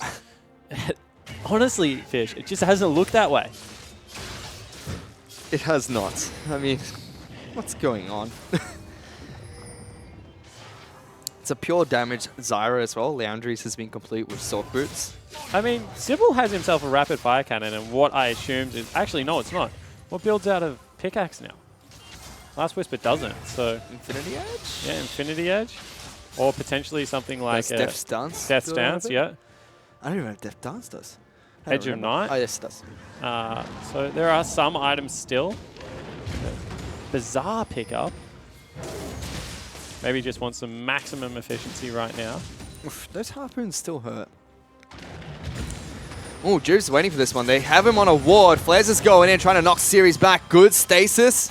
Has flash available. Going to be able to flash away. Bowler not going to connect. Oh, yes, it does. Still looking to try and kill him. But Series is underneath the turret. Forces the flash out. Now, what can Sin do? Because the rest of Avant Garde are collapsing in towards their base. Yeah, exactly right. They go with the 2 members. There's no Baron buff available. And you can see Sybil actually looking to recall. Zyra ultimate going to delay this one. Good flash from Rogue. Avoids that. Shockwave onto 2 underneath the turret. Forces Triple and Jake's flash away. And suddenly, the Kitty Cat and Nah are going to look to try and take down an inhibitor turret. As Ryoma just takes down right.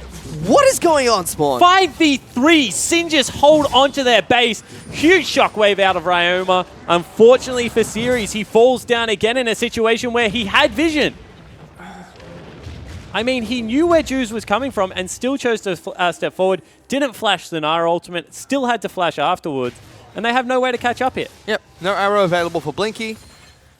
Teleport is available for Series, but he's not even up yet. No wards to teleport to. Sin just took a free inhibitor. That's going to relieve so much pressure from this map. I mean, and the game's dead even. I mean, throw gold out at this stage. This is just all coming down to plays and mistakes. And unfortunately for AV and AV fans, their team is just making more mistakes right now. And they were off to such a great start. It was their game. It was in the bag at about 4 minutes in. Yeah, I mean, they completely shut down Juice. I agree. There's nothing more to say. I mean, he's still fighting back from such a huge deficit, but his plays have just been proactive, and they've been more effective around the map. And that is going to be an Infinity Edge picked up from Sybil. And I don't feel you can build that item right now. He's looking to do damage. I don't know if damage is what they need. Interesting. I mean, if he does hit someone in the face, they're dead. Sure, but if Ryoma shockwaves him once, there's no way he re-enters the fight. Yeah, no Hex Drinker, no more. Yeah. And no tanky items. I mean, you can't brush camp there, AV. They don't care. You've got no vision control over the area. They do have wards. Sin, so we'll be able to spot this one out. They're just letting Flare split push. That forces series back. With the super minions, they have to react to this. All they get is they clear out wards there, and now Juves is on the hunt. They know that series is going back to base. Juves looking to try and fly in here. Emperor of Shurima keeps him at bay for a while. Series is now back to base, so it's Sin's time to put pressure down. Super minions top side of the map. Baron buff is, Baron is on the table. Both teleports are up. Juice has been caught out. Good use of the W. Sybil flashing forward for this one. Juice is going to fall to the arrow by Blinky. So they lose their jungler, and Rogue is trying to run away from a madman, but Flares is going to be able to take down a Nexus turret, and Series almost dead. They're onto the Nexus. What is going on here? Sin looking to try and end the game at the cost of their jungler. AV have to get back here, and they might be able to clean up the rest of Sin and take Baron. They're making a beeline out of the base. They want to get the heck out of there. They will get cut off by Sybil, though. And suddenly it's going to be Flares flashing on top of Triple, looking for the fight. They got Triple. Blinky's trying to take that Roma. Good flash out of the Shockwave. Will stand back up. Here comes Sybil from behind. FBI standing his ground. Not going to be enough. Flares almost takes down the Graves. And that was a chaotic fight. Certainly was. It was an ace in the end. And it looks like they're going to move their way towards Baron. No, they don't feel like with only one turret left available, they can do it. So instead, it's going to be huge respawn time is coming in for Sin on their mid laner, 80 carry, and top lane position. Woo. I mean, do you teleport in here? They've waited so long. Well, Jubes is on his way. Avant Garde can still pull the trigger. So they do teleport. They will have full vision of this, and they have a Zyra and Rengar to defend. But it's warded in the pit. So ultimately, they don't have to face check. They're going to take a lot of damage because they don't have a tank here. Just Sybil. Baron's gone. Juice looking to try and go for it. Mikkel Steel just scout this one out. Rogue actually in trouble here. Equalizer gets put down. Rogue will die to series. Juice going for a steal. Baron's at 3,000 health, buddy. That might cost them the game. I mean, potentially. They're still got huge creep waves in the base and only one turret. I feel like this is still a one-team fight game, because they're not going to lose it in the next 30 seconds. So Juve should have a chance to respawn. But at this stage, everyone completed item builds. The Infinity Edge is done. Okay. All right, Sybil, you need to calm down. But he is a full Infinity Edge. His late game has actually been a lot better. Has? He's been popping off, you can say. His mid game, pretty poor again. Honestly, pretty poor. So he went from being like 3-0-0 to being 3-4 at one stage. So, I mean, Sin have shown they can defend against Bamra. They're happy to do it. The combination of Rogue, FBI, and Ryoma is enough to wave clear. It's stalled out. Ryoma gets a shockwave every 3 waves. Now I really want to see if they can continue to do just that. Rogue sending off to the side again. They're just going to try and brute force this one down. That's going to fall easy. Ryoma in trouble as Series diving into the back lines. Ultimate from Sybil's not going to connect, but that's a Zonya Hourglass down for the Rumble. Inhibitor is going to fall. And Avant Garde get a good objective for themselves. That's the way to take down a turret. Yeah, 100%. Don't even wait. I mean, the Gnar was in mid lane. They had that information, so all of a sudden they just go for the outright shove. That means that they're going to equalize Inhibitor in the bottom lane. In fact, AV's just respawns Fish. Yep. And now they're pressuring mid lane. Top lane looks like it's pushing as well. This is a much better setup. Oh, Rengar ultimate gets popped. There's an arrow on towards Rogue. Shockwave not going to connect. Juice tries to jump in. Oh, it's going to be Jake that falls down, though, due to the ultimate from Rogue. Oh, Flash is being burnt by Triple there, and it was just Juice jumping in with the ball. Yeah, and it looked like that after all the flashes were gone, they really didn't have anything left. I mean, that was just really simple for Sin to be able to clean that one up. Rogue, in fact, flashed forward to do it. And he does so much damage at this stage of the game. Whew, this game is interesting. This game's intense. I mean, if this is a prequel to what's going to happen next week, it's going to be a fun week of League of Legends, Fish. We're also going to get I believe, a Gunsu's Rage Blade on Varus. I like Gunsu's on Varus. Does a lot of damage. It does. I'm still very surprised by it, but it does. No Hurricane for him. I could still be a Hurricane. But this game's been so back and forth. I mean, I don't think Seriously it really trouble. makes sense to build Hurricane on Varus. I've had this conversation with so many people. In the ideal situation, I agree. Hurricane, maximum DPS. You get flight across 3 people, you E them, everyone explodes. Realistically, what happens is you're only auto-attacking your tank. And in that case, both Phantom Dancer as well as, Ginsu's offer just more damage. So the ball was an AV's caught. They still have Baron buff ticking. They only got 1 inhibitor from it. But they're doing the right thing. All right, go top lane. We can't defend. They can't defend bottom lane unless they send Gnar down there. If they do, we'll just push in as hard as possible. Let's sweep out the wards. I mean, AV's thinking is sound at every point of the game. Arrow, Juice, locked down. There's an equalizer. He's forced to flash away. Still lives. But now Sin can't pull the trigger on this wave. They have to wave clear. Roma may be forced to use the shockwave for this one. Holding the ball deep into the back lines. Calls it back. Only a cannon minion left back up. That gives Juice some time to get back into the base. Has ultimate available. Gnar does go Mega. And Rogue again waiting on the side of the base. They're just waiting. I mean, that was a little bit silly, but look at bottom lane. I mean, super creeps, they came from such a long way back. Really, all you have to do is take your deep breath right now. They're sending flares down there to try and deal with it. His AoE isn't clear. Baron is down though, and they do have a small flanking ward right where AV are standing. They have not swept that one out. Sorry, Baron is not down. Juice looking to try and go in. There's the shield from Karma. They don't decide to pull the trigger on this way. Baron is officially over. It's up, it's down, it's up. Yeah, no, now it's down. And Flares pulls all the minions all the way back towards this side of the base. I mean, but when you have a look at it, you can see that bottom lane is still a big issue right now. And ults are coming back available on this wave, it looks like, for the AV lineup. Ash Arrow nearly back up. So he kills the super minion. Heads straight back towards top side of the map. FBI's been on the base as well. Sin, no ultimate on the Rengar, no flash on him either. Looking like they want to engage. Gnar into the wall. Only Series gets locked down. Juice collects the arrow to the face. Zara ultimate still available low. So what did they use? They use Ash Arrow, Shockwave and Equalizer, the 2 big spells still available, and Flash on Flares I feel is huge. So this is the opportunity, if there is any, to be able to break the base for the second time. But look at where Roma's keeping his ball at the moment. There is the equalizer. Shockwave onto 2. Triple J gets taken down. Now Flares looking to try and jump in. Forced to flash away from Series and the ultimate from Triple, who's trying to fight behind enemy lines. And Flares still looking to try and dive on in. They lose the support again. Avant Garde can't catch a break. I mean, they just can't break the base. They've shown through 2 Barons that they cannot break the base.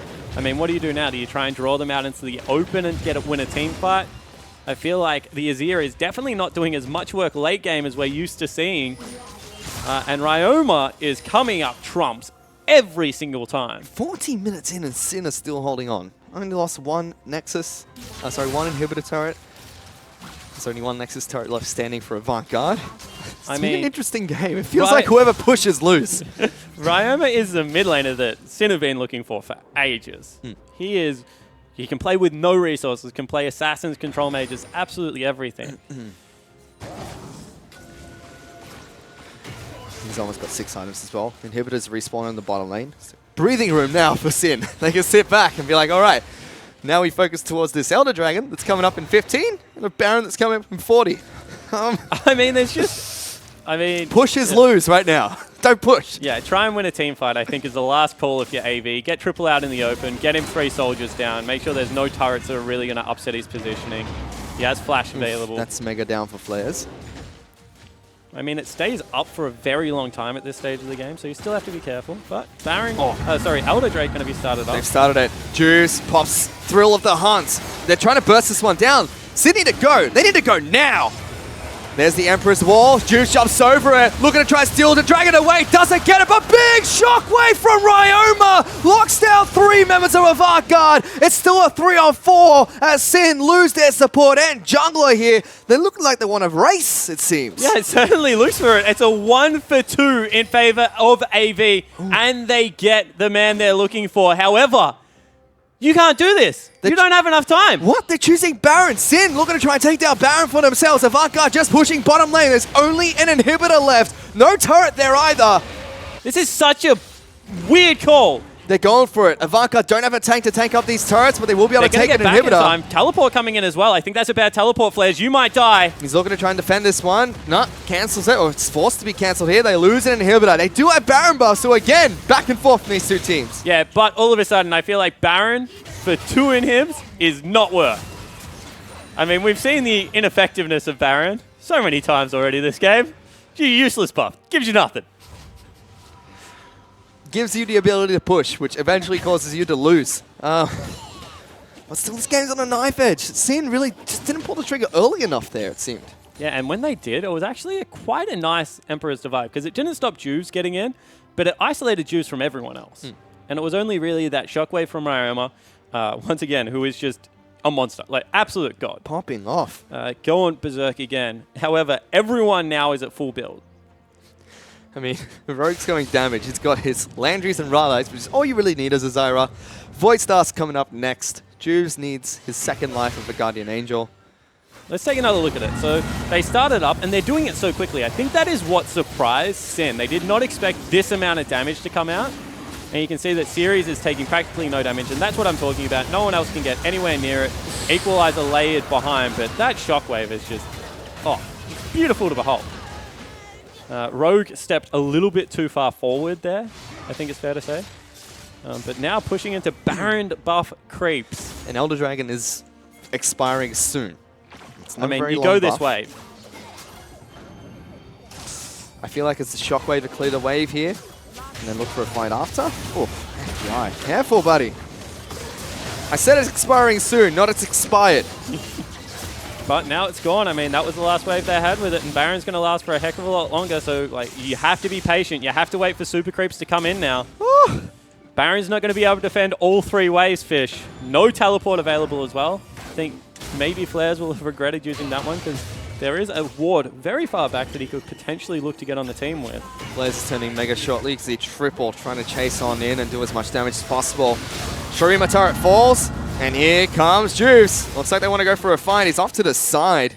Just forces Avant Garde back. Yeah, it certainly does. And now you can see they scramble. It's like, that was the bait. Now, all of a sudden, everyone run and clear sideways. It was because super creeps are in. It was a ghost come out from Ryoma as well. Jake separated from the team. Locked down by a Bola Strike. Gets a big shield.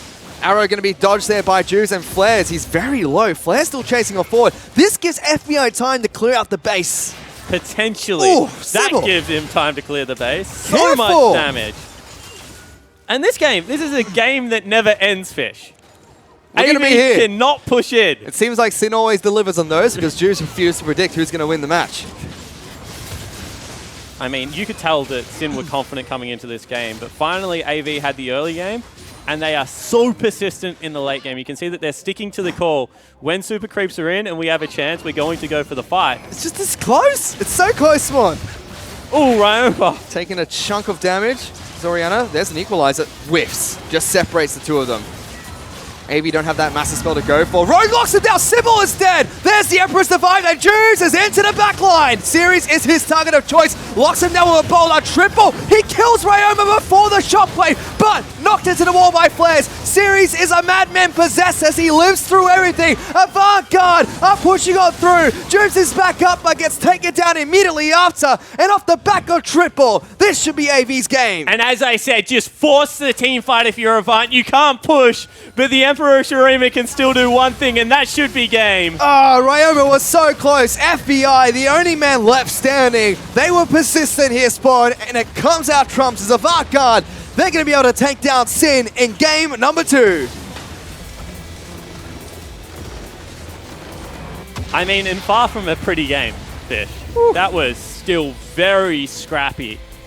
But if Sin don't get that early game they're looking for, AV can take them late. And they are they're like a dog with a bone. They just do not give up on the game plan. And just time and time again, able to push in, able to punish. And if Ryoma wasn't hitting Miracle Shockwaves, the team fights they didn't look like they had enough damage to take down Triple Cheese. And my God, that is it. Whew. I mean, you could see the shockwave being cast there on towards the Azir. And he just turned around and took it. Yeah. He didn't run away, had no flash. He was just like, I'm going to kill you through it. exactly what they did, and was able to turn that fight completely around. I mean, Series was locked in off to the side. Everyone else was retreating. Just not enough for them. And that's off the back of a pick on the Sybil, who had so much damage. Yeah, completely. And you know, when you have a look at it, the AD carries are playing that as best as they can. FBI and Blinky are like so far away from the team fight until they're like, finally, we get to clean up. Or, oh my god, all my team's dead. But that's just how you have to play against these control mages, because they hit you with 2 spells and you die in the late game. And you know, at the end of the day, they finally got that one fight they were looking for. And the series is now tied up 1-1. So to break down that game and get us into the next one, let's give it back to the analyst desk. Thank you, Fish, and thank you, Sport. Well, they have it AV tying up the series 1-all. T-Gun, looks like... no, you were wrong. Mendrix, you could be right. Yes, you I'm looking good at the moment. You could still... my perfect week is ruined, tips-wise. All right, let us look at these picks and bans, because AV were able to take an early lead in this game. Now, was any of that due to the draft, Mendrix?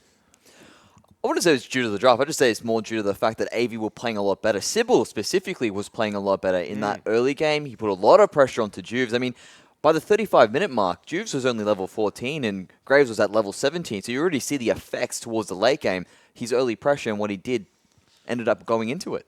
I would say a lot earlier than that. The draft wasn't especially good for AV's early game. They took Azir, which is traditionally just a very late game carry champion. You're not meant to do anything early. And he got ahead because Sybil was in the right place at the right time and because he played well. So I'd say they did well early in spite of a draft that wasn't meant for it. Right. So really they're stepping up in that early game and really kind of like suffocating those early leads Sin kind of need in order to get ahead and play from ahead. Well, let's talk about the Azir. Now you've played with Triple. Is this like a pocket pick he knows, like that you've known about, that's been around for a while? He plays it quite a bit. I didn't think that he'd pull it out in competitive. It's a very niche pick in competitive is a good way to explain it. It's just... You only pull it out when you're really confident your team's going to get you to the late game, and then you're confident that they can play around it. And I'm not so sure I was convinced by AV's sort of playstyle. They had a lot of trouble breaking the base. They had a lot of trouble around the late game. Some good stats from that second game there with Azir. 30k damage to champions. Mendrix, you've seen a lot of different people play this champion. Best Azir in OS? Pop quiz, who is it? Actually, I think it's Roma. Yeah. Roma is actually one of the best Azirs I feel in OS at the moment. So this guy really is good on all control mages, including that. So considering that he was able to actually, get a bit of his taste of his own medicine, I guess you could say. Roma would know the matchup then. Exactly. I mean, in the OCS specifically, this guy, he used to almost play it religiously. It's like, oh yeah, they haven't banned Azir. Oh, there it goes. It gets picked up, and that's straight away afterwards. And really... it seemed to be a battle of the mid lanes. I think T-Gun even saying it was literally both mid laners refused to give up in those particular fights. Ryoma just decided that he didn't want to lose for, 30-odd minutes, that he dragged Sin across the game just by hitting shockwave after shockwave that shouldn't have been possible, and yet it was. Just absolutely popping off on that. By the end of the game, it looked like Sim were actually going to win that final fight. It looked like they had finally got a great fight. They got a pick, and... they just couldn't get across. It wasn't enough. It's just triple, man. It's triple. I saw a tweet. Someone was like triples 1v9ing or whatever. Brutal. Winning assessment. in spite of his team. I know. I mean, that's certainly not my assessment, but Rusty Lol certainly tweeted out some praise for triple. I think a lot of people hashtag I am OPL. Anyway, sorry. I think we want to talk about this Baron, do we, Mendrix? Because a lot of Barons were taken. A lot of Barons were taken, and a lot of Baron buffs were wasted. Let's say. I guess you could say, but this was really the first one that was picked up by AV, and it was off good decision making. They managed to get the pick onto FBI. Then it was a bit questionable from Sin to actually then jump through and bring back Flares to bring him into this team fight. And it was kind of hard for Juves to actually make a steal here. He had a great attempt at it, but he's under-leveled in comparison to Sybil, thanks to his great early play. And from that sort of set them up. But Siege just was a bit lackluster afterwards. Yeah, and I hate that decision to TP Flares in. He got in late, he TP'd to a useless position, and if he stayed, he would have had pressure on the inhibitor. I'm not convinced he would have got it, but it's a lot better than going to Baron and doing nothing. As far as I'm concerned, in a situation like that, you either TP him in super early, don't like that decision, but it's better than what happened, or you concede the Baron, let Juves go for a miracle steal. He's done it before, he'll do it again. Yeah. Not this game, sadly, but he will do it again. And just try and pressure the inhib. Or, third option, difficult to call at the time, so I don't blame us for not doing it, is slowly sacrifice your team stalling the bases so you do get the inhibitor. Instead, it seemed like they made arguably the worst call there. Yeah, and it really seems to be a bit of a case that Sim were making some questionable decisions. I mean, even towards that, when they decided to go for that Baron afterwards. The sneaky end Baron. The sneaky end Baron. And then they lost. Baron. It was, I mean, like, they got it in the end. They did get it, but to lose 2 inhibitors is just not worth it. I like that decision. I actually think that they lose those inhibitors anyway. If they get back, they maybe save 1 inhibitor. Probably not, because it's 3v4 against 4 strong members. I like the decision to go for the Baron because it covers off if AV don't go for the second inhibitor, they then look like geniuses. I think that it was a risk that needed to be taken. We spoke about risk management earlier.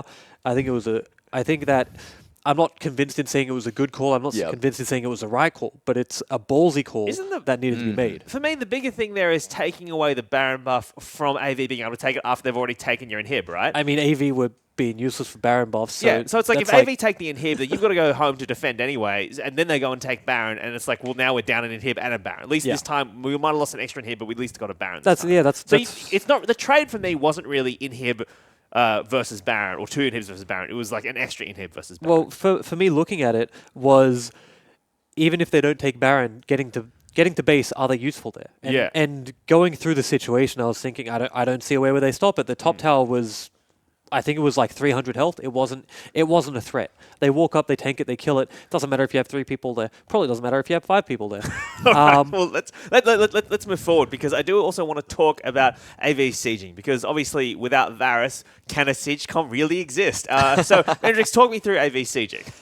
Well, it was a bit lackluster. I mean, you think having 2 ADCs, they might be able to make this work, and it just really was because Ryoma was doing such a good job of holding the line. I mean, those shockwaves just seemed to be on point every single time, and one of the interesting things he did every single time the wave was coming in for that push, he put the ball out there, the ball would sit there just, chilling out for a little bit. As soon as the wave came in, he'd instantly pull it back, push it back in again with the defense and that, and just clear the wave.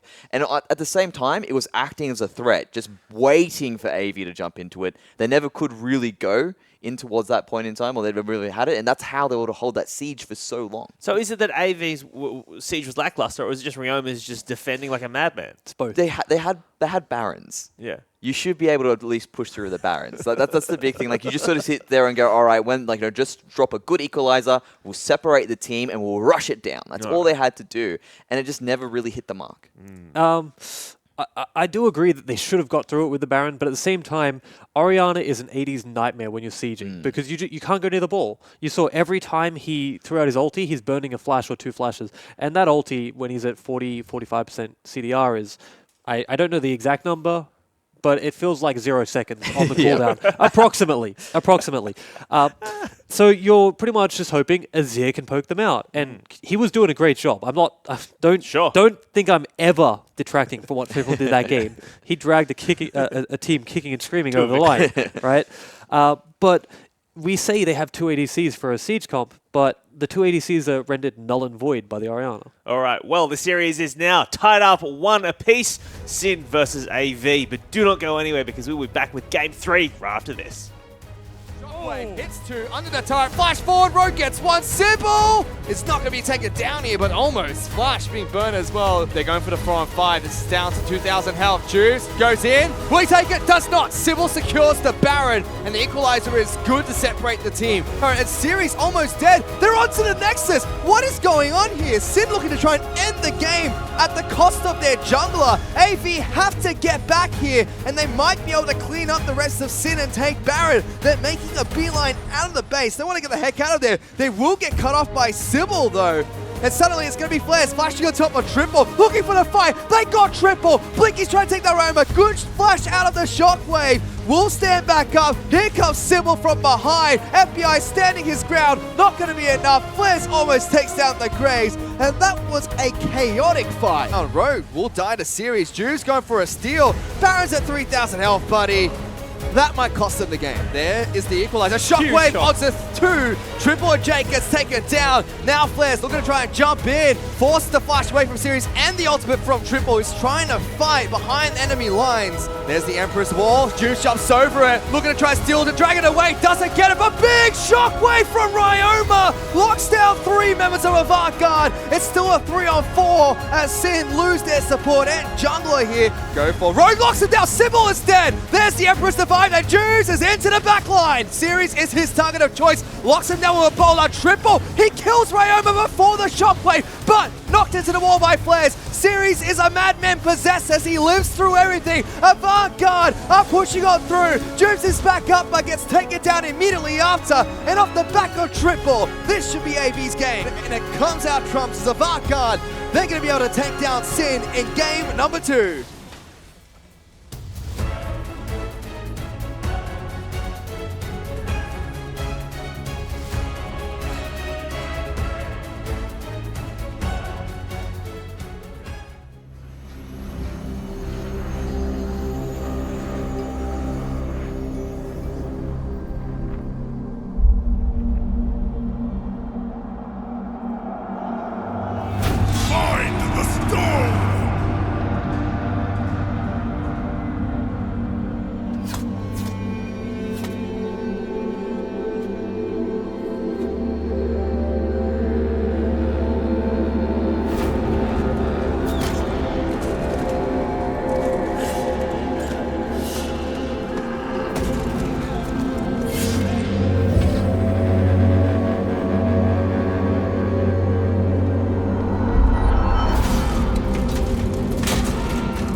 Welcome back to OPL Saturday 4, round 10. My name is Michael Hingersing, and if you're just joining us, Sin and AV are tied up 1 apiece in this, our second best of 3 of the day. Joining me here at the analyst desk, we have T-Gun and also Mendrix.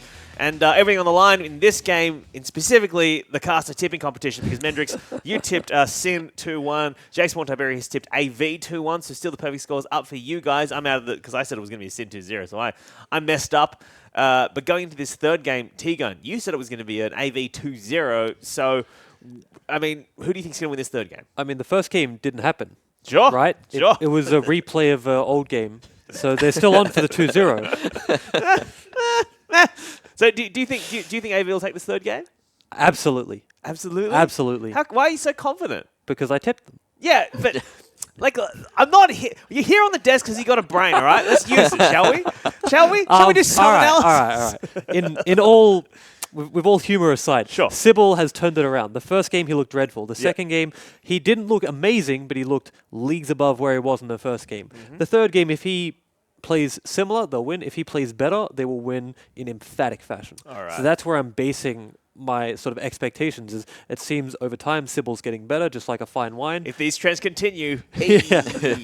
Well, Mendrix, I mean, you've tipped Sin 2-1, so why is T-Gun wrong? So the reason why I believe that is AV struggled there. Right. It was they had the advantages. They were doing well early into the game. Typically, you're supposed to begin to starve out your opponent, and then from there you just win. I mean, you had 2 Barons. When you you're had ahead, a siege get more in ahead. Gym. You get more ahead. You're supposed to basically, at that point, just brute force in, take the game. And it never happened. And when you've got that many resources and you're struggling, makes me think, well, if you don't have the same performance early, Sin are probably going to win. No, they were just building suspense. Just playing towards narrative. Just ask the Chiefs. It's not fun to win in 17 minutes. You might as well make it a slug. All right, if you're into this kind of heady analysis, what you should do is subscribe to the OPL show every Friday. Myself, Spawn, and also Fish go through the week's games, and we break them down. The week just gone, the week coming up, and going into Gauntlet Finals. If you want to have your tips correct, you better listen to Old Hang, and that's where you can find out the best information. It's available on iTunes and also SoundCloud. The best way to get it is just looking it up on the internet and subscribing. All right, let's get into Game 3. It is Sin versus AV. All the marbles into this game because it's Game 3 in the best of 3. So let's hand it over to your casters, Spawn and Fish. One day without an prompter, and this is what he does. I don't even know if he knows what his job I think is. this is beautiful. This is the best thing I have ever seen. I mean, I am shattered that this has not been happening the whole split. 10 weeks, and his best performances is on the final week. I mean, that's what you want. As everyone pushing towards the gauntlet, he is bringing his A game out before we get into playoffs. I don't want to say anymore. You lead Champions League. Jumping into Champions League for Game 3, the final decider between Avant Garde and Sin. Of course, everything on the line here as these teams will be heading into the gauntlet as teams facing off in the 5th and 4th position. I believe Sin, with their first game victory, do guarantee themselves locked in for 4th. So this one just for pride and mind games. Already bans coming through thick and fast, Fish, as we have Thresh and Camille, as well as the Syndra. Yep, there's 3 of him banned out here, Spawn, and I mean, both teams are very vocal. That side selection isn't a big thing to them, but one big thing for Sin is they're very vocal about how winning is a momentum-based thing. I mean, they've dropped the game. They've dropped the game here against Avant Garde, but if they can pick up a series victory, they'd be very happy. Finger guns coming out from Blinky, as well as a kiss off camera. Oh, another one. Another one. Beautiful. Obviously enjoying this a lot. Malzahar and Jace to follow out, waiting on the last ban from Sin. This game is really interesting, Fish, because when I look at it, I just think that, and it's going to be Graves, I just think that AV are the kind of team that they are very down and dirty in it. Sin like to play up-tempo, they like to play very fast. I mean, Sin A-Ram, they want lots of team fights. AV just want the game to be played on their terms, you know, late game, scrappy team fights, able to clean up with their 80 carry Blinky, able to unlock triple around the map. That game was pretty much an AV game to a T for me. So you've already gone through all the bans that come out here. I mean, you told me to play-by-play. I told you to start it up, kick us off.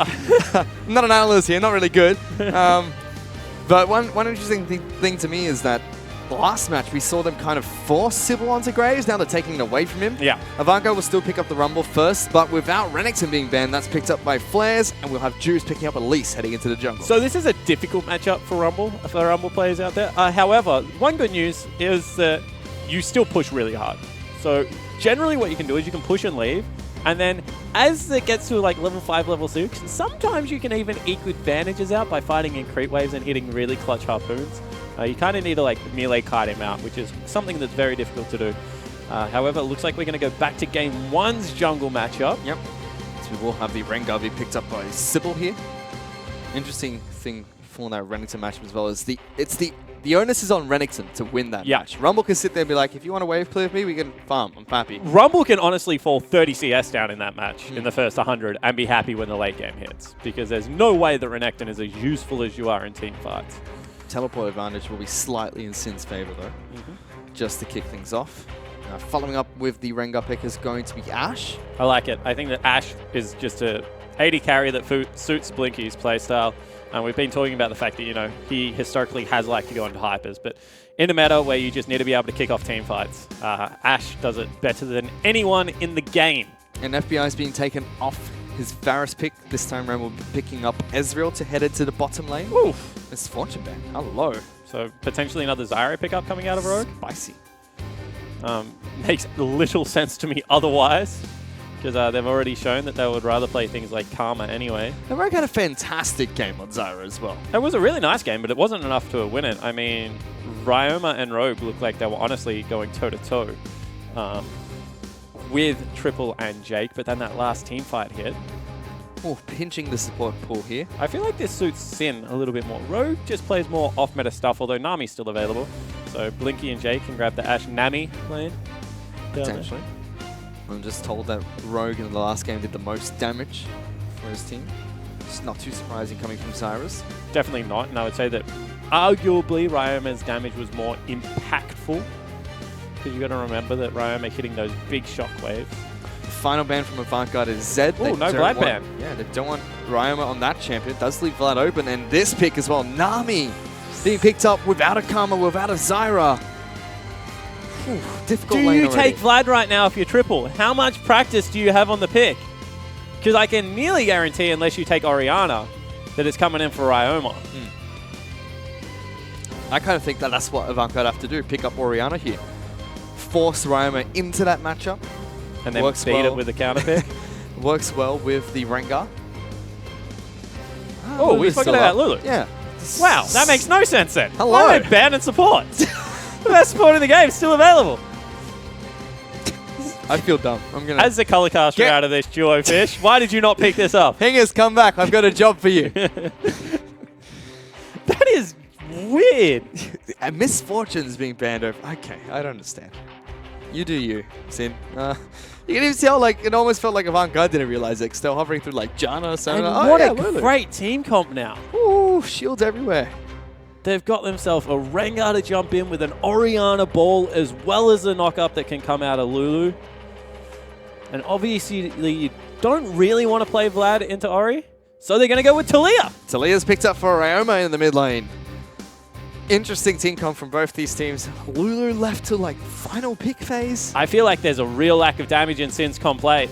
They can snowball around the map really quickly. I mean, huge rotations, 3 really good pushing lanes early as well. Although Ashe and Lulu should be able to put up a decent fight versus Ezreal and Army. But early game. Whew.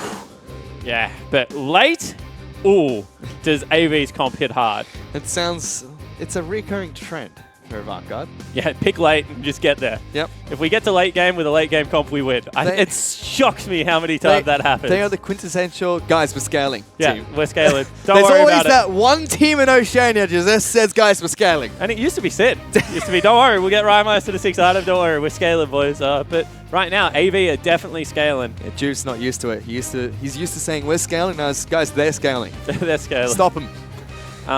But yeah, when you have a look at this gets really scary if you're Sin, because this game goes to 30 minutes. You have 3 items on that Orianna. I think Rengar has the luxury of being able to go a little bit tankier, although I would not be surprised if Sybil went full DPS again. Infinity Edge, rapid fire cannon Rengar. He jumps further out of the brushes. I think that, yeah, there is huge potential right now for the AV comp to really take over in that late game team fighting. It does. But at the same time, Global's coming out of Talia, Global out of Renekton. You have to respect Elisa's early game.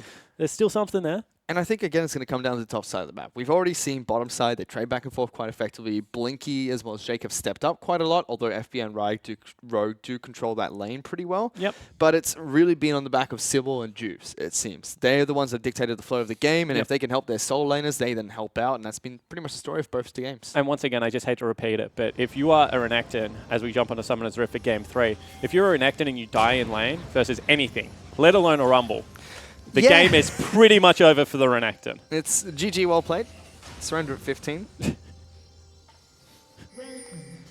It's not pretty, and Rumble's even starting with a cloth armor 4 pots here, which you hate to see it as Renekton.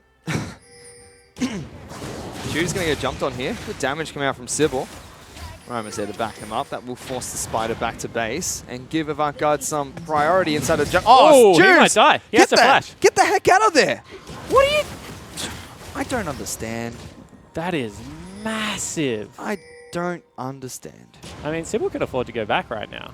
He's got so much time to get back in. He's laughing on camera, but I just... That's a huge mistake from Juice. Get the heck out of there. If you're down to half health, go home, recall, sack Vision in your jungle. I mean, now you've burnt Flash and Vision in your jungle has been taken up. Uh-oh. Mystic Shot missed from FBI there. He's down to half health. Ooh. Stop it! I mean, the minions have not spawned! He is going to be healed up before they even get to base. You can see Thunderlord's picked up for the Lulu. Oh, shut up, Lulu. You need to calm down. Minions haven't even started fighting yet, and everyone else is. Ooh, Talia's actually walked into the jungle here. Looking to try and steal away the Raptors, I believe. Oh, does it? Oh, almost gets them. But instead just gives a really sick leash to Sybil. Sybil says, thanks, mate. That was close, though. We've seen Talia's do this before. Yep.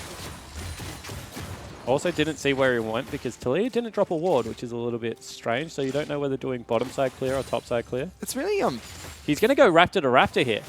Ooh, that's a lot of Take experience. the maximum experience available on the map. It's really funny to see Talia's Actually, he doesn't. He goes to red buff, so not as exciting as I thought. Still would get a red buff Sad for day. himself. It's fun to see Talia's do that, take the Raptor camp, because that's what used to happen to Talia. She used to try and take Raptor camp at level 2 and be surprised by the enemy jungler.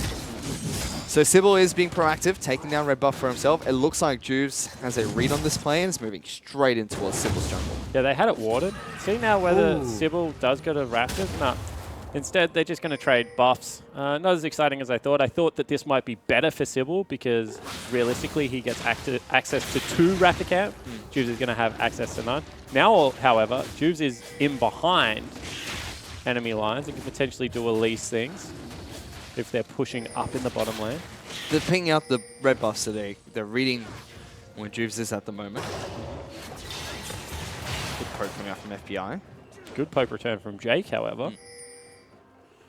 And they're actually going to collapse onto this crowd camp. Juves is in big trouble. Yep, so the ward does spot him out and he just draws them away. Yep. So that's a blind collapse. There are no wards to spot him out. Just checking, hey, it's Elise here. And they find him. Good damage on the triple in the mid lane by Ryoma. And Flair's been pushed in. That's what I said. Ooh.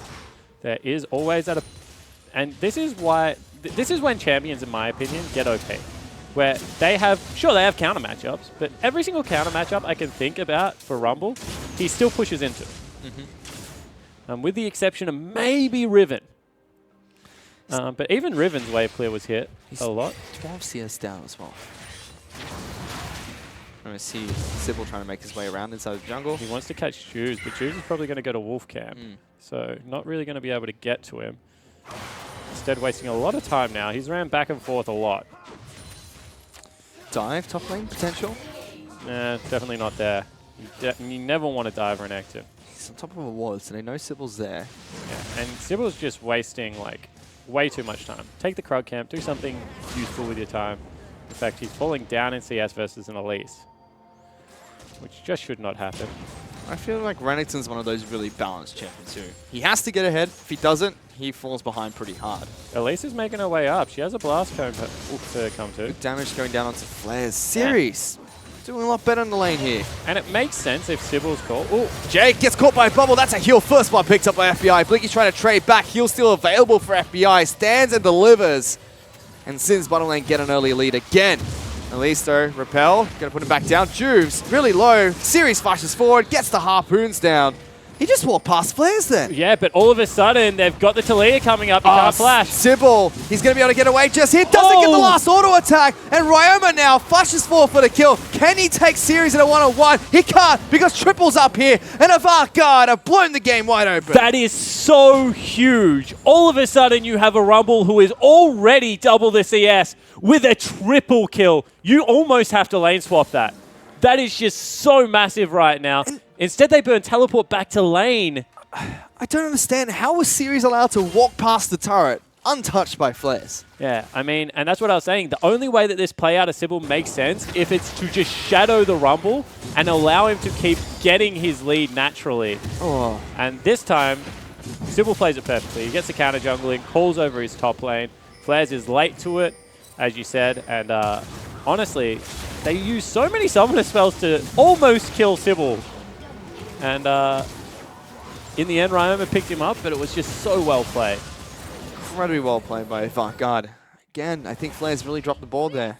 Juves is in bottom lane, however. Lane's pushing up, and we know that there are no summoner spells available, really. Don't want to face check and Elise. Juves catches him. Good catch. Blinky's going to be taken down. Ooh, Rogue picks up the kill, though. Sloppy play. Wave's still frozen. They're going to be able to get so much of the minions killed here. And FBI is doing something we see in the LCK a lot. Sheen first on Ezreal, picking up nice and early. Flares going ulti, though. Sirius has double buff, and he's overheating. Oh, Flares in so much trouble. Waiting for his overheat to go off cooldown. Good health regeneration, but the Harpoon, if that connects, it's going to be difficult for Flares. Talia's coming. Talia looking to try and cut him off. No summoner spells for the Rumble. Sirius, though, says, all right, I've got to stand and fight. Flares, you can try and go back in. It's a little bit dangerous. We'll be able to pick up the kill if he turns around in a circle and does do just that. Yeah, so the shutdown comes out. Sybil also heading up there. They've got Triple also getting deep vision. No level 6 though for Sybil. Can't dash in, but you're right. Avant Garde are putting down a lot of deep vision on the top side of the jungle.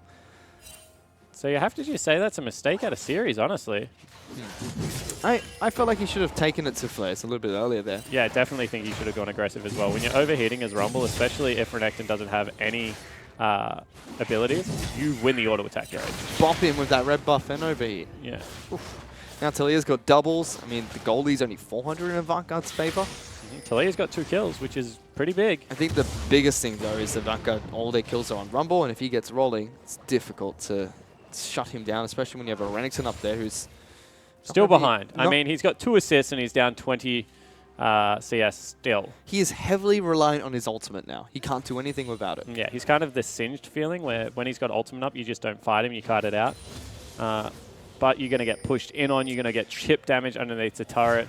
There's still room for, I mean, Talia to be able to get up there, for the Elise to be able to influence the lane. The big thing is bottom lane. It's 36 CS to 67. FBI and Rogue are freezing this lane against Blinky and Jake. It will push back, but I mean, damage has almost already been done. Ooh, ultimate to the top lane. Dominus don't not walk available. Between the turrets. There's the equalizer right on top of him. Tries to dash his way out. Doesn't heal out enough. Or dash back, but Sybil's still hunting him down. Dominus is almost up. Can he get it up? Yes, he does. Flares is out. Good play. Yeah, really nice play out of Flares, but mission still accomplished. Doesn't have teleport. They force him off the turret. They're going to be able to look to take it again. We've just seen how quickly these two do push down turrets when they need, but in the bottom lane might have a dive coming out. That's got to be a dive coming out from the Elise. Talia even looking to look like she wants to try and cut over. Tidal wave doesn't connect with the bubble. Rogue tanking up the turret shots. Flash away from the cocoon. Jake's level 4. No ultimate available for him, and Blinky's a sitting duck. Heal available for the Ashe. He has the potential to try and outplay one of them. Rogue can't take up this turret. Juice goes in first. FBI going to be able to take it down with the help of the Spider. So turret first for AV, but double kill bot for Sin and a turret. Yeah, and Sin have a huge gold lead right now. I mean, they're up 500 gold and they're about to take a turret for themselves. So really nicely played. They balance the turret, juggling incredibly well. FBI is 2-0-2 and double the CS. So, you know, for what it's worth, Flares is so far behind, but he still has more gold than what Blinky has in that bottom lane. That's, I mean, we've hyped up Jake and Blinky before, and they just, this game especially, really not looking up to scratch. I mean, they've been camped out. Jubes has been down there 3 times now. So it's definitely worthwhile to point out where the influence has been on the map. It's just that Flares was able to survive the gank by like a slither of health. whereas Blinky and Jake fell down twice. But it's also things like this first kill was a solo kill. That was FBI and Rogue just walking over Jake, caught by a bubble that just randomly connected. Yep.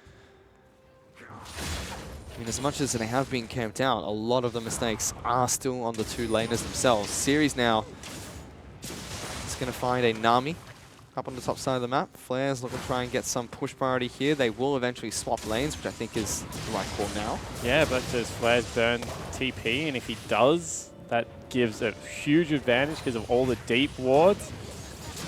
If they ever want to swap this back and just have Series walk down into the long lane. Oh, there's a Rengar. Oriana's jumping up as well. Sybil has red buff. Bubble not going to connect. FBI will get locked down. Flashes away from the equalizer. The Rengar's still going to try and hunt him down. Will be picked up by Sybil. But a diving bottom lane. In the bottom lane, yeah. Ash is going to die. I believe Lulu's next. Yep. Run! I don't think, as loud as you want to yell, Fish, it's not going to help them. So they lose 2 kills for 1 again. So they can actually extend their lead off the back end of that. And Blinky, unfortunately, is just not having fun playing League of Legends right now. No, not at all. And Ryoma has been all over the Rift, and Triple's been relatively quiet. Yeah, I like this Talia pick. And let's look at that. Oh, Blast Cone on top of Blinky. He's dead. And then it's just a Crocodile on top of a Lulu. Oh, it's just brutal. This should not be allowed. I mean, and you can see that meanwhile in live, they were actually queuing up a dive onto Triple, who had to move upwards to escape. Really nice chip damage coming out of Ryoma. Picks up blue buff time for and time himself. again. And you've been saying Ryoma's been all over the map. He's 3-1-0. Triple has had some good roams so far, but hasn't had the impact we see from Ryoma. Leaves wall coming out, looking to get the jumper towards Series. Has flash available, we'll get over the wall. Blast Cone. Okay, decides he doesn't need it. Arrow's not going to connect, and Sybil jumping into the brush, gets back on top of them. Juice now just running around in circles on a rumble. I don't think that's the right play to make. All of a sudden, Renekton also cut off here. Jake just hitting him with auto attacks, gets some gold for it, but still, 2 members of Sin being taken down there. Big play from Avant Garde. Yeah, huge play out of Sybil as well. That's a confidence play, flashing into the brush. Now all of a sudden you got 3 ranged members in the mid lane going to look to zone away. Still have Shockwave available. This Your turret. Flares, you need to be careful. Yeah, this turret's going down. Flares pops Dominus. There's the Shockwave. Knocked back in. Nami comes in for a tidal wave. The Ignite is ticking, though. He might fall. Can't quite check his hit points there, but turret almost taken down as well. Yeah, it certainly is. And they get big summoner spells in the form of the heal coming out of Triple in the defense. So pretty solid defense, honestly, in the end. Bottom lane's going to be pushing into Sin, so whoever wants to, when they're ready, can go down and pick up a big wave. Ash and Lulu are starving, though. Level 7, level 6, catch-up mechanics will start to come into play, but 30 CS down, 2 kills behind, 2 assists as well. And the wave just isn't even there for them. I mean, Ezreal is going to go grab this bottom wave, and it's going to be huge. And then Ash, like, what does she do? She goes and takes Krugs, I guess, for some inflated CS values, but not really all that helpful. I think it just really comes back to now, can we hold on? Can we get Rumble to late game? Can we get Oriana to late game? Where their damage isn't just going to be there. Oof. Oh, good cocoon. Sybil still jumps over the wall. Now there's brush for him to work with. The spider pops to repel. Jake standing on the edge. FBI jumps over the wall. Sybil almost dead. FBI going to be taken down. Big kills for the Avant Garde team as Ryoma's the next target. Jumped on time and time again. Sybil looks like a man possessed. Good heal coming out. Bubble's not going to connect though. And Jake jumps on forward with the Glitterlands to pick up another kill. 4 members of Avant Garde are, of Sin are dead. Yeah, that's a 4 for 0. And they're going to get the turret. What? AV turned their game on its head, and it's on the back of Sybil. Absolutely ripping them apart. He goes over the wall by himself, Fish, and then just absolutely destroys them. Meanwhile, in the top lane, let's check out what Series was doing. That's a poor equalizer again, but just overheats. He didn't get the second block of the dice there from Flares. Couldn't get out. Couldn't get out. He should have been able to escape that, honestly. Yeah. With the equal. All right. So the way this works is you're supposed to equalize down the wave. So if they want to get away from you, they have to run over the top of it. So many times right now, Series is actually just equalizing up and down, and they're just walking off it back towards their base. You want them to at least walk into neutral territory. This has been a back and forth, but now Avant Garde firmly in control. I mean, the only part that they have to worry about now is bottom lane. I mean, they don't have to worry about it. They've got a Lulu who's going to make their Rengar big, and we saw that before. Has a really annoying ability with Polymorph. Then you have Blinky who throws arrows. I mean, that's legitimately the job of them. CC bot lane. Yeah, they don't even need them to do damage because of how big Series is right now. If he hits one good equalizer into a Shockwave combo, the game is just impossible for Sin to come back from with these gold margins. Dominus, that's a flash from Flares. Does have Juve standing right behind him. Good damage from Series, but is overheating. Great cocoon from Juves into the fog of war. Series will fall here. Flares picks up that kill. Juves is a monster at the moment. Like, he just nails him with a maximum range cocoon without even flashing. If that's the old Juves, he's flashing onto that. He's asking for an arrow top here. Oh, speaking of monsters, Spawn, look at this guy. Sybil says, all right, you're the first. Now come back here. Get back here, Juves. You're not getting away from me. Feel the Huntsman pop. Juves is like, don't hurt me. Not going to happen. Double kill for Sybil. This guy is possessed. Yeah, he obviously heard the words that were said about him in game one. Triple also fell down during all that. Can't see what from, but I'm just going to say it was a Talia combo followed up by FBI. A little bit unlucky. No, definitely not unlucky. Ryoma certainly looking very comfortable on Talia. They've got the Rengar in behind, but he can't really do much without ultimate available. He's spotted out. Yeah, Talia combo. Told ya. Oh. Oh! Ooh, that's cool. Sybil's been caught out, though. Jumped on by FBI, trying to sidestep everything. Sidestep this way, says Nami, and shoved back by Roma. Jake's going to die as well. What are you doing there?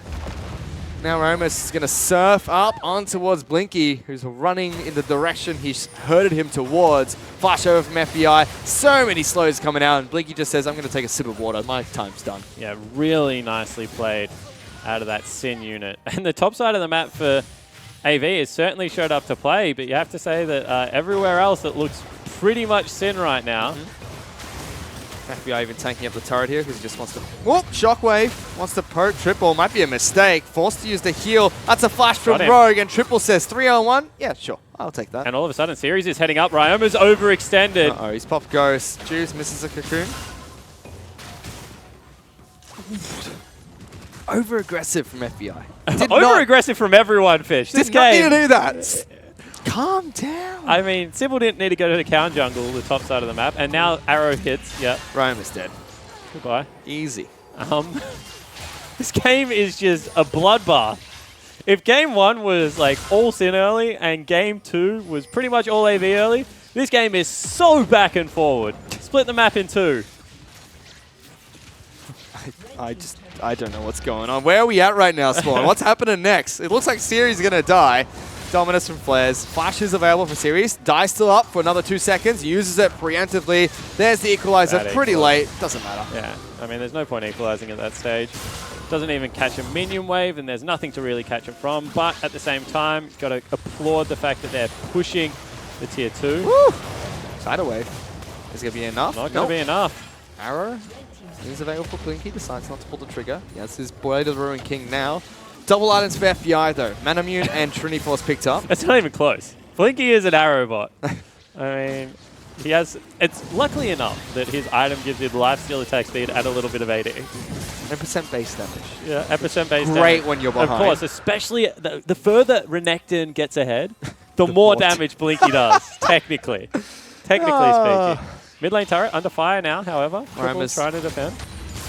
Shockwaves it. That's a good way to defend it. Certainly is. We've seen actually quite a few shockwaves to save turrets today. And he's 30 CS up. I think you were the first person to point it out to me. It's just a pseudo equalizer. It's on a fairly low cooldown. You can just spam it out if you have to and just wait it out. Juice. Oh, Gets the minion. That's 21 gold apiece. Wonder if they use the other equalizer. No, not available. So this turret's still potentially... Under fire, but good wave clear.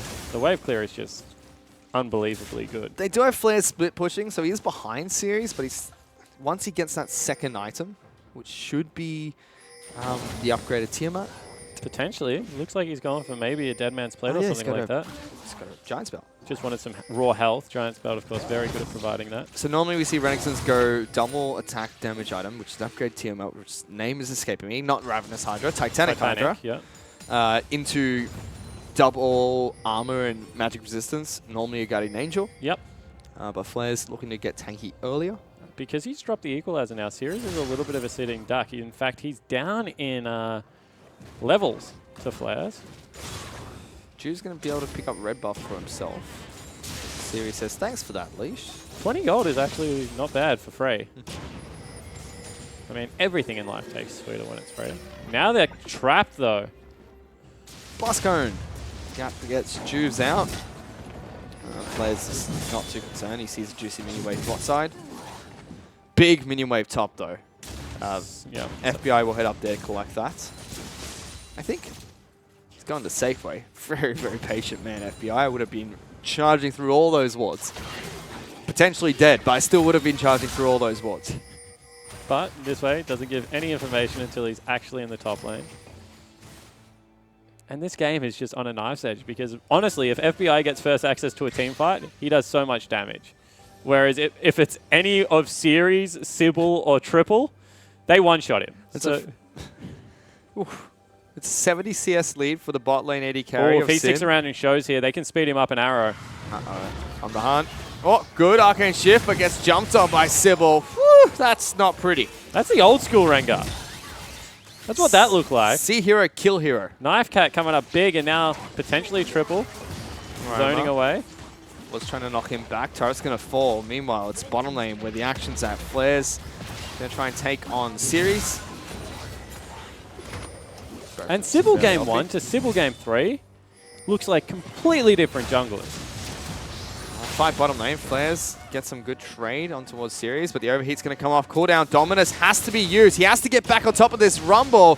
Harpoon's going to hit. Go! Oh! Turn around from Series at the perfect time. Yeah, actually really nicely done. Gets everything he needs out of him. Once again, I would have preferred the Equalizer the opposite way. Can't control me, Mum. Yeah, so if they're looking to run away from you, cut off their path with it. Force them into it and away from your Flame Spitter. If they're looking to fight you, drop it halfway on top of them. So another big CS discrepancy at the moment is Juves against Sybil. Yeah, 70. That's big. You see the gold there, 2,300 in Sybil's favor. 2,500 for the 80 carries. Mid lane is 1,000 in favor of Triple. And top lane is 1,000 in favor of Series. The Ashe pick might have saved them the game, Fish. I agree. If you have any other 80 carry this far behind, he is useless. All of a sudden, though, they're speeding a Rengar in onto a Renekton. So that's going to be a call for Baron. They back away. Hawkshot comes out from Ashe as well, just kind of sizing him up. Equalizer's almost back off cooldown, but Dominus is a little bit longer for Flares. Sybil's going for Dead Man's Plate next, has more Mortis picked up already. Oh, that's a good knockback on Triple. True Shot Barrage does a ton of damage. Oh, avoided the shockwave. Great job coming out from Juves there, using the repel at the proper timing. They've sent two people back right now, Fish. This that should is be potentially a Baron. Baron or even mid lane outer. Sin have to pull the trigger on something, though. Yeah, they need to make the call. You're right. It needs to be really decisive right now. Instead, it's just bring Rumble over, go farm top wave, Talia. And I feel there's a bigger punish on the cards there. They take the safe play instead, it seems. Sin. Navy just continue pushing, giving us much. Juves is in the jungle, and everyone is behind him. Uh-oh, get out of there. Run, Juves. You can see the on-way pings are being spammed. Avant Garde are on the hunt. That was so risky, Juves. You have a Rengar that is 5'2" and 6. And you decide to go take his stuff. I feel like that's poking the bear or the knife cat or whatever the heck Rengar is. I too like to live dangerously. Avant Garde's still just farming up though. It's moved away from a Clown Fiesta into a very heavy macro game here, Spawn. It certainly has. I mean, we're still 5 kills ahead of the clock in minutes-wise, so we can go very boring for another 5 minutes and it's going to be fine.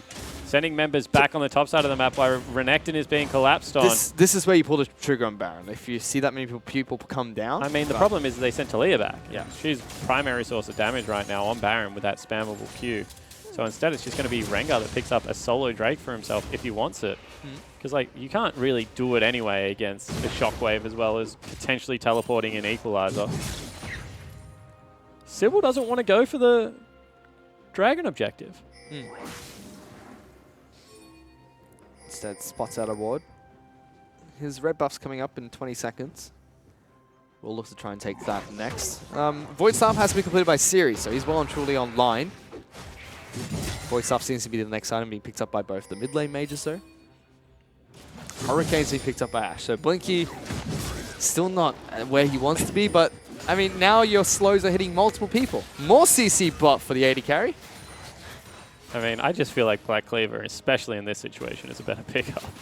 Because at least you get cooldown reduction out of it. I mean, this is where you just throw the gauntlet and go Frozen Mallet and be like, well... He's so squishy right now. I am CC bot.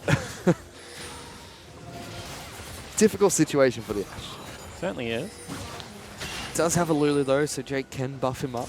Rengar's got Dead Man's Plate at the moment, so he's very tanky. He's up against an Elise and a Talia though, two champions that don't mind hitting the front line. I mean, the slow from the Dead Man's Plate is going to be pretty massive, I feel. I honestly think it's a 5v5 team fight right now, unless FBI absolutely pops off. But this is a pretty comprehensive victory for AV. Just because of the Equalizer, I think that, you know, Sybil's going to be able to still one combo FBI, as we saw in the top lane. The FBI's gone for Quicksilver Sash. That's really only useful for Polymorph and Polymorph as well. Arrows, main concern probably, but still. They've started it up. Ooh, this is aggressive. I don't think they've been spotted out yet. There's the Scrying Orb. It's down to half health. They're rotating over. There's no jungler there. I don't know if they know that though. Jews will now show mid lane. Sin decide not to make the call of destroying this Baron. However, Flares does get a solo kill on towards the Rumble. This could be a big pressure point for them. Yeah, it certainly could be. I mean, technically, Flares can teleport in and make it a 4v5 if they want to keep going. Top lane turret has got a huge stack of minions there. Potentially base race? Seems like it's Sin looking for top lane inner turret. 4 members strong, pushing this one down. Flares gone back to base, so he's going to be able to catch that mid lane and does have teleport available. Series is only up in 20 seconds. Sin are making a run for this inhibitor turret. Yeah, but they still... Oh, they don't have arrow available, so this is going to fall down. Juice is behind... sorry, Sybil is behind them. Looking for a fight. Not going to be able to get in there. But big trade for one pick for Sin. Yeah, has no ulti and they get 2 turrets, so all of a sudden Sin is in front for the first time really all game. Yep, 50,000 to 48,000 gold. Here's a replay of that one-on-one. Flares just jumps on in. Equalizer whiffing there. Flares just kites him outside of it. And he just flashes on his head. I mean, really nicely played. Easy. Bladed Ruin King has been picked up by FBI now, though, so he's 3 items strong on this Ezreal. Still sitting on his brown boots, though. Doesn't want those sweet Nikes Juice yet. potentially looking for a flash onto triple in the mid lane. Doesn't have it available, so won't be able to do that, of course, but was in the Raptor camp. And I feel like this is like actually where you need to be. Arrow. Strands FBI. Straight line. QSS immediately. Still. I was going to say, I feel like this is where you need to be if you are AV. Get everyone on the same screen. Stop going to match the Renekton split push. I mean, I actually don't know how he's losing the split push, but he is, so just stop doing it. Instead, look for the big 5v5 team fights. He's got Zhonya's now, so I feel like Series has a much better He's had it for ages. Oh, okay. He had it in the last one-on-one. That's where you just stand in your own Equalizer and flame spitter them. Hope they go toe-to-toe against Problem you. is he's not hitting the Equalizer portion of that. So you can stand in your own Equalizer as much as you want. Turn off Smart Cast, it helps. I actually disagree. I smart cast all my Equalizers. Ugh. And Victor E. Disgusting. They still have Renekton split pushing though. There's Flares on your screen. He's level 16. Dominus is in full effect. And already descending Series back to go up against it. Very similar story to what we had last game, but this time Sinner in the driving seat. Just seems like they can't catch a break either. Where do they go? I mean, no one can go anywhere right now. Void Stuff being finished for Talia is massive. Not going for it on the side of Triple means that you wait for level 16, you wait for Death Cap, you throw one Shockwave out. Talia's bottom lane, though. Yep, looking for the ult. Flash available here. There he goes. In, stun, locks him down. Talia looking to try and get the shove going. Oh, just out of range for those Qs. And pings on towards Baron. They're going. Talia's got to use ultimate to get here. Yeah, it certainly does. And they have to use teleport as well at a Renekton. This is going to fall very quickly. As I said, half health. Two-shot barrage clips the back line. That's all you really want. Tidal Wave going to separate them even further. Baron's putting in some work on a triple. Down to below half health. And Sensei, all right, I think we can take this fight. Jake getting poked out of the fight already. Heal being used by Blinky, getting him back to safety. They're going to lose 2 turrets mid lane potentially here, Fish. And Series is losing the one-on-one again somehow. There goes Flares looking for that one-on-one, but doesn't matter. Jake's being caught out. Ryoma's trapped by his own wall. Has to drop it. Oh, Series ends up getting the kill. He wins! Get him. By golly gosh, he did it. Ryoma now has secured them 2 turrets by harassing them off, so big gold lead for Sin. Yep. And actually, Sirius's teleport was cancelled somewhere there. Yeah. That's probably why they won. That's why he won, because I think that Flares was actually jumped underneath the turret to kill him. So if that's the case, good play from Flares. Does have his own teleport available as well. Series did cancel, so he's will be back up pretty quick. Baron is still a call here, however, because they still have the Orianna Shockwave. Arrow's going to be back available, and it's a 5v4, and they know that FBI is in the top lane. So I feel like you rush Baron right now. Yeah, go for it. Flares is 10 seconds off coming back up. FBI's already been forced to sack the wave. Let's see how they deal with this. Cocoon's already been used. True Shot Barrage to try and clip them out. Talia getting some good damage on towards Series. Juice goes in. Repel back down. He's dead. Does take one down with him, but no smite on this Baron. Can Sybil take it alone? Shockwave hits 2. Ryoma and Rogue forced to flash away, but crucially, Baron is regenerating health. Yeah, certainly is. So it's a 1 for 2, and the perfect Shockwave actually only secures them a 1 kill lead. And now potentially with Sybil just running around on the back lines, he might get picked off, so it needs to be a little bit careful. Teleport was used as well by the Renekton to get down there. Yep, so that's a good equalizing tool. Mikhail's Crucible has been picked up. Rogue is getting that one, so we'll mitigate a lot of the arrows that come out from Blinky. Potentially even the boulder strikes. This game is so close, Fish. 2,000 gold. But one more time, I feel like we're just throwing it out and talking about team comps, because really what this was about is look how much consistent damage Ryoma gets out at the start of it. He's just able to, you know, throw in Q after Q. He chunks out Series. Then all of a sudden, you know, he's focusing the other part of the team fight, throwing out very consistent damage here. And then one big Shockwave. And it all changes. Great Shockwave from Triple. Nails both of them, even through the flash. I mean, that was all it really was just then, is that you have 2 different kind of mages going at each other. One with lots of consistent chip damage, and then one that just pulls the trigger on one of the largest damage AoE spells in the game. And now he goes back and gets Death Cap for himself. Although I think they know that 2 members shopped. Nice edge here. 2,000 gold lead for Sin means nothing at the moment. A double Infernal for AV, but simple to trigger. Scrying Orb comes out. Talia Wall actually separating the team. They're not going to be fast enough though. Equalizer, great position. Arrow lands on Juice, gets the Mikhail, but Sybil says, come at me, bro! Gets 1 kill for himself. Trying to hunt down the remaining few. Repel is going to go back down on the same spot. Forces a flash. Avant Garde lose none. I'm sorry, they do lose Sybil in that fight, trading it for Ryoma. But bottom wave is huge right now, and they do have priority in mid push. So we'll see if they get anything for themselves. Again, 1-for-1 trade. I feel like Sybil didn't have to go in there. I feel like that equalizer was big enough that that's when you peel back off and go back towards Baron. Instead, threw himself handily at Ryoma. Death Cap being looked at right now for Series. Yep. Once he picks that up, it's going to be a big item for him. Flare's now slowly starting to drop off. He's just a stun bot almost. But if he does get on top of Blinky, can deal some damage there. I mean, he's 4 levels higher than Blinky, so I'm pretty sure he can still sort out the Ashe at this stage of the game. Unfortunately for Blinky, not really all that useful at the moment, Fish. Maybe again grouping up around the Baron. Rennison's going to move towards that side of the map. He's He doesn't have his teleport. Actually flanking at the moment. They actually go forward onto... They've got a flank. Sybil. Ranks is going in. There's a teleport coming out from Series. Do you complete? Feels like it. He does. Completes and jumps away. There was a stun coming out from Flares, and Equalizer's in a great position. Flares is dead. That was a poor decision from the Renekton. That is a much better equalizer, however. Now Rogue gets hit and Ryma's in trouble. He's the one with the QSS. I mean, the Mikhails. And Ryma gets deleted from Summoner's Rift. Two crucial errors from Sin. FBI is trying to move forward to salvage this situation. Trying to poke them out from a distance. Keep them at bay. Slowed down by Blinky. Triple charging forward now. Arcane Shift gets them back to safety. Yeah. They're just playing a war of attrition, waiting. They need 30 seconds for Flares and Ryma to come back up. Well, they have very low health bars on Series and Sybil.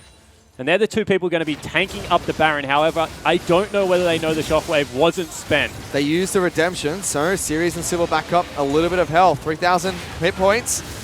Blinky and Jake standing in front. Triple gets to the ultimate. There will be Baron going over towards Avant Garde. Repel comes out from the Elise. Gets to the backline. Juice gets nothing for it. And Sybil is a madman on top of Rogue. FBI Rogue, wrong side of the map, up against a Baron up team. Yeah, but they will be able to force them back. FBI is so good on this Ezreal. They're going to be able to stop their backs again. A potential teleport coming out in the mid lane. That's a bad ward selection out of the Renekton. He's been ignited. Frustration ignite coming out from Jake. He just wants to go home. Sin, the gold's even, but Sin is so heavily on the back foot with the mistakes they're making right now. And not only that, their team comp just isn't as good at this stage of the game. I always do say if you have the best Ezreal player in the world, which in my opinion is like someone like Bang or Death, you can win any game as a 6-item Ezreal because he just outputs so much damage so safely. Like has dashes up every 3 seconds, has your flash available as well as QSS obviously and double lifesteal item.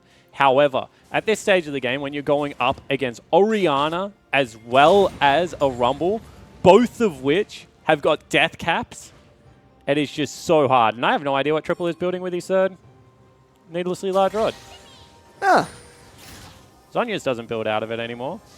DFG doesn't build out of it anymore. Isn't there one more item that does? Yep. Archangels. And I think he started that one just a little bit too late. Not because of the needlessly large rod, just because of the tier component, Fish. I mean, all right. What, you going with better late than never? I guess. This game, we could be here for a while, Spawn, if last game taught us anything. I mean, 37 minutes, still early game. Know what are you talking about? Certainly is. Full inside track here. Oh, Series on this turret, pummeling it down. That's dead. Big mistake for Sin. They're going to try and cut him off. They miss it. Ryoma now chasing on towards Series. Good knockback. Equalizer, they're going to keep him there. Flares pumps Dominus, going for the fight. Locks Series down. Good pick for Sin. No response from maybe. Sybil jumps in. No stun available for the Renekton. I mean, I think he W'd it off. I think it was there. So good play out of Sybil, but a little bit needlessly aggressive. I think it's fair to say. Kind of like that needlessly large rod.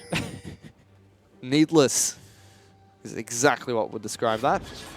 Still, game's on a knife's edge. Another pick for Sin.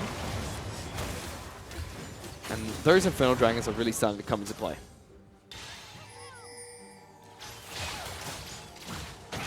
Oh, Flares. Flashes in. Locks down Triple. Mikhail's being used by Jake. Gets him out of that. So that's a flash burn for an item slot. 14 seconds on Rumble. No teleport available. Sin, if they want to go, got to pull the trigger, but they got no way to do just that. And Dragon's coming up in 9 seconds. It's an Elder Drake. Big creep wave top lane, however. I feel like you can trade a no Dragon Elder Drake for that. No teleport available, and it looks like they're actually going to look to fight potentially. They're going for it. No teleport for Series. Sin, they're not going to pull the trigger on completing this Elder Dragon. So, Rumble will be able to get here in time. Elder Dragon's going to be able to reset its health. And big minion wave top. That's massive. Yeah, it certainly is. I think if they just went top lane, that would have nearly been the game-winning push. You can see FBI shoots a ultimate to try and trim the wave and gets absolutely nothing for it. Sybil now heading up there. Flares needs to be careful because without Flash, he really is not effective in team fights. So, Avant Garde trying to rush this top lane inhibitor. Can they get it? Double slice. Flash away from Sybil. Stun doesn't come out from Flares. Arrow splits the wickets, and that's a shockwave used on the tanky target. This might be Sid's team fight. Jake's take it down first. FBI's already trying to dash into the front lines. A good equalizer from Series will cut off the rest of Sin. So they do take down their support. FBI is still going in forward. Redemption has been used here, getting them back up to full. And they're forced back again. So much damage coming out of FBI and Ryoma right now on a consistent basis. However, that was a really questionable shockwave coming out of Triple. You said it. Shockwave onto only the tanky Renekton, who is like full tank at this stage of the game. Strange decision-making process there. I think that if he had a Void Staff, it would have gone a little bit better. You can see that he sold one of his needlessly large rods. Keyword on the needless there. He upgraded it into Rabadons. No, he didn't. Shh, don't tell anyone. But Jake is still dead. So there is a window right now where they can start up the dragon. Oof. I'm sick of seeing Orianas in games. Late game, they just do so much damage. Oh. Lulu is going to be here. Elder Dragon has been started. FBI, 1 harpoon. Ouch. Not great. You can see Triple constantly trying to move that ball closer to the back lines. Sinner slowly taking poke damage from this dragon. And now they can just pick it up. Blinky holding on to the aggro. Yeah, I mean, you can just do it, Blinky. He is. He's trying to take it by himself. Sin have to react to this. Sybil is nowhere close, though. So now all of a sudden, Sybil, they're just backed off. They've called the push into the mid lane. So this is Elder Dragon to Sin. No smite available, but how fast can he get back? Flares is teleporting back in. Top of a cannon creep. Cancels it. Yeah, because otherwise he dies. You cannot teleport into 3 people. And he's made that mistake a couple of times now. You do have to eventually back out. Triple has no help. Ryoma into the back lines. We'll trade 1-for-1, and the wall is holding up Sybil and Series. They're going for a fight on the back front. FBI's got a kill. Redemption comes out, and a heal from Rogue as well. Suddenly, Avant Garde, they're in the wrong side of the map. Series is the next target. Juice takes it down, almost dies to a harpoon, but Dangerous Game helps him out. So Inhibitor Turret and Inhibitor traded for Elder Dragon. I don't know if that's game. I mean, they're pushing into super creeps, but it's 41 minutes in, and they have their tank, their 80 carry and support. They're at least getting an inhib fit. So it's 30 seconds on Blinky and Triple. They will have minions, but instead they're going straight for the top lane inhibitor, which was left open. Sybil's holding that wave, so they can't just dive on towards these turrets. 15 seconds on Blinky and Triple. This shouldn't be game. Shouldn't be game. So I thought if they really tried to push it hard, they might have been able to get there, but good heads-up play out of Sybil means that there is no creep wave available. In fact, they won't even break open the mid lane, which potentially, in hindsight, would have been a better choice. Because then at least you can push match super creeps. Baron, though, coming up in 20 seconds. Okay. Don't see though. Baron's coming up in 20 seconds. I think Elder Dragon's still going to be up during that time. Yeah, potentially. You got to get Series down into that bottom lane and start shoving the big creep wave out. 6-item Ezreal, you asked for it. He's delivered. Void Staff picked up by both mid laners who've had fantastic series today. Everyone else has been back and forth. I mean, FBI had 2 good games, dropped to game 2. Blinky had 1 good game. Game 3 doesn't look good. Series has had 1 good game. Flares as well, you know, 1 or 2. But it's really the mid lane that's going to be consistent. 100%. Ooh! Good flash. Gets him out of there. So that's no Shockwave and Elder Dragon available. That was a weird ultimate out of Sybil. He just wants to tell people to listen. Listen up, team! Sin still have the Elder Dragon on a couple of members. Is expiring soon. Making the way towards Baron buff. So Sybil's ult has ran out. No Shockwave available. Elder Drake's still up for a little bit. They pull the trigger. Yep, they say, let's go. We're going to take this down now or never. Equalizer in a great spot. Separates the team. FBI. Whew, below half health. We'll have to heal up thanks to Nami. Jake's trying to get in there as well. No Equalizer. No Shockwave. 3,000 health Baron. They're going to finish it. There's the tidal wave. Flare goes in and stops Sybil. Baron has been picked up, but Guardian Angel popped by the Renekton. They're still chasing him forward. Sin have to back out. Flares is very low. Good heals coming out from Nami. Shockwave is back up shortly, so Sin have to be careful. Bottom creep wave is absolutely massive. If they stop these recalls and get one person down there, they could be able to pick this one up. They're not going to send anyone down just yet, but Ryoma's cut them off. They might have to flank, force a flash out of Jake. He's moving towards the other side of the lane. These minions are going to batter down on towards the base. FBI looking for an opportunity to jump in. Can't quite find it. They will deal with the mid lane, however. Bottom lane, Nexus turret, incredibly low, but Rumble is there to deal with the wave. They will lose the turret. So good heads-up play out of Sin. Yeah, really nice play out of Sin. They get themselves the Baron, no Shockwave available. I really think that the nail in the coffin was no Sybil ultimate because wasn't able to launch himself in there. Has gone back and picked himself up. What looks to be the making of the GA might be the next tipping point of the game, Fish, if there is going to be one. Across the board, though, everyone is just massive in this game. And 44 minutes in, 1,000 gold splitting the two. Whew. This game is incredibly close. Jake's still waiting to complete his Locket of Iron Solari. That'll be a big item pickup. Arrow. Sidestep by Ryoma. Sybil flashing into a brush. Shockwave misses. Big play coming out from Avant Garde. Doesn't pay off. I think that's a good play, though. Ryoma doesn't have flash. Almost. Now, when the ultimate is back available out of triple, Sybil just takes the ball straight onto Ryoma's head, and they kill him. But that's time. They need time for that to work. See if they can pull this one off. Flares split pushing bottom side of the map. Still has Baron buff. They're going to send Sybil down to deal with him. The rest of Sin, very patient in pushing out this mid lane. You can see no more super minions are going to be pushing for them. Ryoma being locked down here. Flares has to pop Dominus. Will get the redemption to heal himself. But Sybil on top of Ryoma. He's dead. He's now looking to try and lock down Flares as well. Equalizer from Series. Just shuts off the pass. Yep. Plants his pineapples. There's a tidal wave looking for the 4-on-5 initiation. Triple getting tagged by a couple of Mystic shops. There's the redemption and a flash wave. Flares into the back lines, locking down Jake. Series going to turn around and put some flames, but now FBI! What a snipe from FBI! Straight on top of Triple! And Sin, they still managed to find a pick, even though it's 4-on-5. Yeah, and they have teleport. They can bring Flares back into this. 50 seconds without the mid laner. Oh, Series forced to use Donya's Hourglass there. Bubble's not going to connect. Juice repels. Not going to be able to get back out, but Flares dives on in to draw some attention. FBI does get shut down by Series. Blinky turning around, firing arrows into the backside of the Crocodile. Guardian Angel has been popped, and he will be taken down. So in the end, it is going to be FBI falling down as well as Flares, and he's... That was the game-winning play right there. 320 damage registers, but it's in the last 0.5 seconds of the recall, so Juice gets back. You almost just straight up died. If you die during Guardian Angel in the 0.5 seconds, do you respawn at base? I have no idea, dude. I honestly do not know. Oh, that was close. Almost got him. Inhibitors back up. We've reset. We're back into a one-team fight game, Fish. We've reset. Sin got the upper hand there. They did lose, so it's fairly even. Just a single turret extra for Sin. But Blinky, out of nowhere, is completed items. Yep. I mean, that will happen when it's 50 minutes into the game and you're there.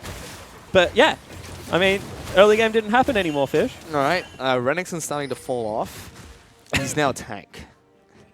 If you can call him that. Juves is a 6-item monster. Ryoma's still looking for his final one. Probably Zonya's, I believe. Nah. Oriana looking for the final item as well. Get an Abyssal. Someone needs an Abyssal. There's so much magic damage.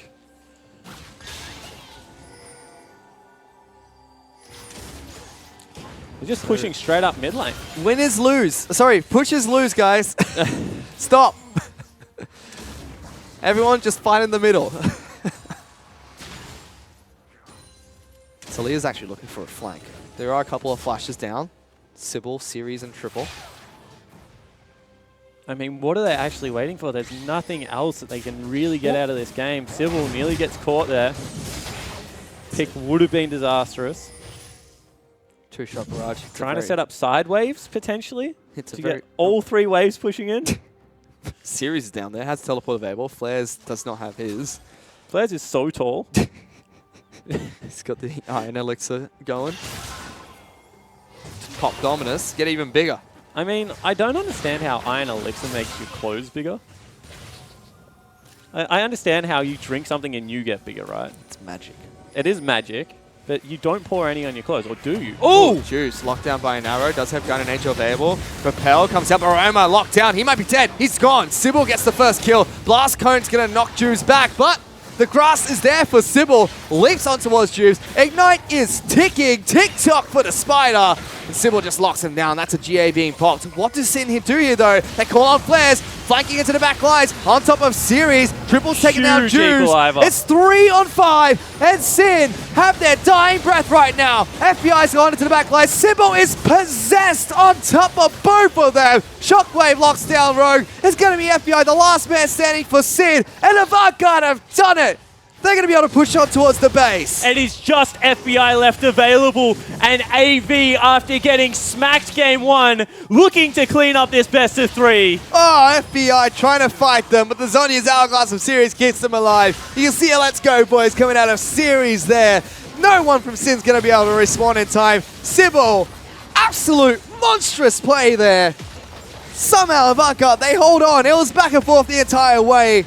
3-game series, just a preview of what's to come next week in the first match of the Gauntlet, and they've done it! Avant Garde take down Sin 2-1.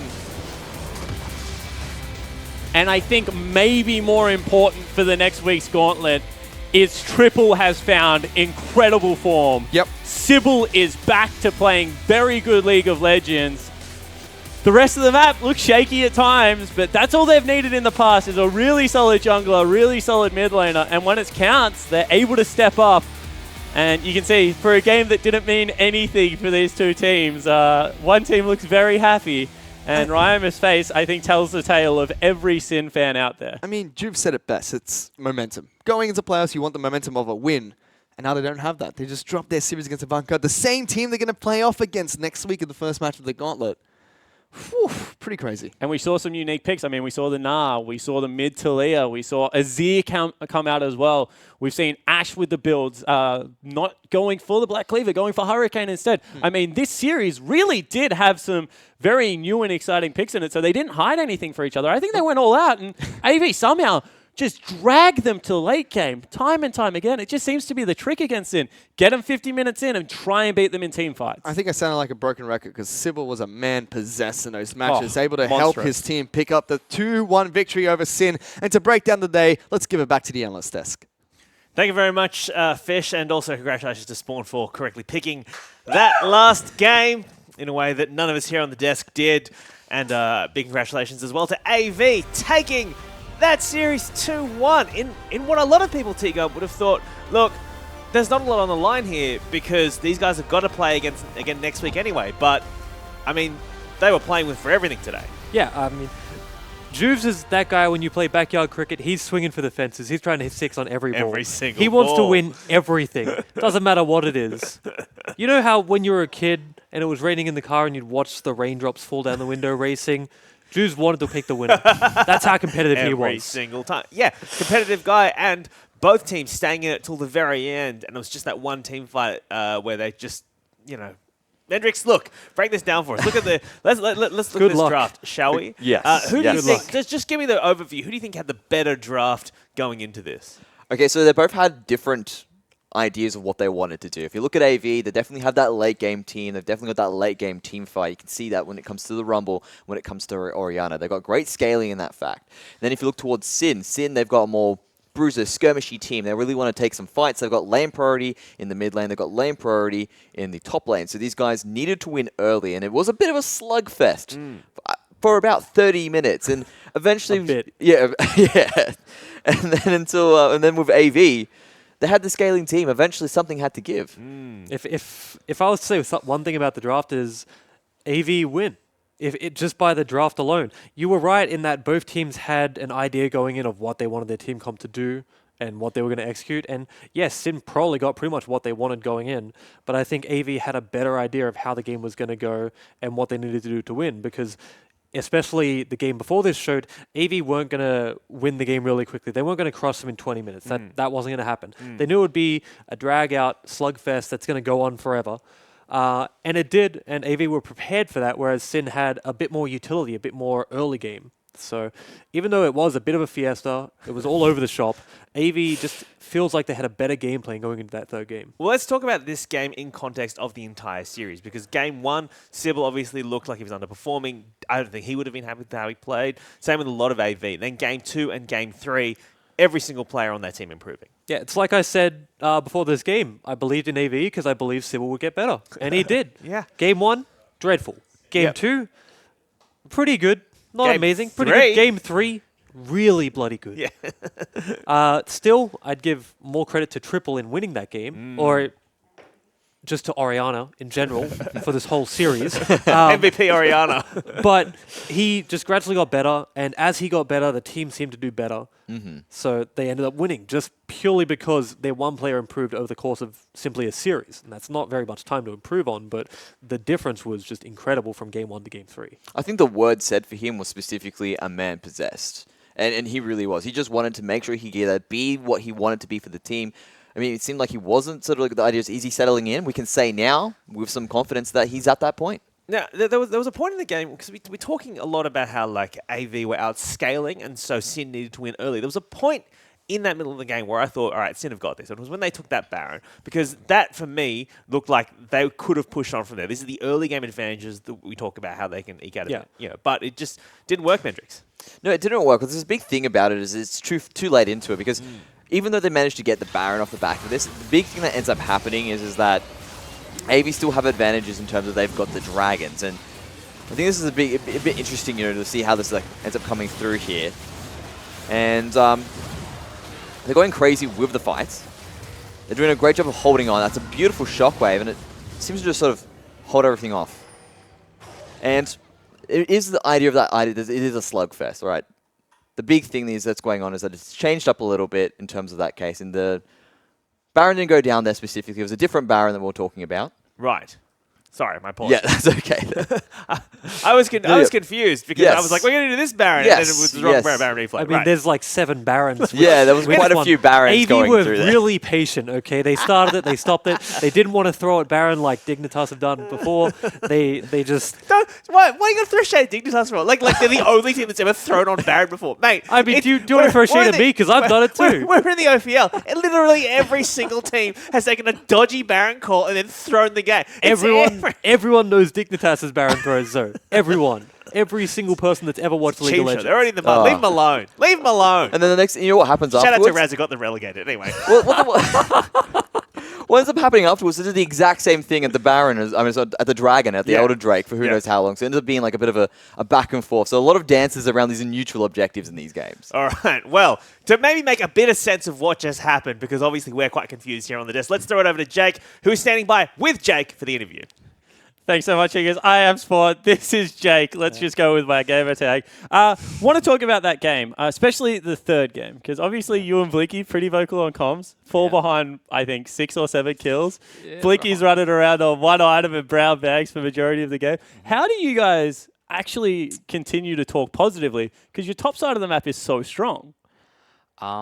Yeah, she was very rough in the early game, so I kind of just took it upon myself to say, we're still going to be useful. We can still shoot arrows. Just try to, make sure everyone else was happy and knew what they had to do. So, yeah. Was enough to pick up a win. I want to talk about Sybil in particular because he had a real ordinary game 1. But game 2 started to come online. By late game, he was playing well. Yep. Then game 3, he just takes over from the beginning. Is he nervous? Is it jitters? Is it just, hasn't been his day and today finally at a rove? Like, what was it particularly? I don't know. I mean, I think everyone in the bottom lane, we got gradually worse. I think we do all right game 1.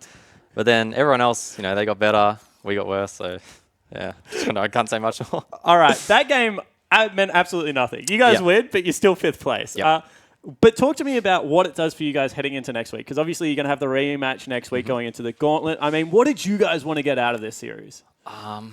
Well, as I said in the pre-game interview, it was a little bit about scouting, seeing how they work their drafts, what they put priority on. But also it's like a mental thing as well. Like if we win, they're like, are we better than them, whatever. But 2 long games is pretty draining for both of us, and for the team, for us to get the win, I think it's a big mental win. All right, cool. And now you get a week-ish to go away and, start working on towards that next Friday. Yep. I mean, what is the message in the camp? What are you guys focusing on? Without giving too much away, what are you, at the start of the year, I mean, bringing in Blinky as a rookie, bringing in Series as a rookie, swapping junglers mid-split, surely this has got to be, good to get into the position where you guys are going to look to make a playoff push. Yep. Well, the basic message is win. Don't know how we're going to get there yet. Obviously, we've just beaten Sin, so repeat performance.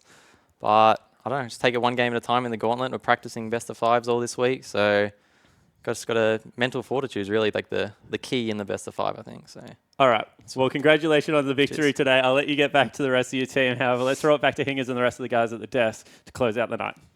Thank you, Spawn. Thank you, Jake. Congratulations again to Avant Garde going into this gauntlet out of this best of five, out of this best of three. But I want to just pick up something he said in the end there. He said, repeat performance. And that is really what's going to niggle at Juves and Sin, because it's like they beat us once and now it's happening again.